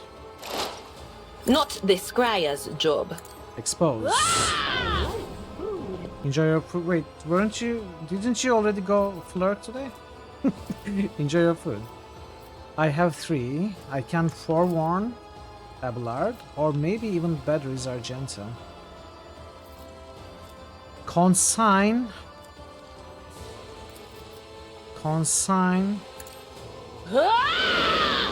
Then crits. That is not my destiny. Oh, consign counts as an attack. Doesn't allow me to cast Psychic Shriek now. Oh, that sucked.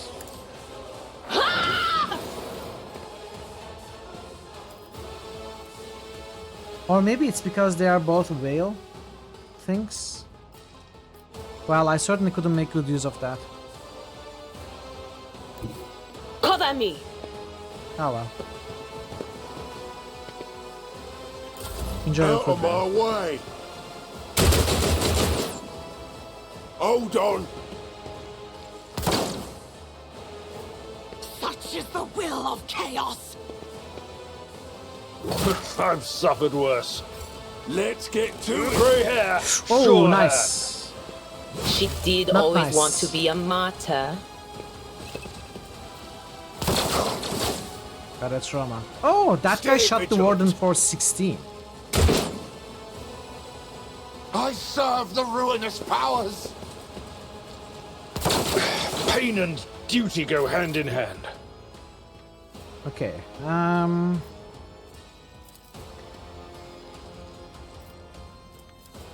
I think.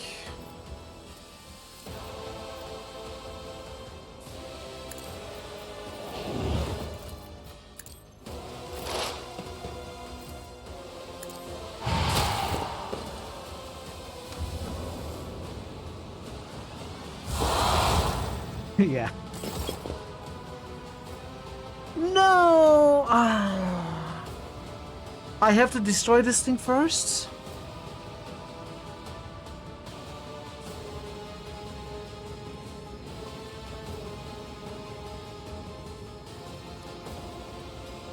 Okay. Maybe that's how it works, maybe not. If I can attack, I need to break this thing so he doesn't get resurrected.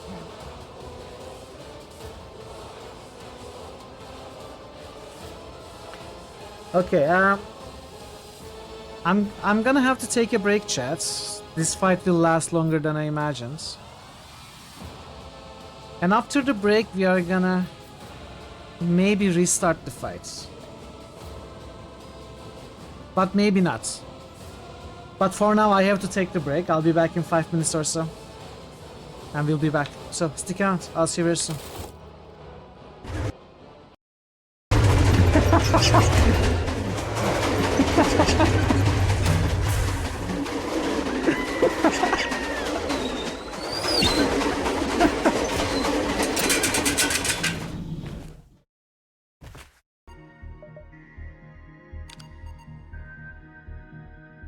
Although your lack of fuel cells prevents your ship from jumping, you can still use your impulse engines. Will you spend some time exploring the nearby system? Yes, explore the nearby area.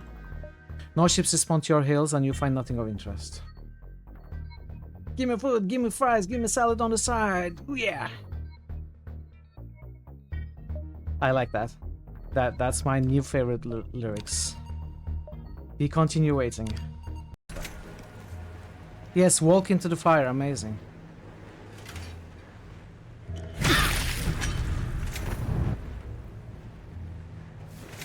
Not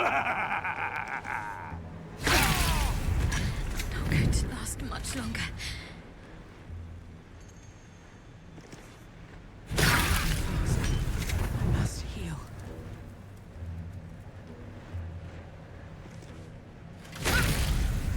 This isn't good. No, it isn't.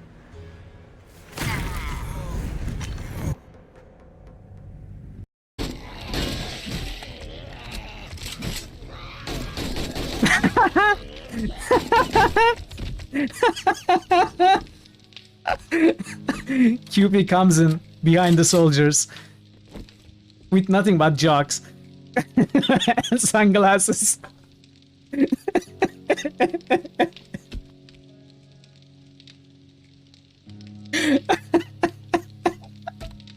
That was amazing.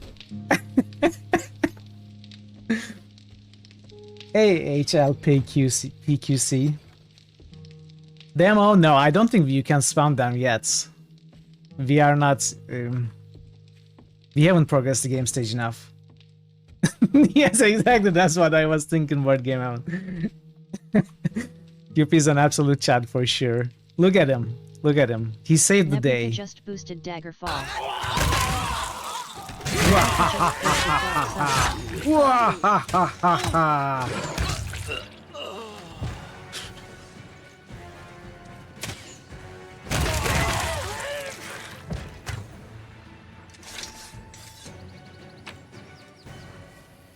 It's worth it, chat. See, we got 4 cure healing potions. I hate these urges. I want to kill. I want blood.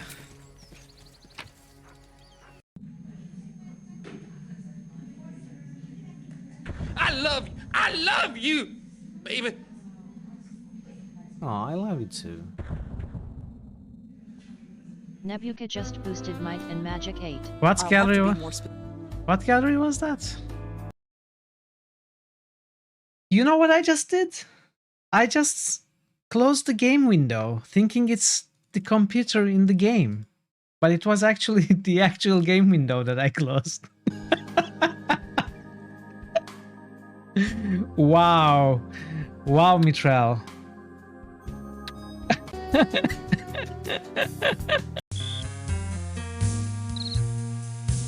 I think we already found that clue. I know, but what are we supposed to do with X? I think we already found that clue. Well, let's try to go. That clue. Let's try to go back to the. I think we already found that clue. Let's try to go back. I think we already found that clue. I think we already found that clue. Becky is awesome on the computer. She's a real cyber spy.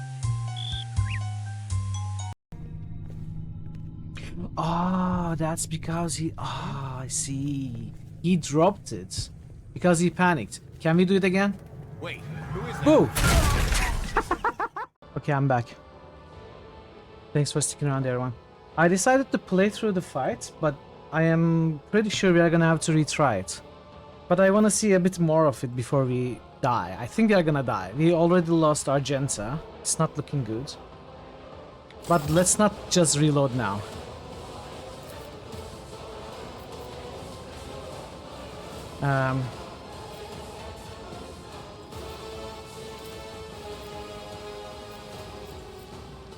Thanks, Chair.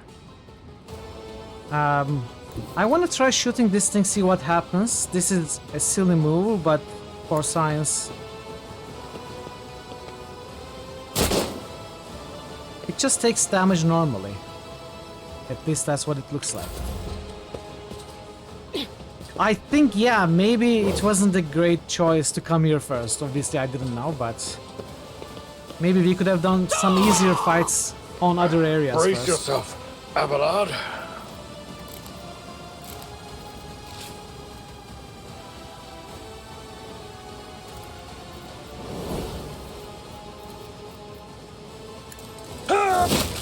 High momentum.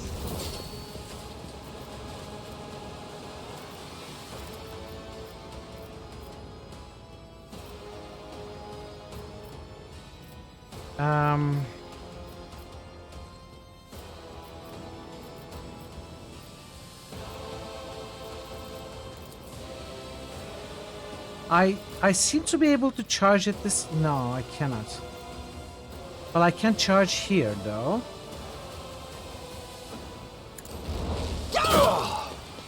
Oh, couldn't charge.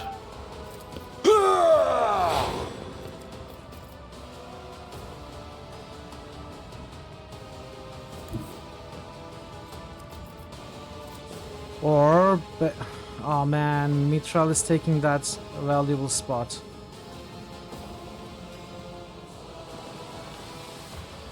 Okay, go here. Reckless. I've seen worse battles than this in my time. I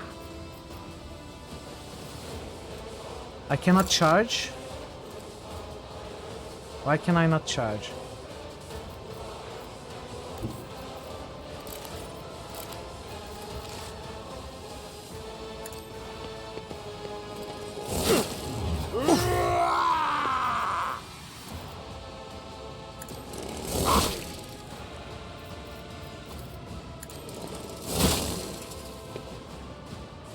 Something like this. Yeah, I guess the heroic act didn't give me my charge back. So if I kill the warden again, will he be resurrected again? Or is it a one-time thing? Was that you? Or... He gets resurrected with another lance.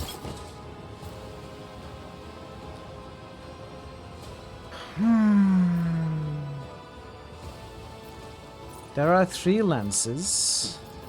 Or they may work only once. Like they get activated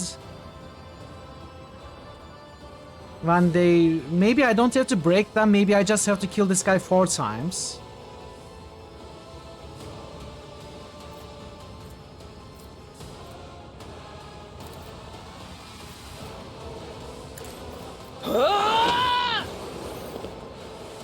Or break a lance and kill the guy fewer times.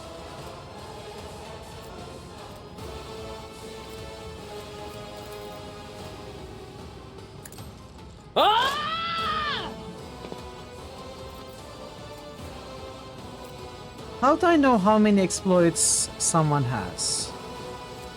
Exploit 3.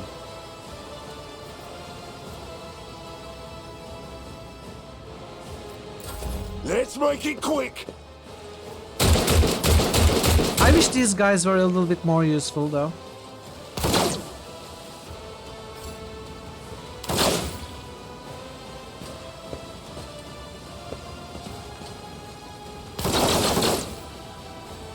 Follow my lead. Out of my way!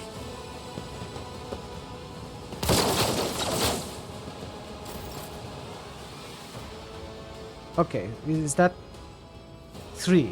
Yeah.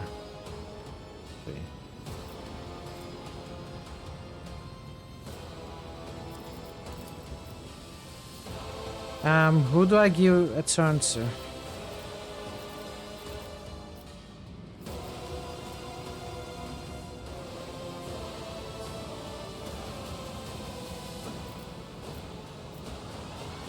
No one. Bring it down, I can use it on him again. For Idira.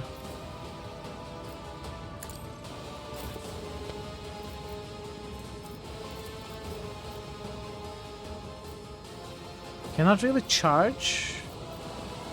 I can charge this thing, but I don't think it's necessary to break it anymore. Until warrior's next turn. Okay, I'm gonna heal myself. Ah, careful now. It will be done.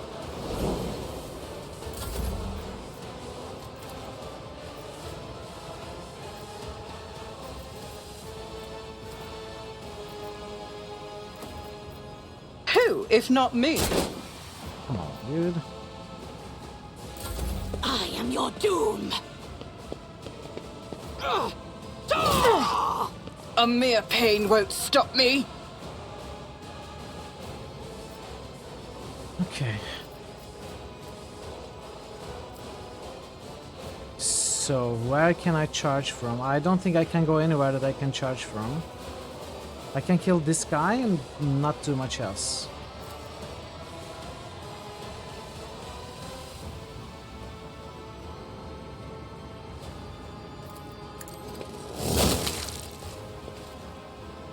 That's a great turn.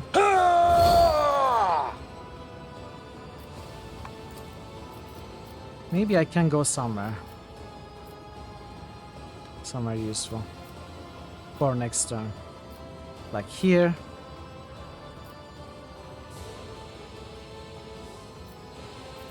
Or here.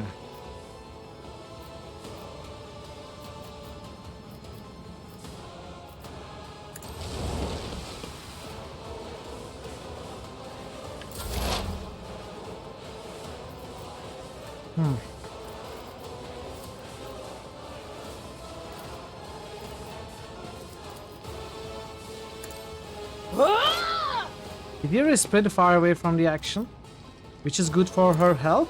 Not so good for her usefulness. Anything else?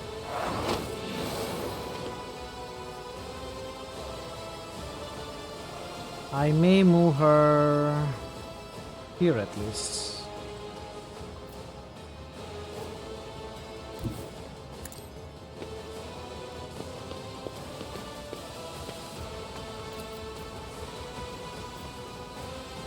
I guess I can attack the lands. Oh, it doesn't take any psychic damage, obviously. Why would it?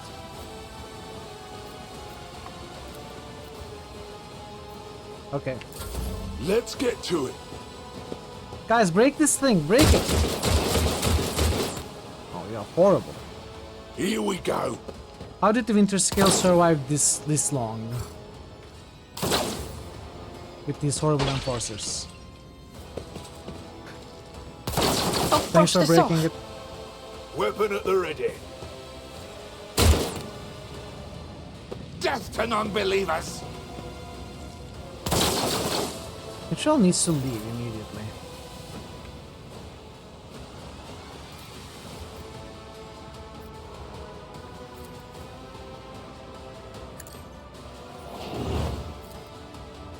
I'll make it happen.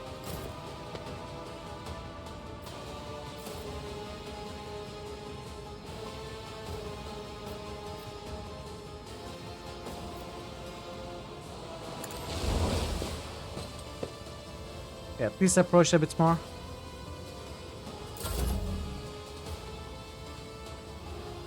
I need to remove Mithril from there. I at least put him here. Let's make some opportunities.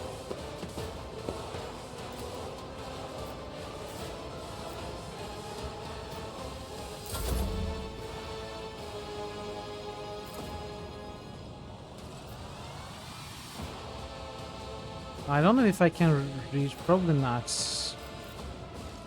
But I don't have... Well, I can walk, of course. I can, of course, walk. But I should be able to charge from here and hit, I am guessing.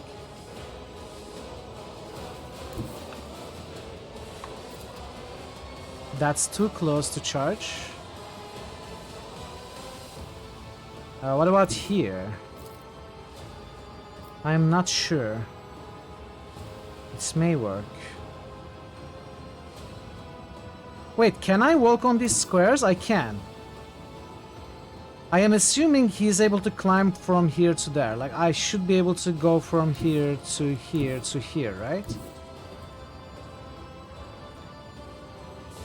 Which means I should be able to charge from here. I will do my duty. Okay.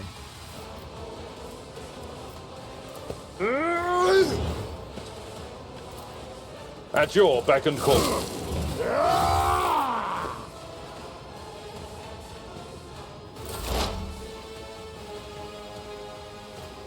Yeah. The thing is, I thought this might be valid and this might be valid, but maybe we go here from there, we go here from here. But we cannot actually climb here from here. That's what I wasn't so sure about. Okay, I need to get Idira closer. Possibly out in the open. Oh, she still cannot attack, even if she's out in the open.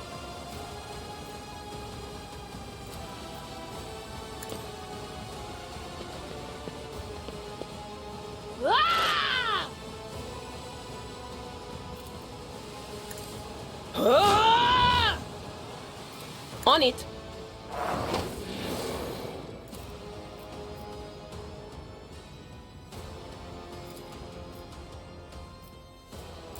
Out of my way. Dude, break this lens. It's already damaged. You can do it. I believe in you.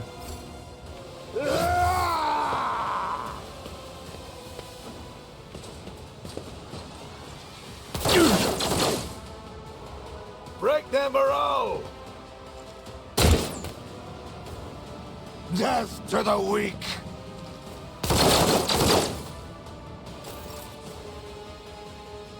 Mitral has to somehow break this.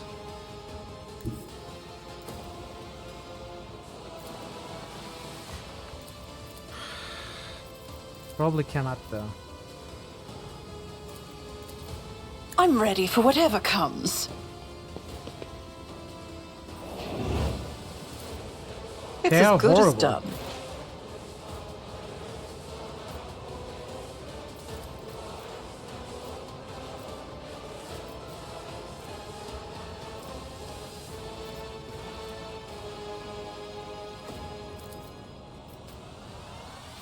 I just realized this is until the end of combat.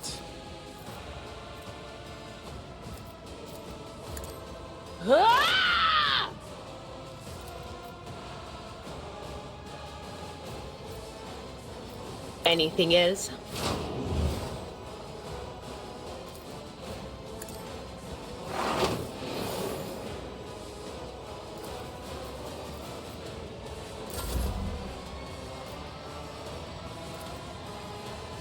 No, maybe we'll hit a critical. I'll make it happen. We actually hit. It has 4 hit points. I almost don't want to kill him now before we break that.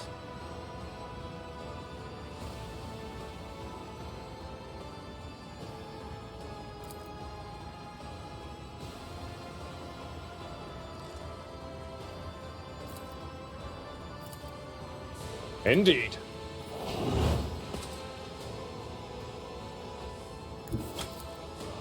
A tactically sound approach. No!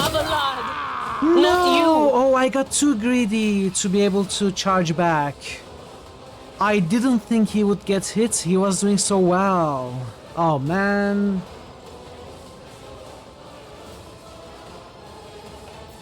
Overconfidence. That sucked.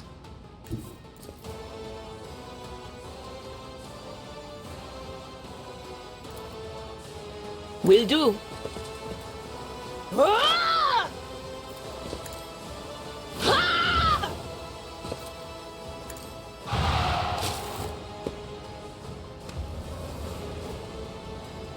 That sucked.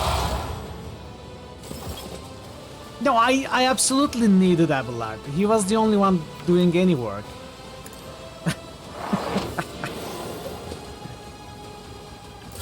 Hold on.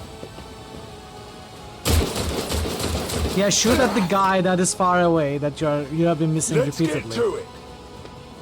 The big dude is here. Oh man. Let's make it quick. We might still win, honestly. Can I fall back now? Follow my lead. Yes. Chaos guides me.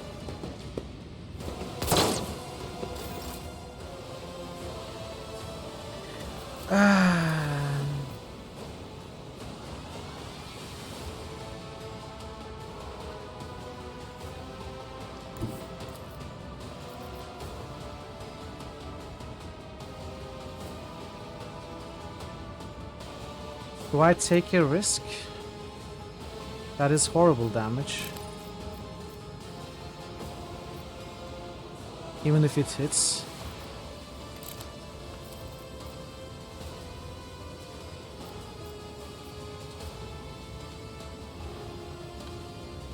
Do I do it? 29%, that's so bad. What if I...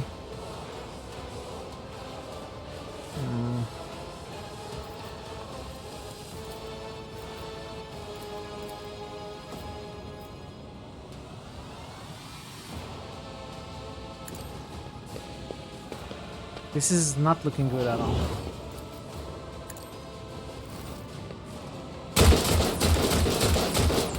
Nice! You made great use of the extra turn I gave you. Well done. What happens if I break this? Let's try breaking Who it. if not me? I mean, it's too late, of course. He's already resurrected through the lens, so... At least we learned that it's not useful to break it after the facts. Let's see. Man, this is not looking good. This is looking rough. Ah! Ah!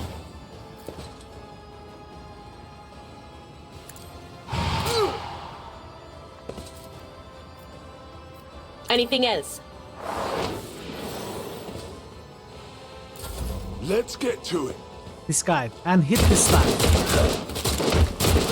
Okay, some damage. Here we go. Come on, my man. I believe in you. Okay, a little bit more damage. Out of my way. Mitchell is dead. So that's what that feeling was about.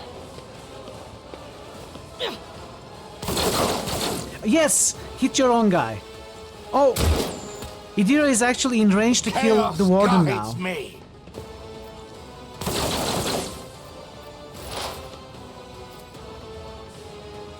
There is a possibility.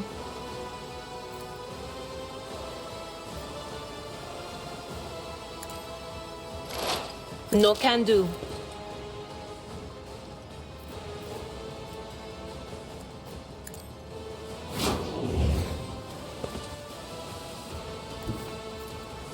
On it. Come on, you just need to deal 18, 19 or 20. Not a 9. Hold on. I think she's gonna die this time.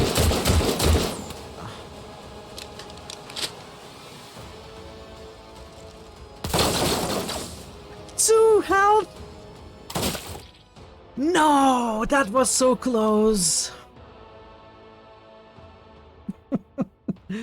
Okay, despite all the bad choices we made, we almost won. I think I can do a better fight this time.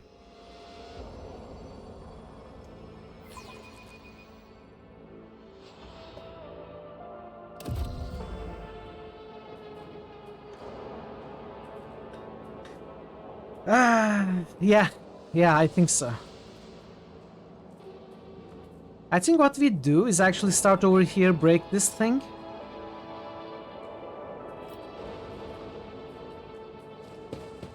To start with.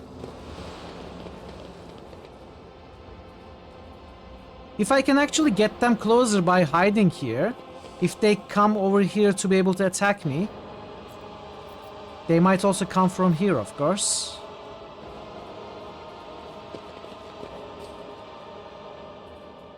Keep your wits about you.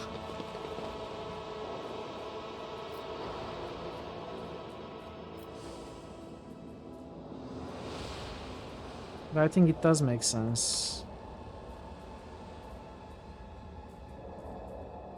There isn't much cover here. That's the problem. There's cover right here. No, that's not cover.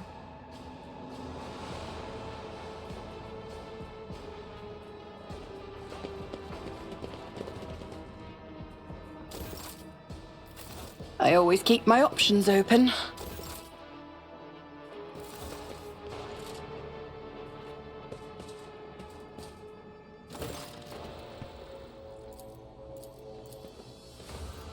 We can also maybe use this opportunity to see some more dialogue options. How do you know who I am? Lies have many faces, but there's only one truth, and it has been laid bare before me. I knew the enemy of the truth would come here sooner or later. And this isn't you. I don't know how it has come to this, but please let me... Quiet, Evie. I promise I will talk to you later, when we are alone. I can't say I'm eager to spend some time alone with you. Not after everything I've listened on Rykadiphilia and what I'm witnessing right now. You know, we had this guy once, he was a quiet one. One day he walked into a middle deck bar, threw one back, then pulled out a gun and started shooting people left and right without saying a word. Then he shoved the barrel in his mouth and blew his brains out. Our warden here has exactly the same look in his eyes right now. This Idira really has the nicest anecdotes to share. What madness have you wrought in this prison? Do you truly want to know? This was my garden, when I tried to grow the seedlings of a beautiful future. That was before I realized that there is no future, not in the sense ordinary people understand. We are too attached to this life, to the limitations of our weak bodies, to the short-sightedness of our eyes that can scarcely see. It's also insignificance. The true future lies beyond real space, and the only way to reach it is through a cleansing sacrifice, do you understand? Yeah, exactly. Why did you mutilate these people? These are my optimates. Optimates? Saints who will guide the flock at the fated hour. Listen, can you hear? You can't? They are crying out, calling. It's just that their cries are not meant for our ears. They cast their voices out there, beyond the edge of the glass, into the transparent quiet. There they are heard. There their call is answered. Rogue Trader, every moment spent on talking to this heretic could be a moment spent destroying him and committing this place to purifying flames. Isn't it time we got started? Okay.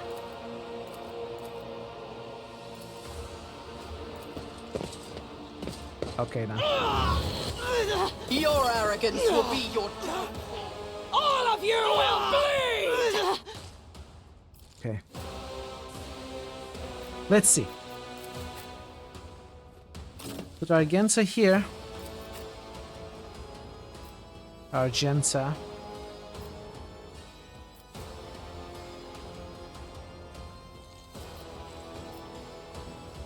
Put you way back here. Put you here. Abelard just... No, I need to lure them here, right? Or maybe they won't come actually. They may just attack the Winterscale Enforcers and not approach. But if I hide all my characters here, I think they would kill Yvain. I gotta be fighting.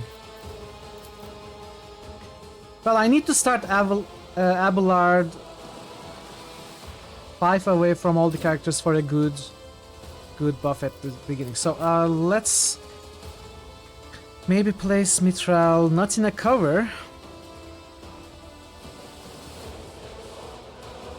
per se.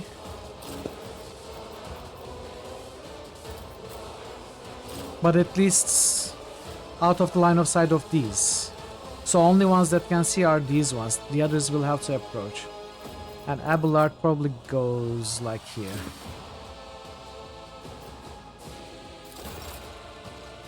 Okay, Idira starts. Forewarning for Argenta.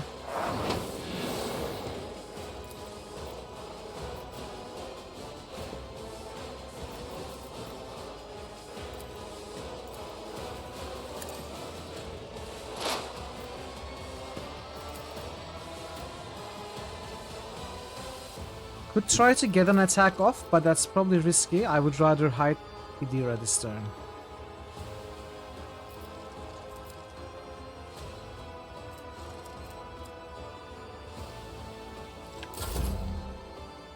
Okay, now Mitral.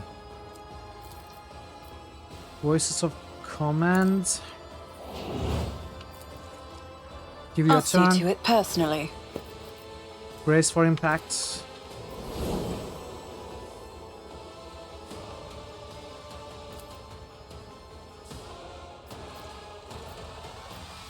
Could charge in. Probably bad idea. Could charge this way. Then charge that. You know what?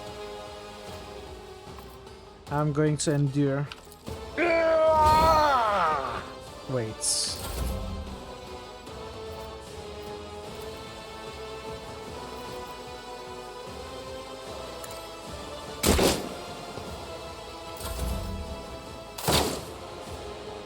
I serve the ruinous powers. That guy almost died immediately.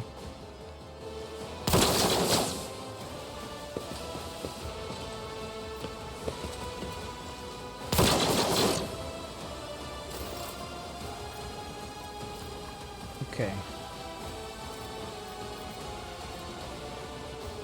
Furious recital. As the Emperor commands, I act. I can do run and gun. Concentrated fire. A burst shot and normal shots. I'll do it. On the lands, maybe. Or just out in the open, hope that we hit, you know, spray and pray. I don't think it would work very well. What if I go shotgun?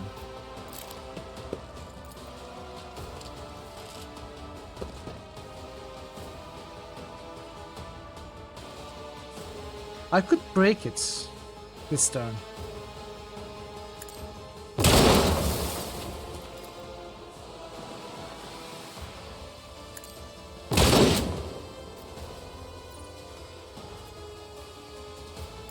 Out of my way! My faith strengthens me.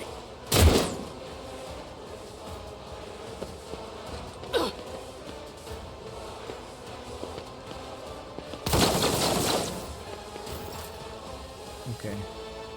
I think maybe it's time we charge now. Is that a good idea? I'm not so sure. They are not approaching. So I have to go.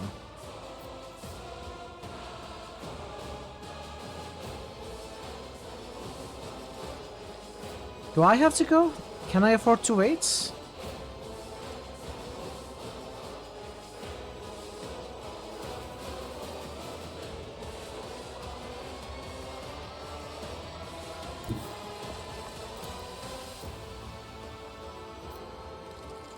I think we go. Take the risk. It's a terrible risk. Maybe I wait another turn. Tried and tested tactics are the best ones. No. Mistakes were made. Can I go back? Well, okay. We stay here. We don't go further.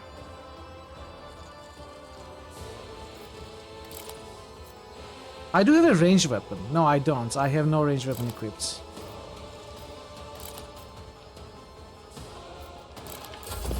I am your doom. Let's get to it. Let's make it quick. Crush the feeble.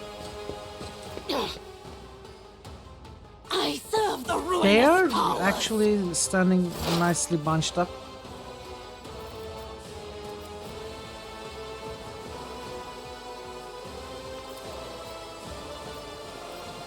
Could kill someone.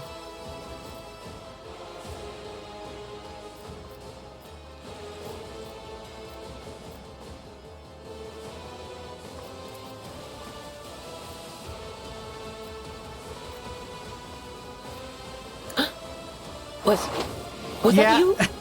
Or Do I have it equipped on? No, I don't. It would be nice with the chain lightning stuff for sure.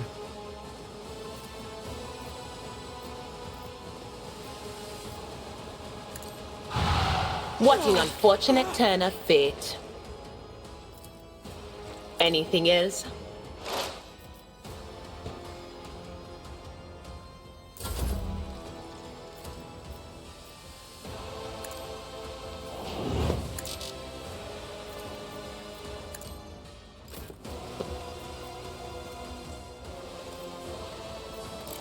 Okay, so low chance to hit, but it's something. If I do concentrated fire, I cannot burst. So no concentrated fire. Spray and pray. None can escape the Emperor's judgment. Not bad, not bad. Hit the warden twice.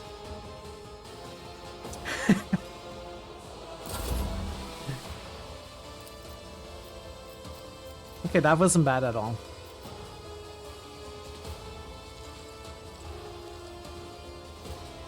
I don't think I'm getting closer though. Let's get to it. Death to non-believers. No, you cannot. You cannot. It needs to be like a few turns, three turns, I think. 3 rounds, I think, before you can do it again. Okay, now concentrated fire.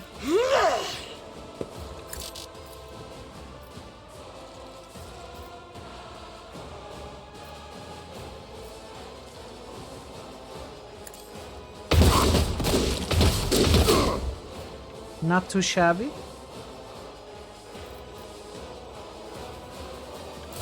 Stay vigilant.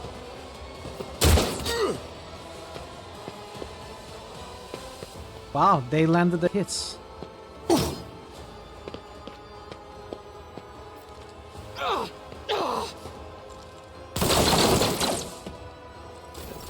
High momentum.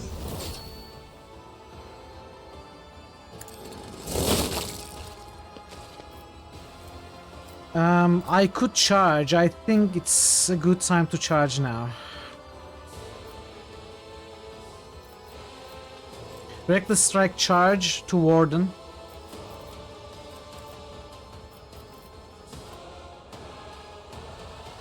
It will be done.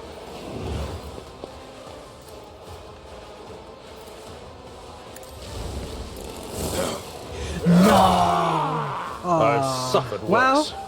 daring breach time.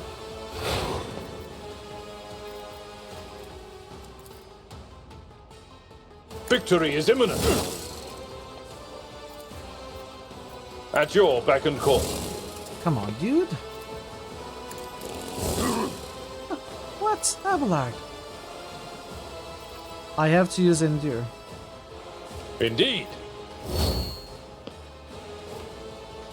Maybe go back to my spots, even?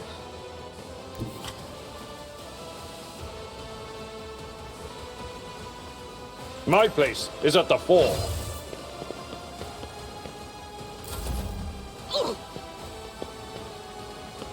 Oh, my ears are ringing. Here we go. Out of my way.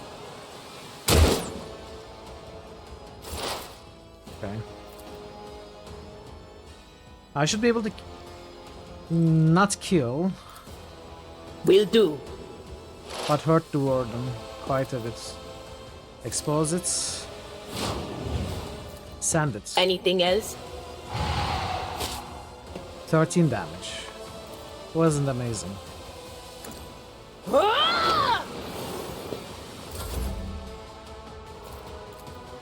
Oh, yes. Please, thank I'll you. make it happen.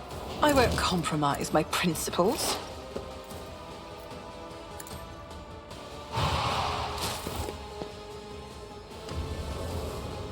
That's one.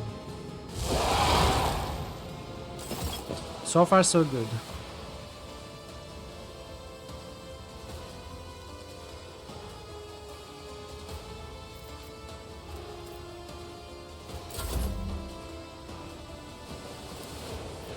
Can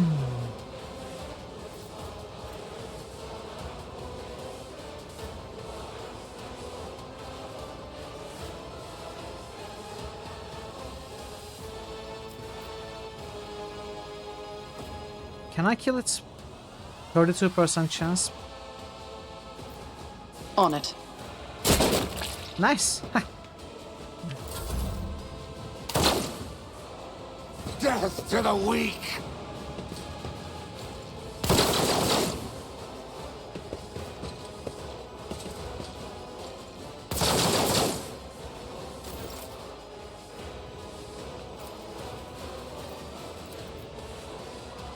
I guess I changed the weapon back to... Wait, I'm on the correct weapon already. Do I try to break this lens? Is that what I'm doing? Run and gun, make 2 shots?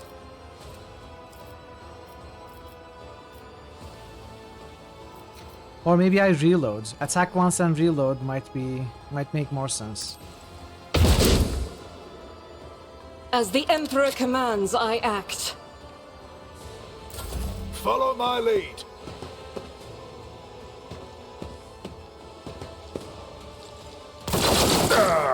Brace yourself, Abelard. Do I go for the lance with Abelard?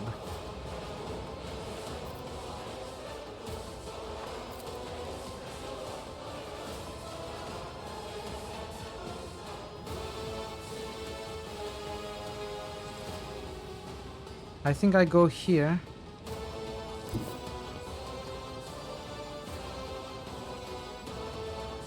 Endure and wait.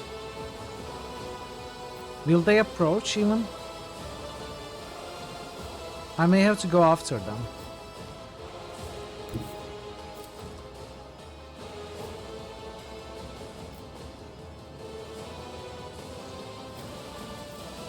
I cannot seem to charge at all.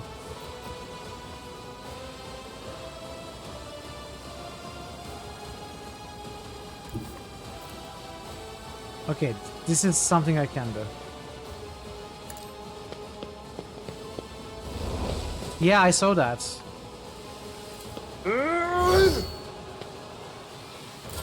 Something that would be nice to have. Let's get to it.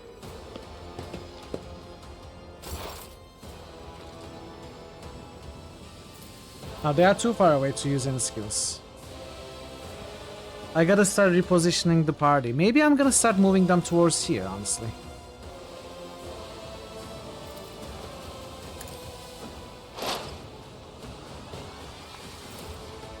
On it.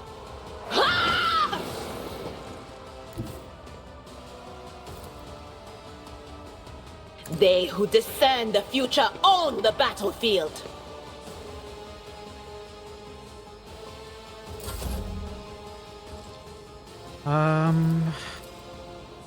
I should be able to give Abelard a turn though.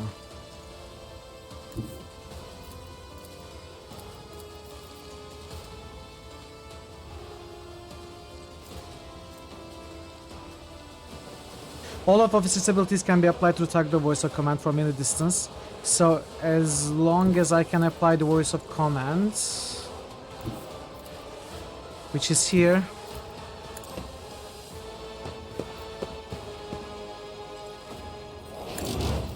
I'll see to it personally.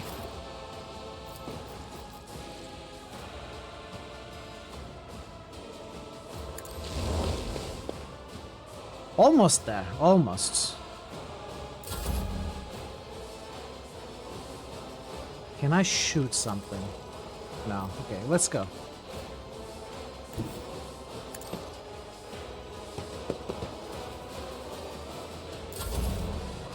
Pain and duty go hand in Chaos hand. guides me. I've suffered worse. Works, masters! Is the will of chaos.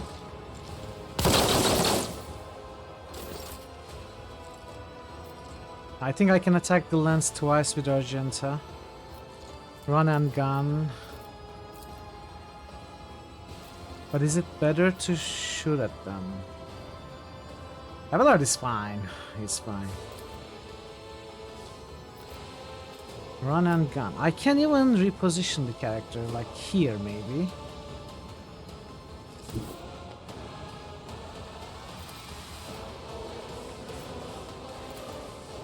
Oh, I think we hit this thing, right?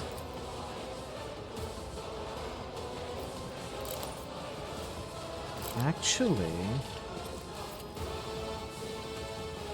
Okay, let's move here. I'm gonna move here anyway. Be undone. He is loyal. Of course he will. I mean, any one of my men will do that for me. Okay. We make 2 attacks at lens.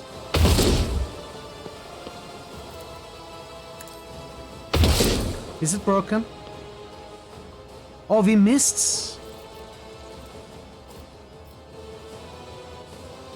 Unfortunate. Weapon at the ready. I am your doom!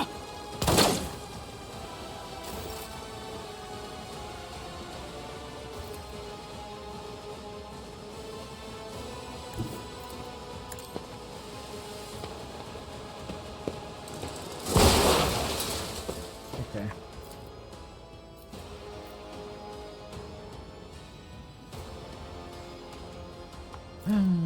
Can I get closer? I can.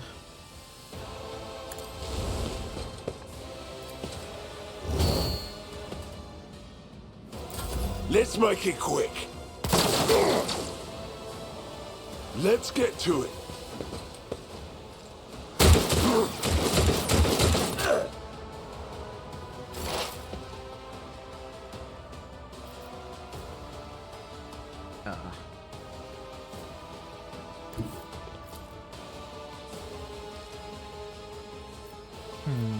Now, where might I get a line of sight?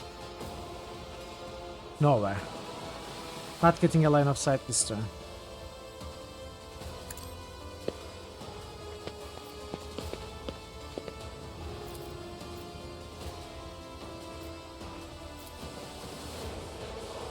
It's okay.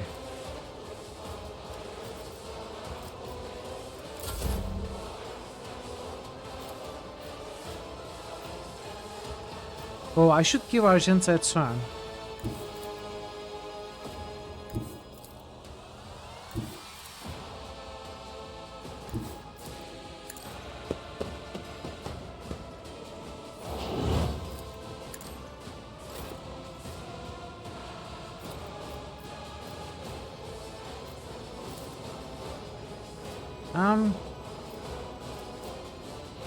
Better than nothing, I guess. 95% chance. 4 damage. With an exclamation mark, though. It's 4 damage with an exclamation mark. So it's more valuable than 4. Here we go. My ears are ringing. Chaos guides me. Yes, hit your own guys. Brace yourself, Abelard. Yes, hit the warden. Oh, do I move in?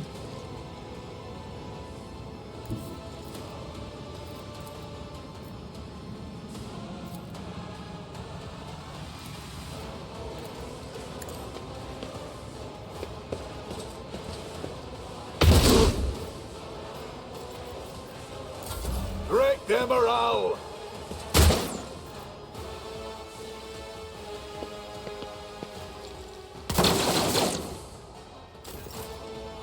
Okay, Abelard has to shine this turn. Reckless. Charge. It will be done. No, come on, dude. Ah, got parried. I need to endure. I cannot attack again. Well, it wasn't much of a shining. Out of my way. Hold on.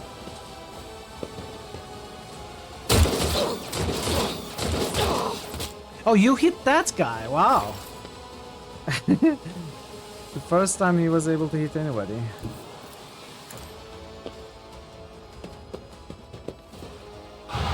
No, it didn't shine that well at all.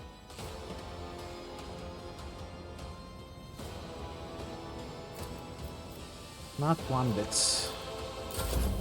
High momentum.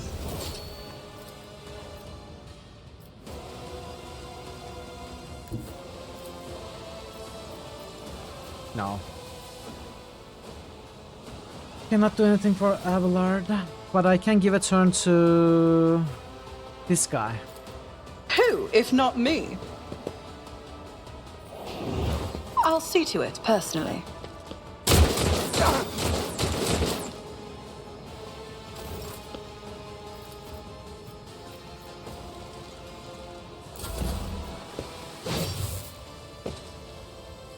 I serve the ruinous powers! I've suffered worse. Oh?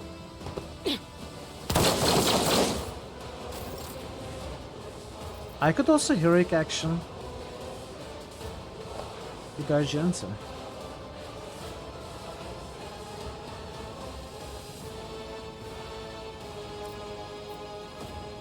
You know? Run and gun. Doubt is for the weak. Go right up to the face of the warden.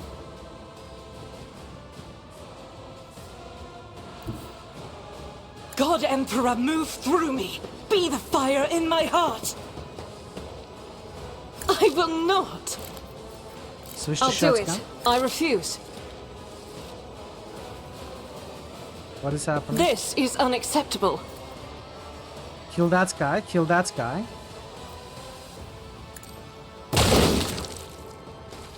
Faith without deeds is worthless. Missed that guy. Use this. Kill that guy. Each strike is a prayer.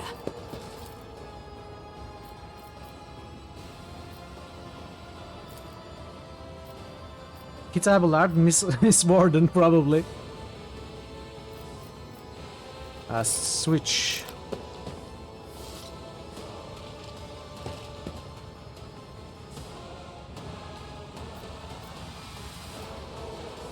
Why can I not shoot? I can shoot with shotgun. Hi. You could do worse, but not by much. Revel in Slaughter. Remove the winded effect. This is gonna help? No. Ah, okay. I see. So that's how it works. Well, do I take that risk again? Run back charge?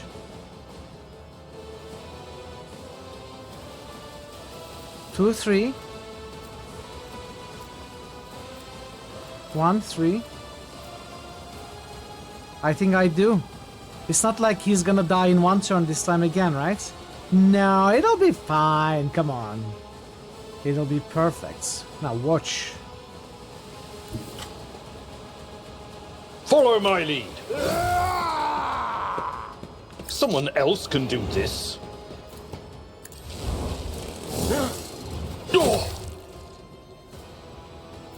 Victory is imminent. Abelard, you suck. You used to be my savior. Now you keep getting parried.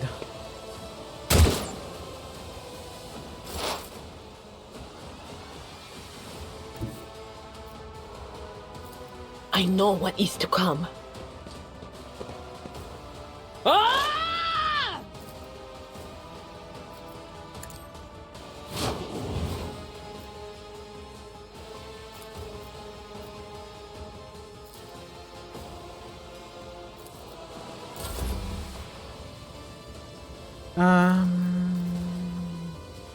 I should be able to give someone a turn. Abelard.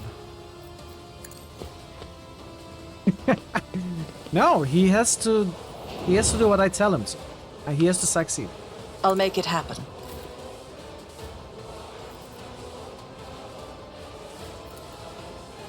It will be done. I will do my duty. There we go. See? He can do it. Yvain approaches the body of his friend and remains silent for some time. Then he looks at the quarry. His gaze is dark.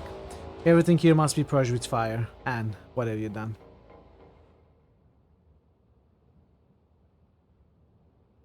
May I invite you aboard my ship, Yvain? I would like to continue our acquaintance. I thank you for the invitation and accept it gladly. I will arrive by my shuttle. In a little while. If you'll excuse me, I would like to be alone for the time being. 3 profit factor. Okay. I think I may have lost my chance on that persuasion action. I thought maybe I could ask again after helping him, but there was no such option right now. Maybe I can ask again on board the ship though.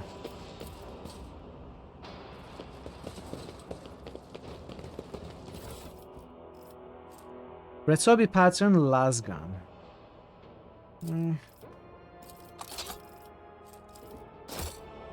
I always have a backup plan. Your eye is drawn to the shards of the enormous lens scattered around the broken device. At first you're uncertain as to what troubles you, but suddenly the realization hits you.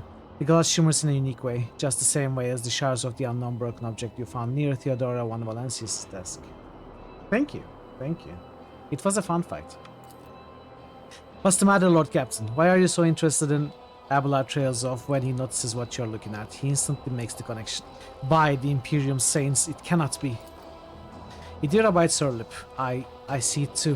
Whatever that thing in her study was, it was made from the same material as this junk. Is it possible to get cover to take out all 3 of the... It is possible to get cover to take out all 3 of the lenses.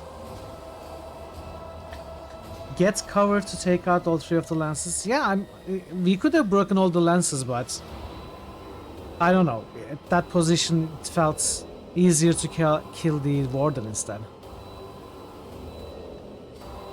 Rather than, you know, go all the way to the back end of the room. But they aren't great covers. Sadly. Not that I have found. What? Abelard is at a loss for words. He takes a moment to collect himself, and all at once they start pouring out in a hasty sputter. It's a mistake. Slander meant to blemish the good name of a person who is now dead and cannot even defend himself. First those minions said the archenemy murdered Lord Captain Theodora, and now this cannot be tolerated. It will not be tolerated. Come on now, Abelard, remember what she was like. Brazen assertive. It was like her entire life was a race against fate until fate caught up with her in the end. She would have gone headfirst into a black hole if she had thought it would put her even one step ahead of everyone else out in the expanse. If he could just find out what she was keeping in her desk and why she went to get it during the attack. How bitter it is to know that you were born from bad blood, but do not let this knowledge drag you into the darkness. The sister's words ring with a genuine, sincere hope that you are blessed with a worthier fate. She does not appear to be shocked by the news of Theodora's possible heresy.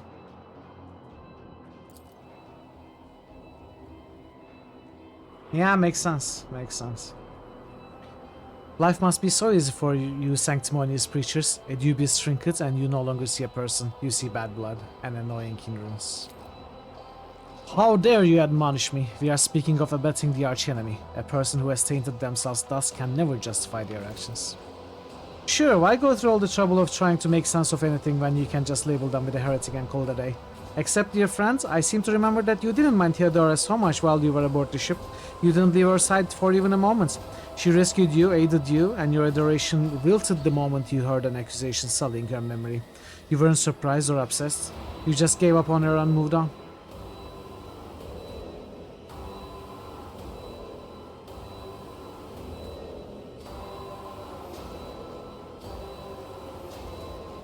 Idira is right. It's too soon to cast accusations of heresy. Mithral, don't be naive. Theodora kept an unsanctioned witch by her side like a pet. Do you really believe she would think twice about crossing the line in other ways? What do you mean? She is also on our side right now. Came with a team of 4. NPCs helping me? Yeah. NPCs were helping me Quite a bit, dealing maybe 1 damage every 3 shots. But what do you mean he came with a team of 4? Can the team be bigger? Can you get more than 4 characters in your party? Max is 6? I asked earlier. No one said anything. I didn't know we could get more characters. Well, we are gonna find out. I could have at least tried to get some mercenaries, I suppose, to fill the party until we get proper companions. It's okay though. I mean, we did well. It was added challenge. It made it more fun. Rise to the top, or get left in the dust. Noble sword. Besides, okay, let's look at all of these.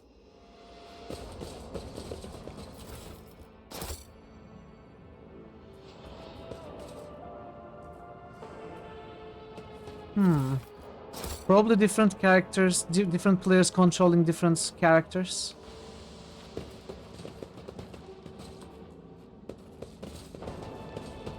Like it usually is. Let us not dawdle. You got through the hard part, yeah. Is that why you said you would maybe go to the other places first, then come here? Maybe get a new companion before this fight?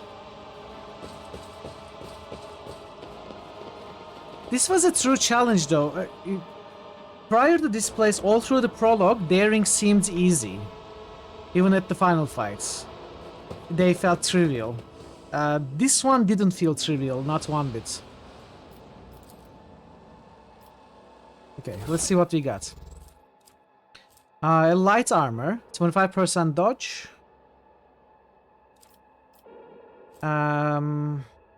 Reduce damage by 15%. So we could give it to either Idira or ourselves. I'll go with Idira.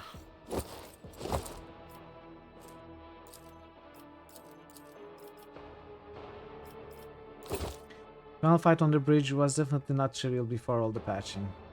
That was a downright nightmare. Really? When we did the Monday stream at release, I know I failed at least once at that fight, but I think I was doing it on normal then, not daring. I think I got it in my 2nd try, or maybe 3rd try during that Monday stream 2 years ago. But yeah, it wasn't trivial. But not too difficult either. Noble sword, let's see. Less damage, less armor penetration, but has a cleave. So it could replace chainsword. On hits, this sword's attack inflicts a disturbed effect on the target for 2 rounds. If the target of the attack is already suffering from disturbed effect, the attack deals an additional 6 damage to this target. Extra parry, minus enemy weapon skill. I could... increases damage from all sources against any hit targets 15% at line of combat. Does not stack. I guess we open up with Wrath of Saint Drusus, then continue attacking with Noble Sword. We hit every target once with Wrath, then we switch to Noble Sword.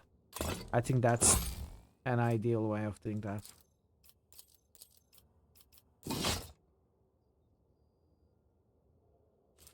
Precise las pistol.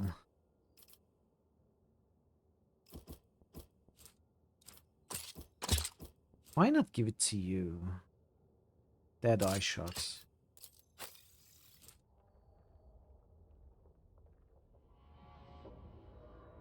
Dead eye shot.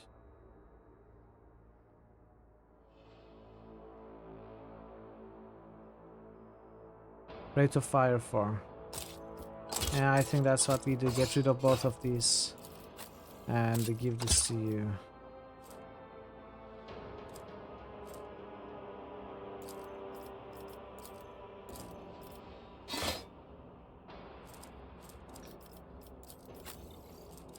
And I think what I do is I get rid of these. Give the lightning stuff back.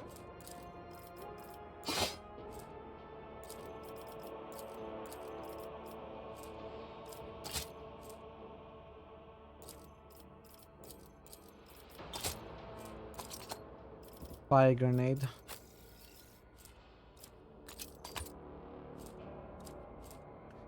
I have a saturated cape as well. Hey Marzo, how are you today?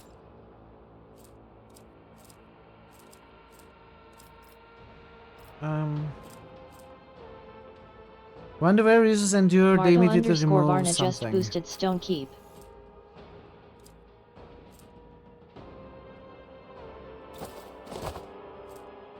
Marto_Varna just boosted Mutant Year 0. I think we get rid of that.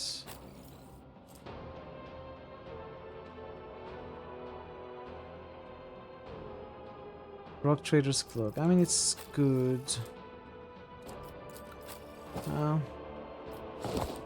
Let's give it to her for now. Taking that fight down on your second try with 4 characters. Thank you. Thank you, Jay. I appreciate it. Thanks for the congrats.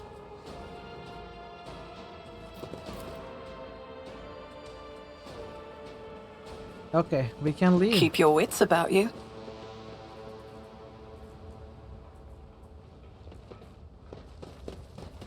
Let's talk to Raquel. The rebellion has been crushed. I have news of your lord. Is Lord Winterscale alive? Is he alright? He's safe and in one piece. I shall receive him as a guest on my ship, so ready to shuttle. Consider it done, your ladyship. Thank you for the good news. I have no more questions. There we go, we are done here. And we got 3 profit margin as well.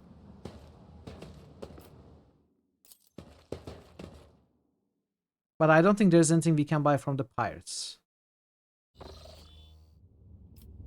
Permission to report, Lord Captain. Over the past few days, I received several messages from different decks complaining about anomalous behaviors in the ship's cogitators and servitors. The mission spirits are restless and rebellious, and no tech litany or ritual pacification can rid them of this obstinacy. The tech priests can deal with the vessel's systems, but the servitors, they make errors in their tasks, disobey orders, change the assigned rituals, or sometimes downright freeze as if in a trance. Lord Captain, occurrences such as these are caused by errors in cogitator calculations or have some other sensible explanation. I beseech you not to take after those who whispered about the ship being cursed or possessed. Oh, don't start, old man. All these peculiar happenings have long since turned into local legends. A door slams shut, a lumen starts flickering. Folk have grown used to all that, so our resident ghost has decided to up the ante. I'm telling you, things are only going to get worse from here.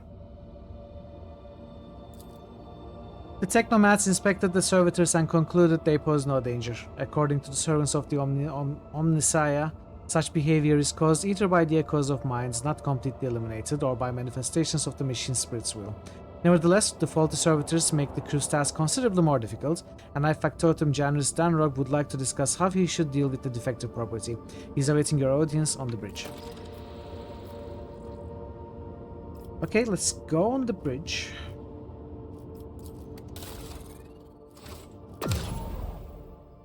Om nom nom nom saya. Om nom nom saya. I'm hungry. I'd like to talk to the guy we just saved as well.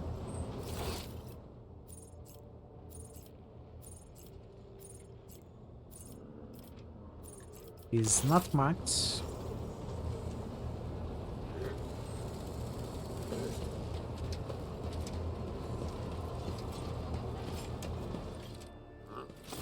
Greetings.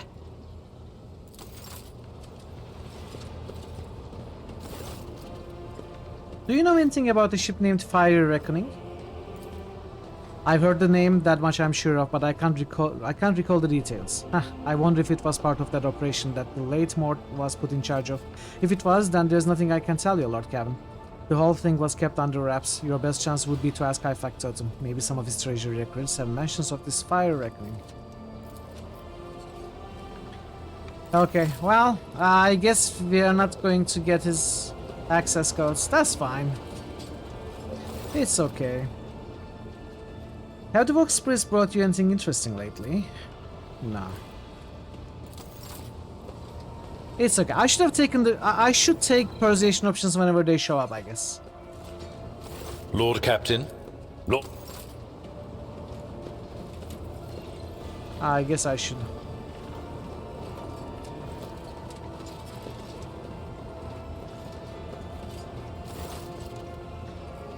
You seem to have a very strong reaction to what Argenta said by the broken lens. It was just my nerves playing up. Something about our little saint doesn't sit right with me, and I trust my gut. Oh sure, she seems straight as an arrow and as predictable as a hangover after drinking. But when I look at her, something about her makes my brain itch. After that conversation, I tried to listen to what was being said about her. Beyond the door, what I heard was strange. Blood in her past, twilight in her present, and something like a star leading her. But where is it leading her? I saw several roads, and all of them frightened me. Maybe we should warn Argenta. Oh yeah, you go ahead and tell her the wicked Psyker has divined something about her. She'll be so pleased and grateful, and of course she'll listen to what you have to say. No, that would be pointless. And anyway, I'm not even sure what it all means. Maybe the danger is to her? Or maybe the danger's coming from her. Awareness has succeeded. Idira's voice is full of animosity, but you also detect concern, even a hint of pity and compassion. Okay. I was worried it was just because she didn't like her, but there is some genuine concern there apparently.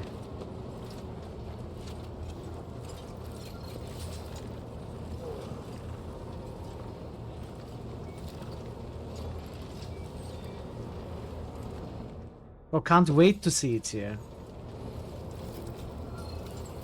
Yeah, it's getting high up.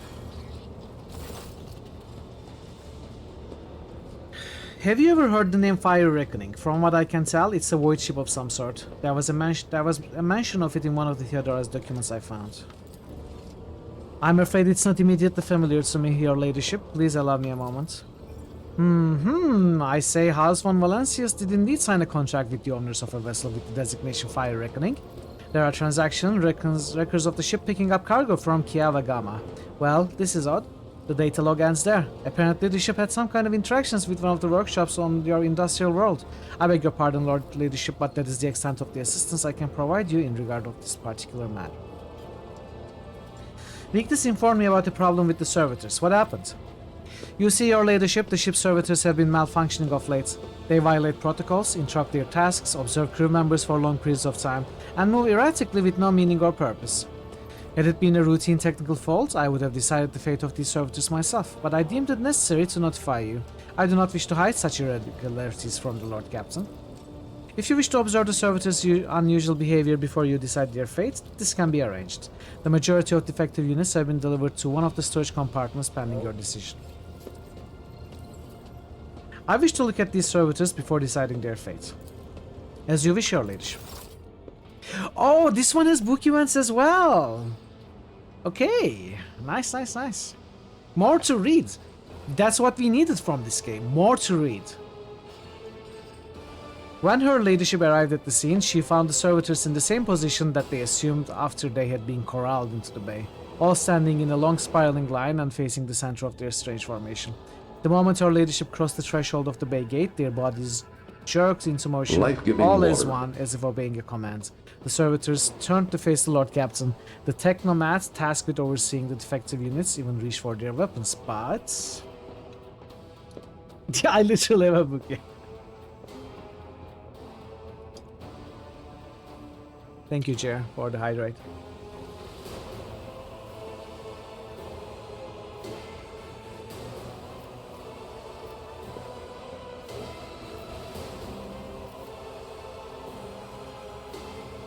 But then the servitors went still just as abruptly, staring at Her Ladyship with vacant eyes. All present held their breath. Disturbed by this sight, we waited for the Lord Captain to speak.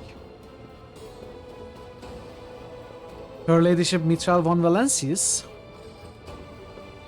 demanded a report on the defective unit status from the Technomats. The Technomat's long-winded and detailed report could have been summarized in a single key point. Despite the servitors' abnormal behavior, they were still quite capable of carrying out tasks, and therefore the circumstances did not call for their termination. All present held their breath. Took several steps toward the servitors. Immediately, the servitors, each and every one of them, stepped toward the Lord Captain in perfect unison.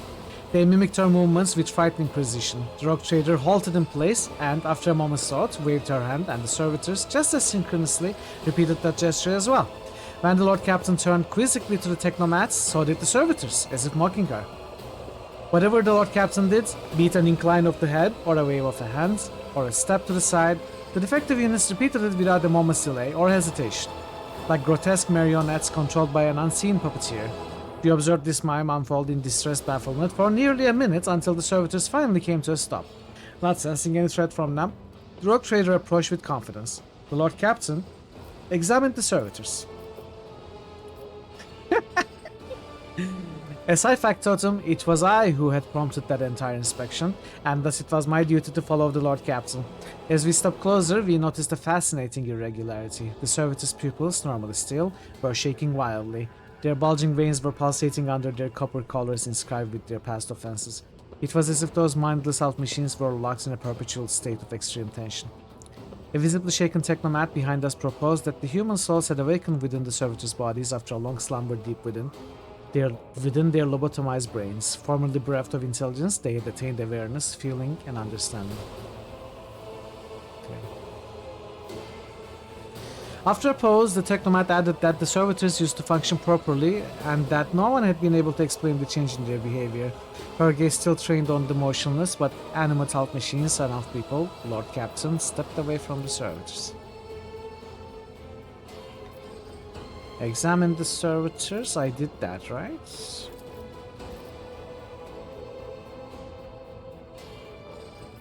I don't know if I want them disassembled.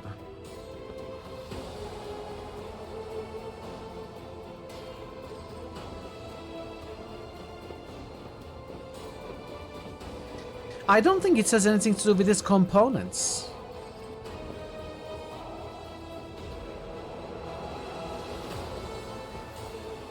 I'm gonna skip this. Turn to me to announce your decision.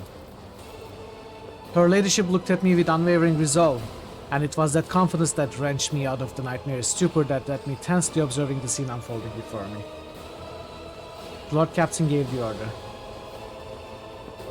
To dispose of the servitors so that their human souls may be released from torment. To send the servitors back to toil as they had toiled before, for they had not yet paid their dues for the crimes of their past lives and thus did not deserve clemency. To destroy servitors for what was happening to them could spell horrific heresy. To leave the servitors to their work, for there was nothing in their behavior that Lord Captain found alarming.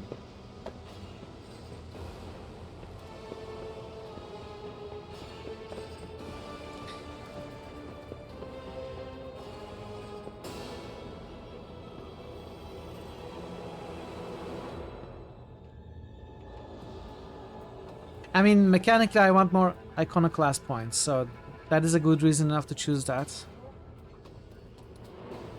As for the story, I'm honestly more inclined towards a dogmatic choice. We are already low on workforce in the ship. I wish I knew just how many of them there are. Like, is it a full deck of servitors, like 200, 400 servitors? I assume it's like maybe 4 or 5, maybe 10. We could give them coffee. Can they drink coffee? Probably not. But is it all of these servitors? Are all of these heads? There are maybe 30, 40, maybe 50 here. To dispose of the servitors so that their human souls may be released from torment. The Lord Captain's command was executed post-haste. All defective units were incinerated in furnaces, and their remains were expelled into the void. The crew was provided with replacements. I'm gonna reload. I'm gonna try something else for this. I'm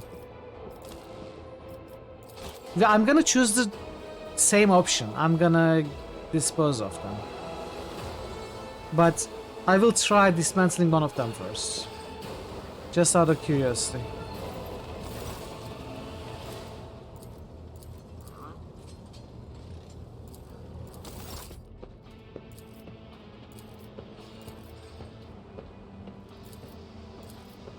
Ordered that one of the servitors be disassembled and its components investigated.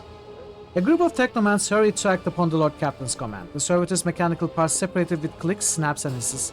The sutures between its wrinkled pale flesh and its augments were laid disgustingly bare. We watched the technomats do their work and could see every centimeter of the servitor's stiff muscles abounding with valves and cavities pierced by countless cords and tubes. The disassembly and analysis complete, the technomats concurred. The unit was in working order. Nothing in the dissected body that lay before us could provide any insight into the reason behind the defects. I should make note of one more thing. At that moment, all of us present discovered that not just the eyes, but the hands and heads of some of the servitors were now shaking too. It was as if the mechanized servants were overcome with some primordial terror. See, this is what I didn't want to do this.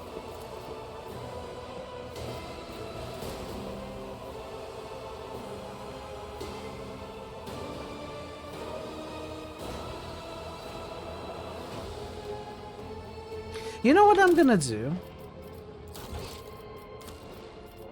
I'm gonna leave them alone.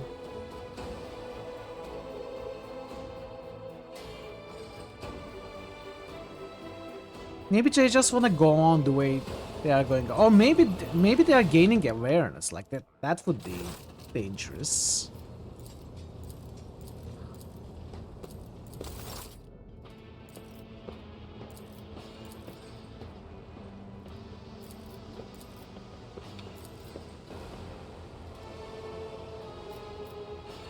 I mean, this is an iconoclast option, seemingly caring about their souls, or you know, their consciousnesses being tormented. But it looked like they were scared of being disassembled, right? So we would be basically killing them. Maybe they just want to live on like this.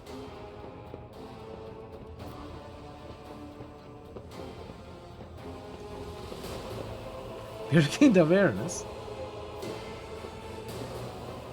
Did he? Maybe he thinks he did. Maybe he's just an elaborate AI.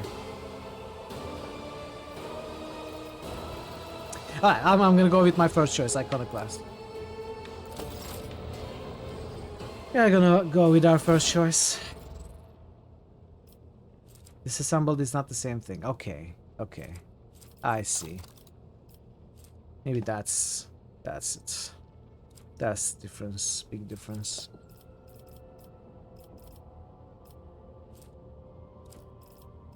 I'm gonna give the shotgun to Mitral, by the way.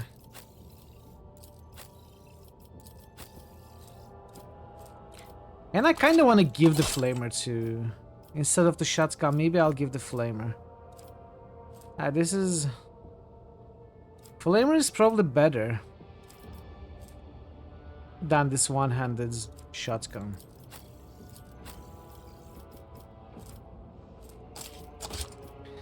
And give it to him as well. Do something like this.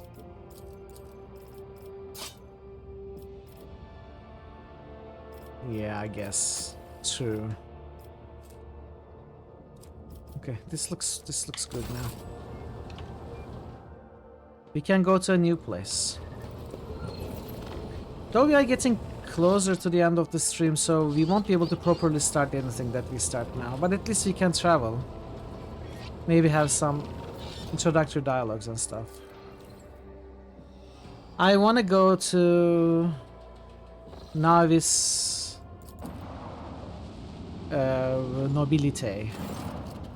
Lord Captain, sorry to disturb you.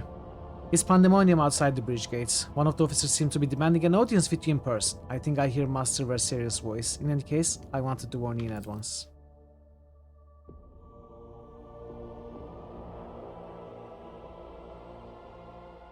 We are playing on daring. So one above normal.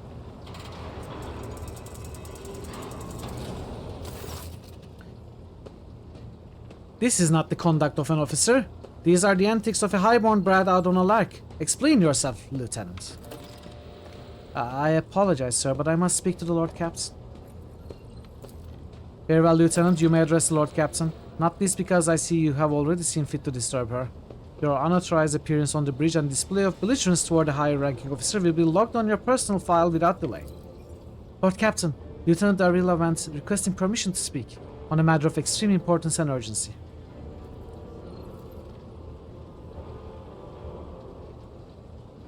I will listen to what you have to say. Speak, Lieutenant.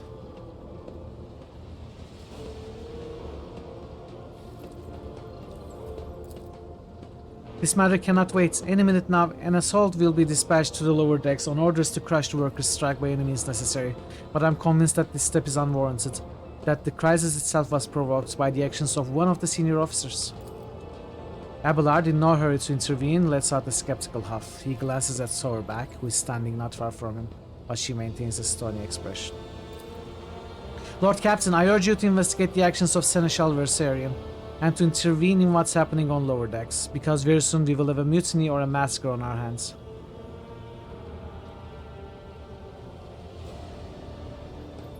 There's an insurrection in the making aboard my ship and no one has informed me. I would not deem it a problem worthy of rogue traders' attention. The lower decks, as it so happens, are in revolt. 30-some years ago, we even had a revolutionary leader rise up who dared to establish workers' rule across the entire ship. It took a month to restore order, and even 8 years later, we were still battling rumors that the hero had survived his execution and was on the verge of gathering people to fight against tyranny once more. Needless to say, the rumors were baseless. As for the current situation, we have sufficient enforcers to deal with it. But on this ship, the word of Lord Captain carries more weight than a salvo from 100 bolters. I'm sure that if the rogue trader addresses the malcontents directly, she will quell the unrest. I dread to think what problem you will disturb the rogue trader with next. Perhaps you will ask the Lord Captain to break up brawls in the mess room? I have already given you the means to resolve this problem. You simply need to use them. If I may, your ladyship, sending a hit squad to crush rebellion is a means of ignoring the problem, not solving it. How did all this start? The situation could boil over at any minute, so I'll give you the condensed version. It all began when the enforcers found a cultist amulet on the body of someone who'd been killed in a drunken brawl. We reported up to Chain immediately, arranged for a cleansing rite to be performed, and opened an investigation. No heretics have been found alive, but the search has brought tension between enforcers and workers to a head. Where does Seneschal Versarian come into all this? I shall explain. I beg you to hurry, time is running out. I will not hurry, since my competence is under scrutiny. I shall speak for as long as I see fit. Abelard, be careful. You are walking on thin ice. You didn't perform that well in the last fight, okay? There's an established order of the way things are done on this ship, and one of the pillars of that system is that the rogue trader's attention is not distracted by trivial matters. It's the Seneschal's role to ensure that, and I have always handled the internal problems myself. So, of course, when I received information about the cultists hiding on the lower decks, I took the matter in hand. So long as I live, not one of the vermin who murdered Theodora von Valancius will find refuge on her ship. We were far too heavy-handed, Seneschal Versarian. Arrests, interrogations, mass punishments for the entire sectors. It has driven the people to the brink. Now there's a strike on the lower decks, in Depot 4 to be precise. 3 workers' clans are involved, and many more are passively supporting them. The situation could degenerate into an all-out insurrection. But when I reported my concerns, the only response I received was an order to dispatch an assault unit and crash the strike with maximum force. What is Depot 4?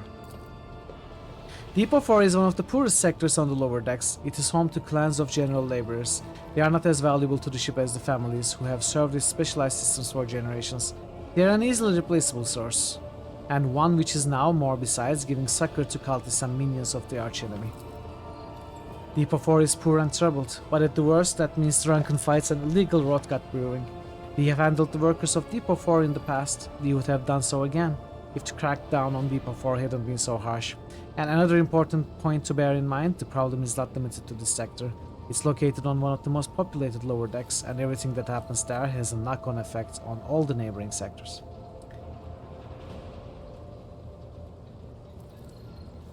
Abelard, what do you have to say to all this? Master at Arms, no, Abelard. I see no need to add anything. I acted within the remit of my authority, guided exclusively by my best interests of your protectorate and your personal safety. If you wish to confirm the rectitude of my actions for yourself, I have no objections. For my part, I urge the Lord Captain to go down to the lower decks, stop the assault units, and speak directly to the people. You will see that they are not lying or harboring heretics. That way you will stop the uprising before it begins. Master at Arms, the ship's enforcers report to you, and yet you seem hesitant to provide your own perspective. Lord Captain, unlike Lieutenant Wendt, I respect the chain of command and realize that it's not within my right to challenge my superiors. That being said, while I entirely share Master Versarian's opinions on what fate Depot 4 deserves, I must note that this insubordination is a direct consequence of practices that he himself has introduced. Mr. Sorback, I see you have decided to follow the Lieutenant's example after all. Such behavior does you no credit. Sorback, explain yourself. The ship's regulations state that Master-at-Arms is responsible for resolving all matters related to ship's enforcers, and yet, it's no secret that Seneschal has a tendency to show partiality. Those enforcers and officers whom he has deemed particularly promising are at times given permission to approach him for tutelage. I cannot deny Master Versarian's experience and insight. The Seneschal has a record of fostering students who have indeed achieved much and demonstrated impeccable performance. However, extending such patronage over the head of their immediate superior encourages disregard for hierarchy among your ladyship's servants. Today, an enforcer goes to the Seneschal to report an order from the Master-at-Arms that they happen to disagree with. Tomorrow, they will go to the Lord Captain to object to the Seneschal's order. I notice a pattern in these actions. Okay, you are not worth listening to. I'm not even gonna ask Abelard to respond. I think Abelard is completely on the right, and they should be able to do that. Lieutenant Van, would you say the Seneschal has singled you out from your peers in any way? Lord Captain, I swear the Seneschal Versarian has never granted me any privileges, has never once advocated for me, nor facilitated my promotions. Although, he is the man who convinced me to become an officer in the first place. He has offered me extensive guidance in my service, for which I am grateful to him. And while not all my fellows receive such attention, I know at least a dozen fine officers whom the Seneschal keeps in his sights to ensure that they continue to strive. To prepare new generations of the dynasty's servants, to instruct them, and to separate those with potential from those who have exhausted it, that it is my duty as Seneschal. This ship has bays worth of pilots, enforcers, officers, technicians, and stewards, whom I have raised personally. By the throne, every third person standing on this bridge right now was my student at one point. I see. Evidently, my officers are anything but a shining example of unity and adherence today. I have only myself to blame, I suppose. I have heard enough. I will go down to the lower decks and deal with the problem personally. Praise the Emperor! Thank you, Lord Caps. No, praise me! Why are you praising the Emperor? I am the one solving your problem here. An enterprise bordering on this sophomoric, but please yourself, Lord Captain. However, I categorically insist that I escort you. Lord Caps, I regret that enforcers were unable to handle the situation, which then led to your and Seneschal's involvement. I consider it my duty to go to Depot for myself and see to the expedient resolution of this incident. Nice, everyone is there. It's a party now. Hey, yes, everyone in the party is coming with me. This should be fun. Just unleash Argenta on Depot 4. Problem solved.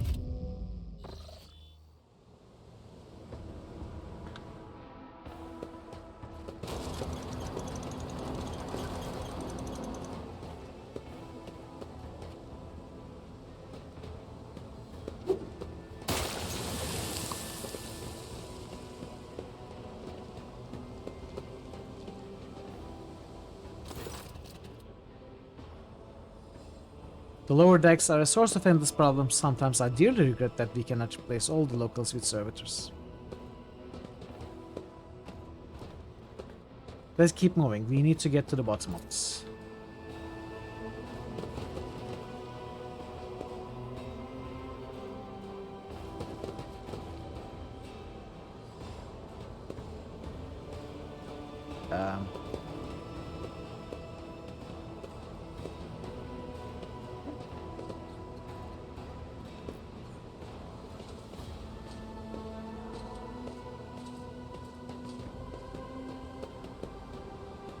Why can I not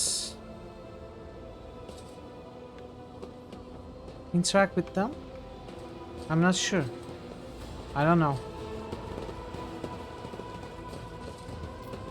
I still do not see our purpose in coming here. Relax, old man. Oops. Idiro is too far away. The sounds of a heated discussion reverberate through the ship's boys. Lieutenant Arvila Vent of the ship's enforcers is barring the path of her superior, Master-at-Arms Jocasta Sourback, who has arrived clad in armor. Judging by their expression and tone, the standoff has dragged on for some time already and has now reached boiling point. Okay, Avatar. Lieutenant Wentz, my patience is wearing thin. I have given you an order. Now get out of my way. I cannot comply with that order, ma'am. This is my deck and my sector. So long as this area remains under the Lord Captain's special oversight, no action can be taken without my express permission. There are only 3 people who are authorized to make me stand down. The first officer, the rogue trader, and the Emperor himself. So, not all my lessons fall on deaf ears. Your Ladyship.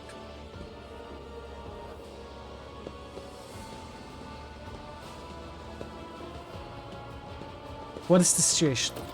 Your Ladyship, my people have locked down the bay where the strikers are, including their leaders. We have the situation under control as far as the resources allow. Under control, Lieutenant? I came here to lead an investigative unit, and what do I see? The rabble is on the verge of mutiny. There's nothing to investigate. This simply calls for immediate repression and firing squads, and you, Wentz, are a step away from facing charges yourself. I want to speak to the strikers. Abelard's mouth twists, but he restrains himself and says nothing. Right you are, Lord Captain. Allow me to wish you good luck.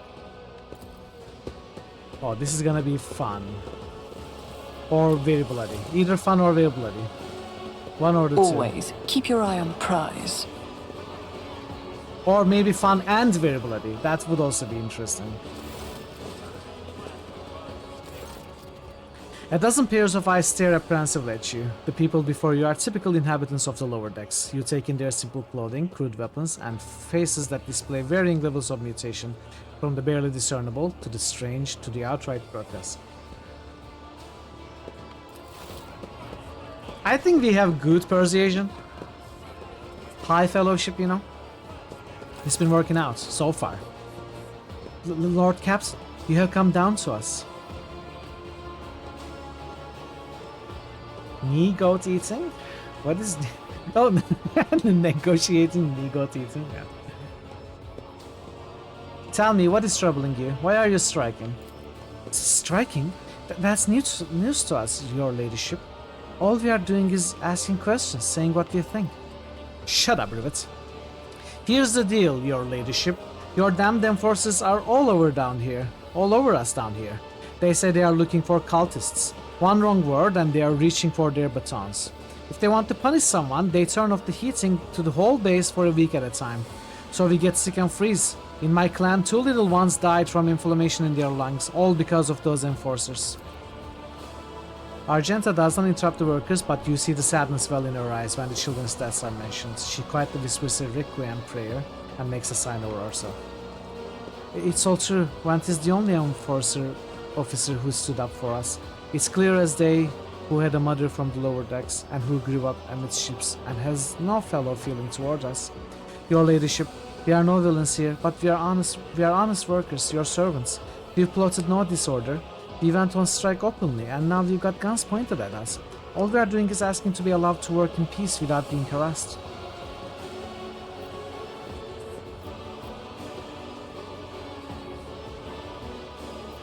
The persecution started apropos of nothing, you say? I was told that one of you was found in possession of a cultist amulet, and there are heretics hiding here. A cultist amulet? What's that? The gewgaw they found on the dead drunkard? If it was something evil or forbidden, we sure didn't know. The enforcers just said they were looking for heretics among us, and anyone obstructing their investigations would be punished. But how could there be heretics here? We know our own people. There have been no new faces around. Definitely not, and if there were, we'd be the first to report them.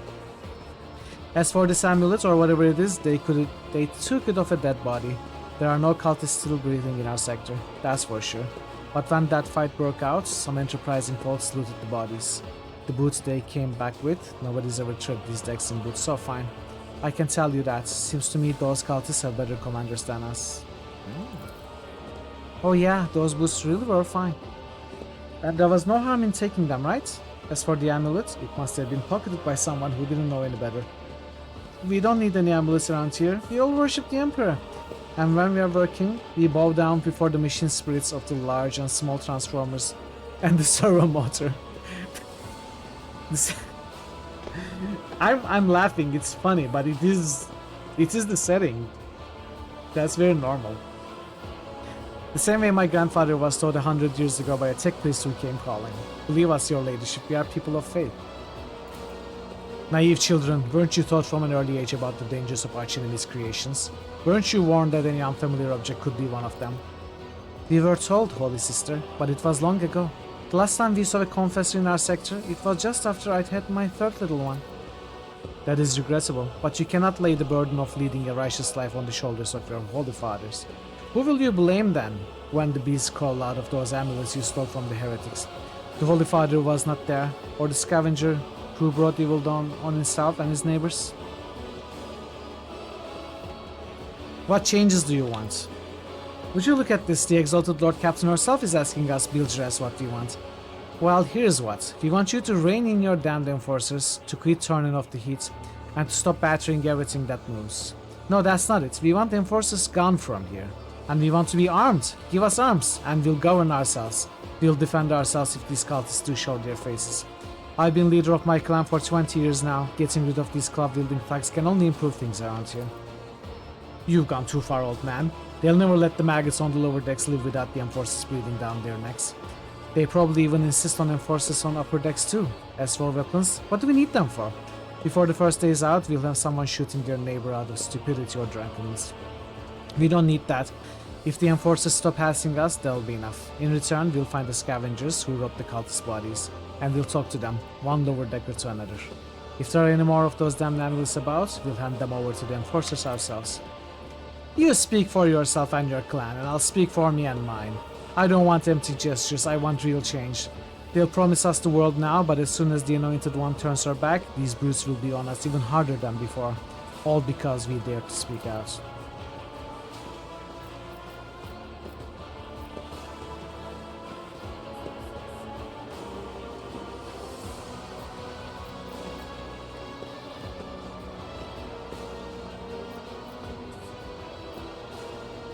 I'm not even gonna ask Master at Arms.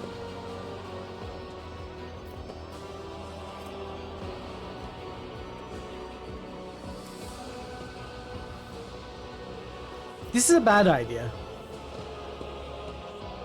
Removing the enforcers and giving them weapons is a horrible idea, I think. I think we go coercion. Spreading anarchy on the ship is the first step towards embracing chaos. Putting weapons into untrained hands would be even worse. What's more, the enforcers are needed to maintain oversight and order. Withdraw those demands and we will consider the rest. Old man, listen, listen! The Lord Captain herself has come down to us and is offering concessions. And I don't know a single person in the whole Depot 4 who's ever stood next to the Rock Trader, let alone talk to them. Back down, now is no time for you to be a stubborn old crone. Listen to us, old man. The three clans of Depot 4 ought to act as one. We've made our minds up, now it's your turn to decide. Don't ask them to disband the enforcers or give us weapons, we don't need any of that. You two are ganging up on me, is that it? So brave you are against an old woman, but I'll shut up. I will indeed. I won't go against two clan leaders on my own. If you want to make peace with the enforcers, make your peace. That's just great. That's great, just fantastic. Lord Captain, we all agreed.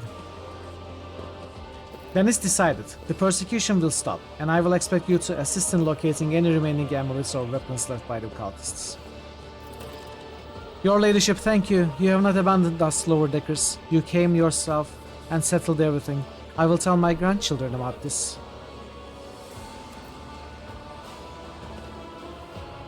By far the more sensible option that you are given. Of course, your ladyship. Are there other options that we weren't given for this particular event? Of course, your ladyship. We'll root out any nasty business faster than the enforcers, and we'll leave no stone unturned.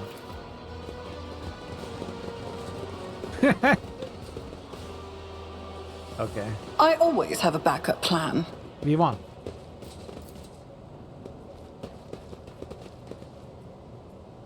I don't know if I can interact with these walls.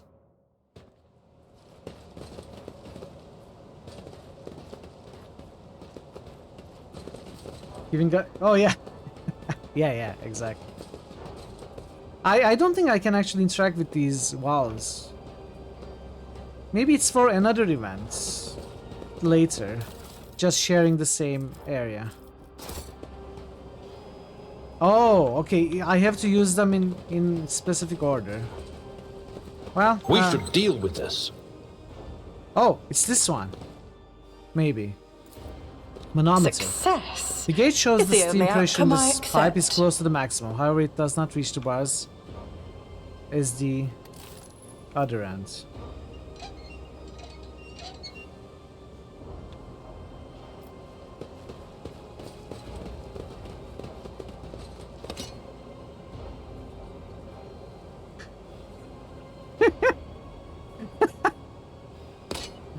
Nothing is happening. Perhaps turning a different valve will work.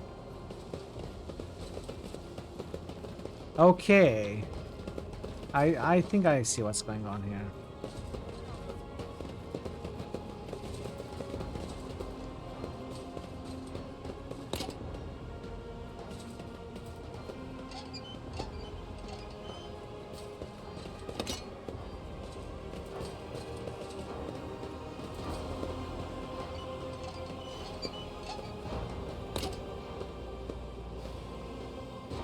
Let's proceed. Yeah.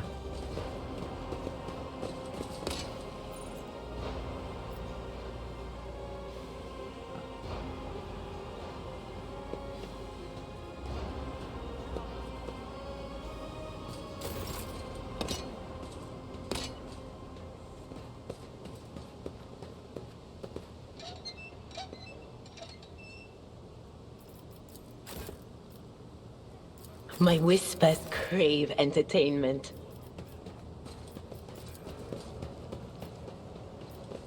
What? Where are you going?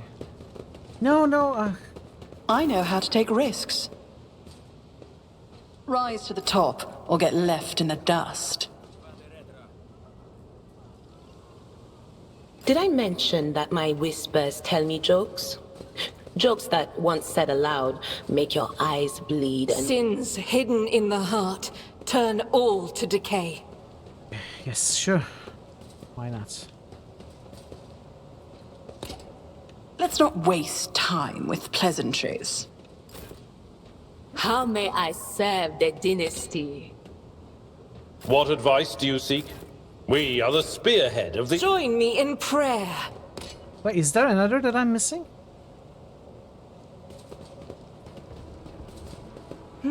Did I miss a wall?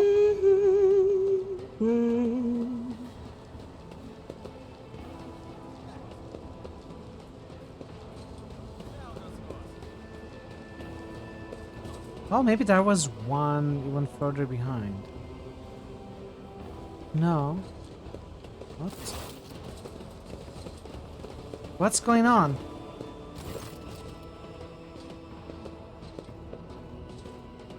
I have an urgent matter to discuss with the Lord Captain. Please give us a moment. Well, are you pleased with your investigation, Lord Captain?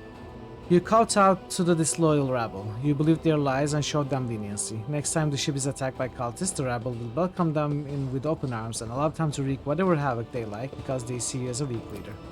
Is that how you see your future at the helm of Von Valencia's protectorate?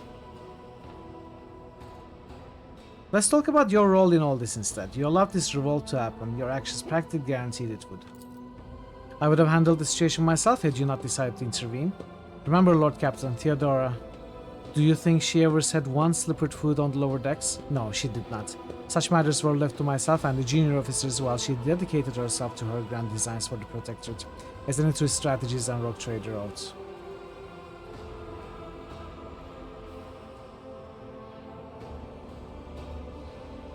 Maybe if Theodora had spent more time on trifling matters, she wouldn't have wound up dead. There's a new Lord Captain aboard this ship now, and I will not repeat her mistake. I commend your decisiveness, but I'm uncomfortable with introducing new protocols in the midst of a crisis. And I lost my temper, Lord Captain, and I believe I ought to explain myself. The prosperity of Von Valencia's Protectorate is not just an empty phrase to me. I left the Imperial Navy for the chance to see it flourish. It was the most momentous decision of my life. I did it because I saw the Lord Captain Theodora's deeds to sign of true greatness. Rogue traders do not simply forge new routes and capture worlds, they create order out of anarchy. That creative impulse was entirely lacking during my time in the military. So I left behind everything I had known, everything my family had known. I come from a long line of officers, and I embarked upon this incredible reckless venture. Lord Captain Theodora entrusted me with all the concerns she had no time for. She would go off on her flagship for long periods to distant frontiers, on scouting voyages, and the advancement of the entire Protectorate rested on my shoulders. And then suddenly, everything that had been built over years and years began to quake, rattling like a flimsy hangar on a seismically active world. One of the senior officers betrayed us all, the Rock Trader was killed, and who knows what is happening on the planets. I tell you this honestly, without fear of appearing weak. All this had come as a grievous blow to me. I'm not panicking or grieving because I cannot allow myself to panic or grieve. I am duty-bound to aid the new Rock Trader, to aid you, to find your footing as quickly as possible. And to do that, I must insulate you from problems that in the past have been dealt with by tried and tested procedures set out in the ship's regulations. Procedures that were established long ago and have functioned smoothly for decades cannot suddenly be deemed excess to the requirements.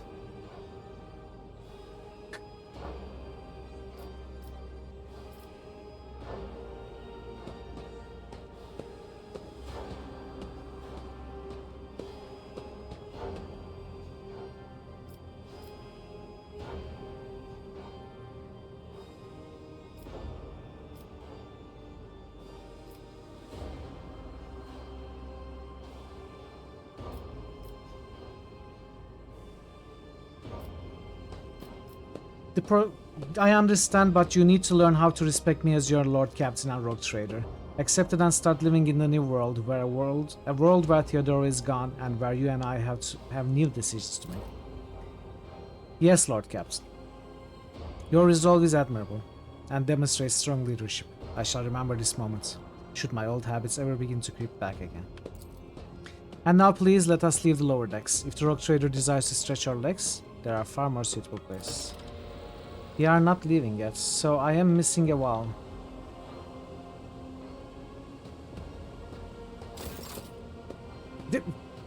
What? The other characters left.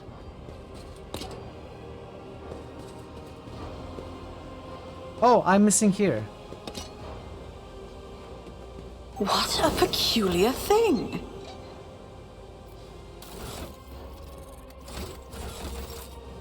Okay. As long as they don't miss experience or anything, but I don't think that's how it works in this game, so it should be okay. Light of terror, guide our way.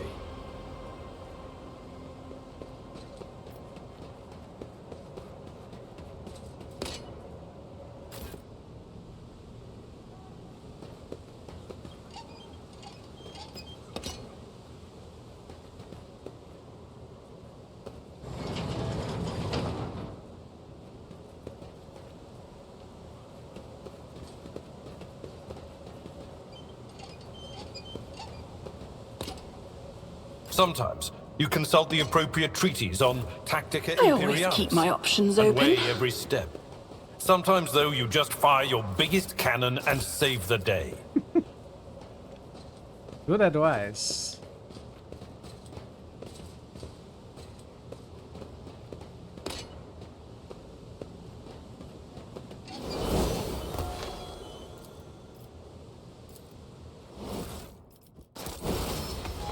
It's done? Yeah, I think it's done. That Is was there all. money to be made? We got the loot. Okay, I think we can leave.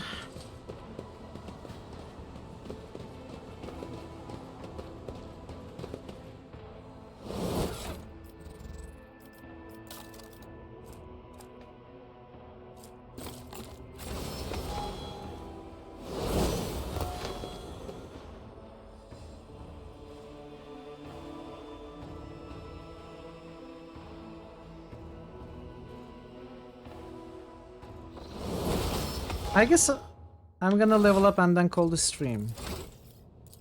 Let's see if we can level up fast. Air of Authority.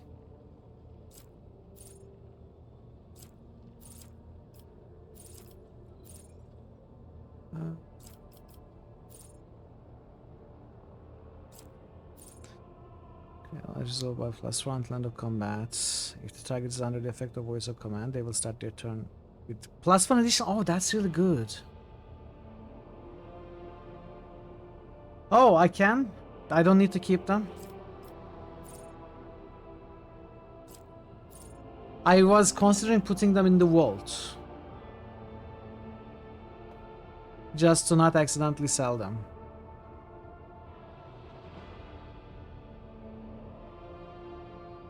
This ability can only target allies who have enemies adjacent to them. Until the start of officer's next turn, all melee attacks made by the target deal additional damage equal to 2 multiplied by the number of enemies adjacent to the target when this ability is used. If the target is under the effect of voice or command, they immediately make an attack of opportunity against an adjacent enemy. Oh, that's really good. The ones you need to keep are marked quest items. Cannot be sent. Okay, so if basically if they can be sent, I should send them, right?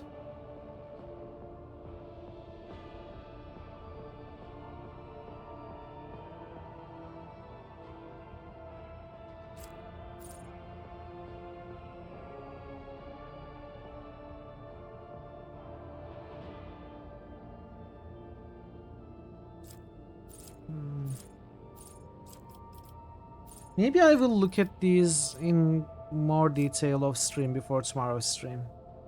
I don't think I can level these characters up in 5-10 minutes. I will either stream tomorrow or I will either level up tomorrow in tomorrow's stream or before the stream and let you know what I chose. But I'm gonna call it now. It's getting late.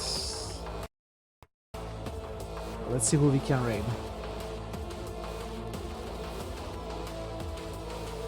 Okay. I'm not gonna raid into December today because I have a raid target that I don't occasionally find an opportunity to raid. And that is Variax.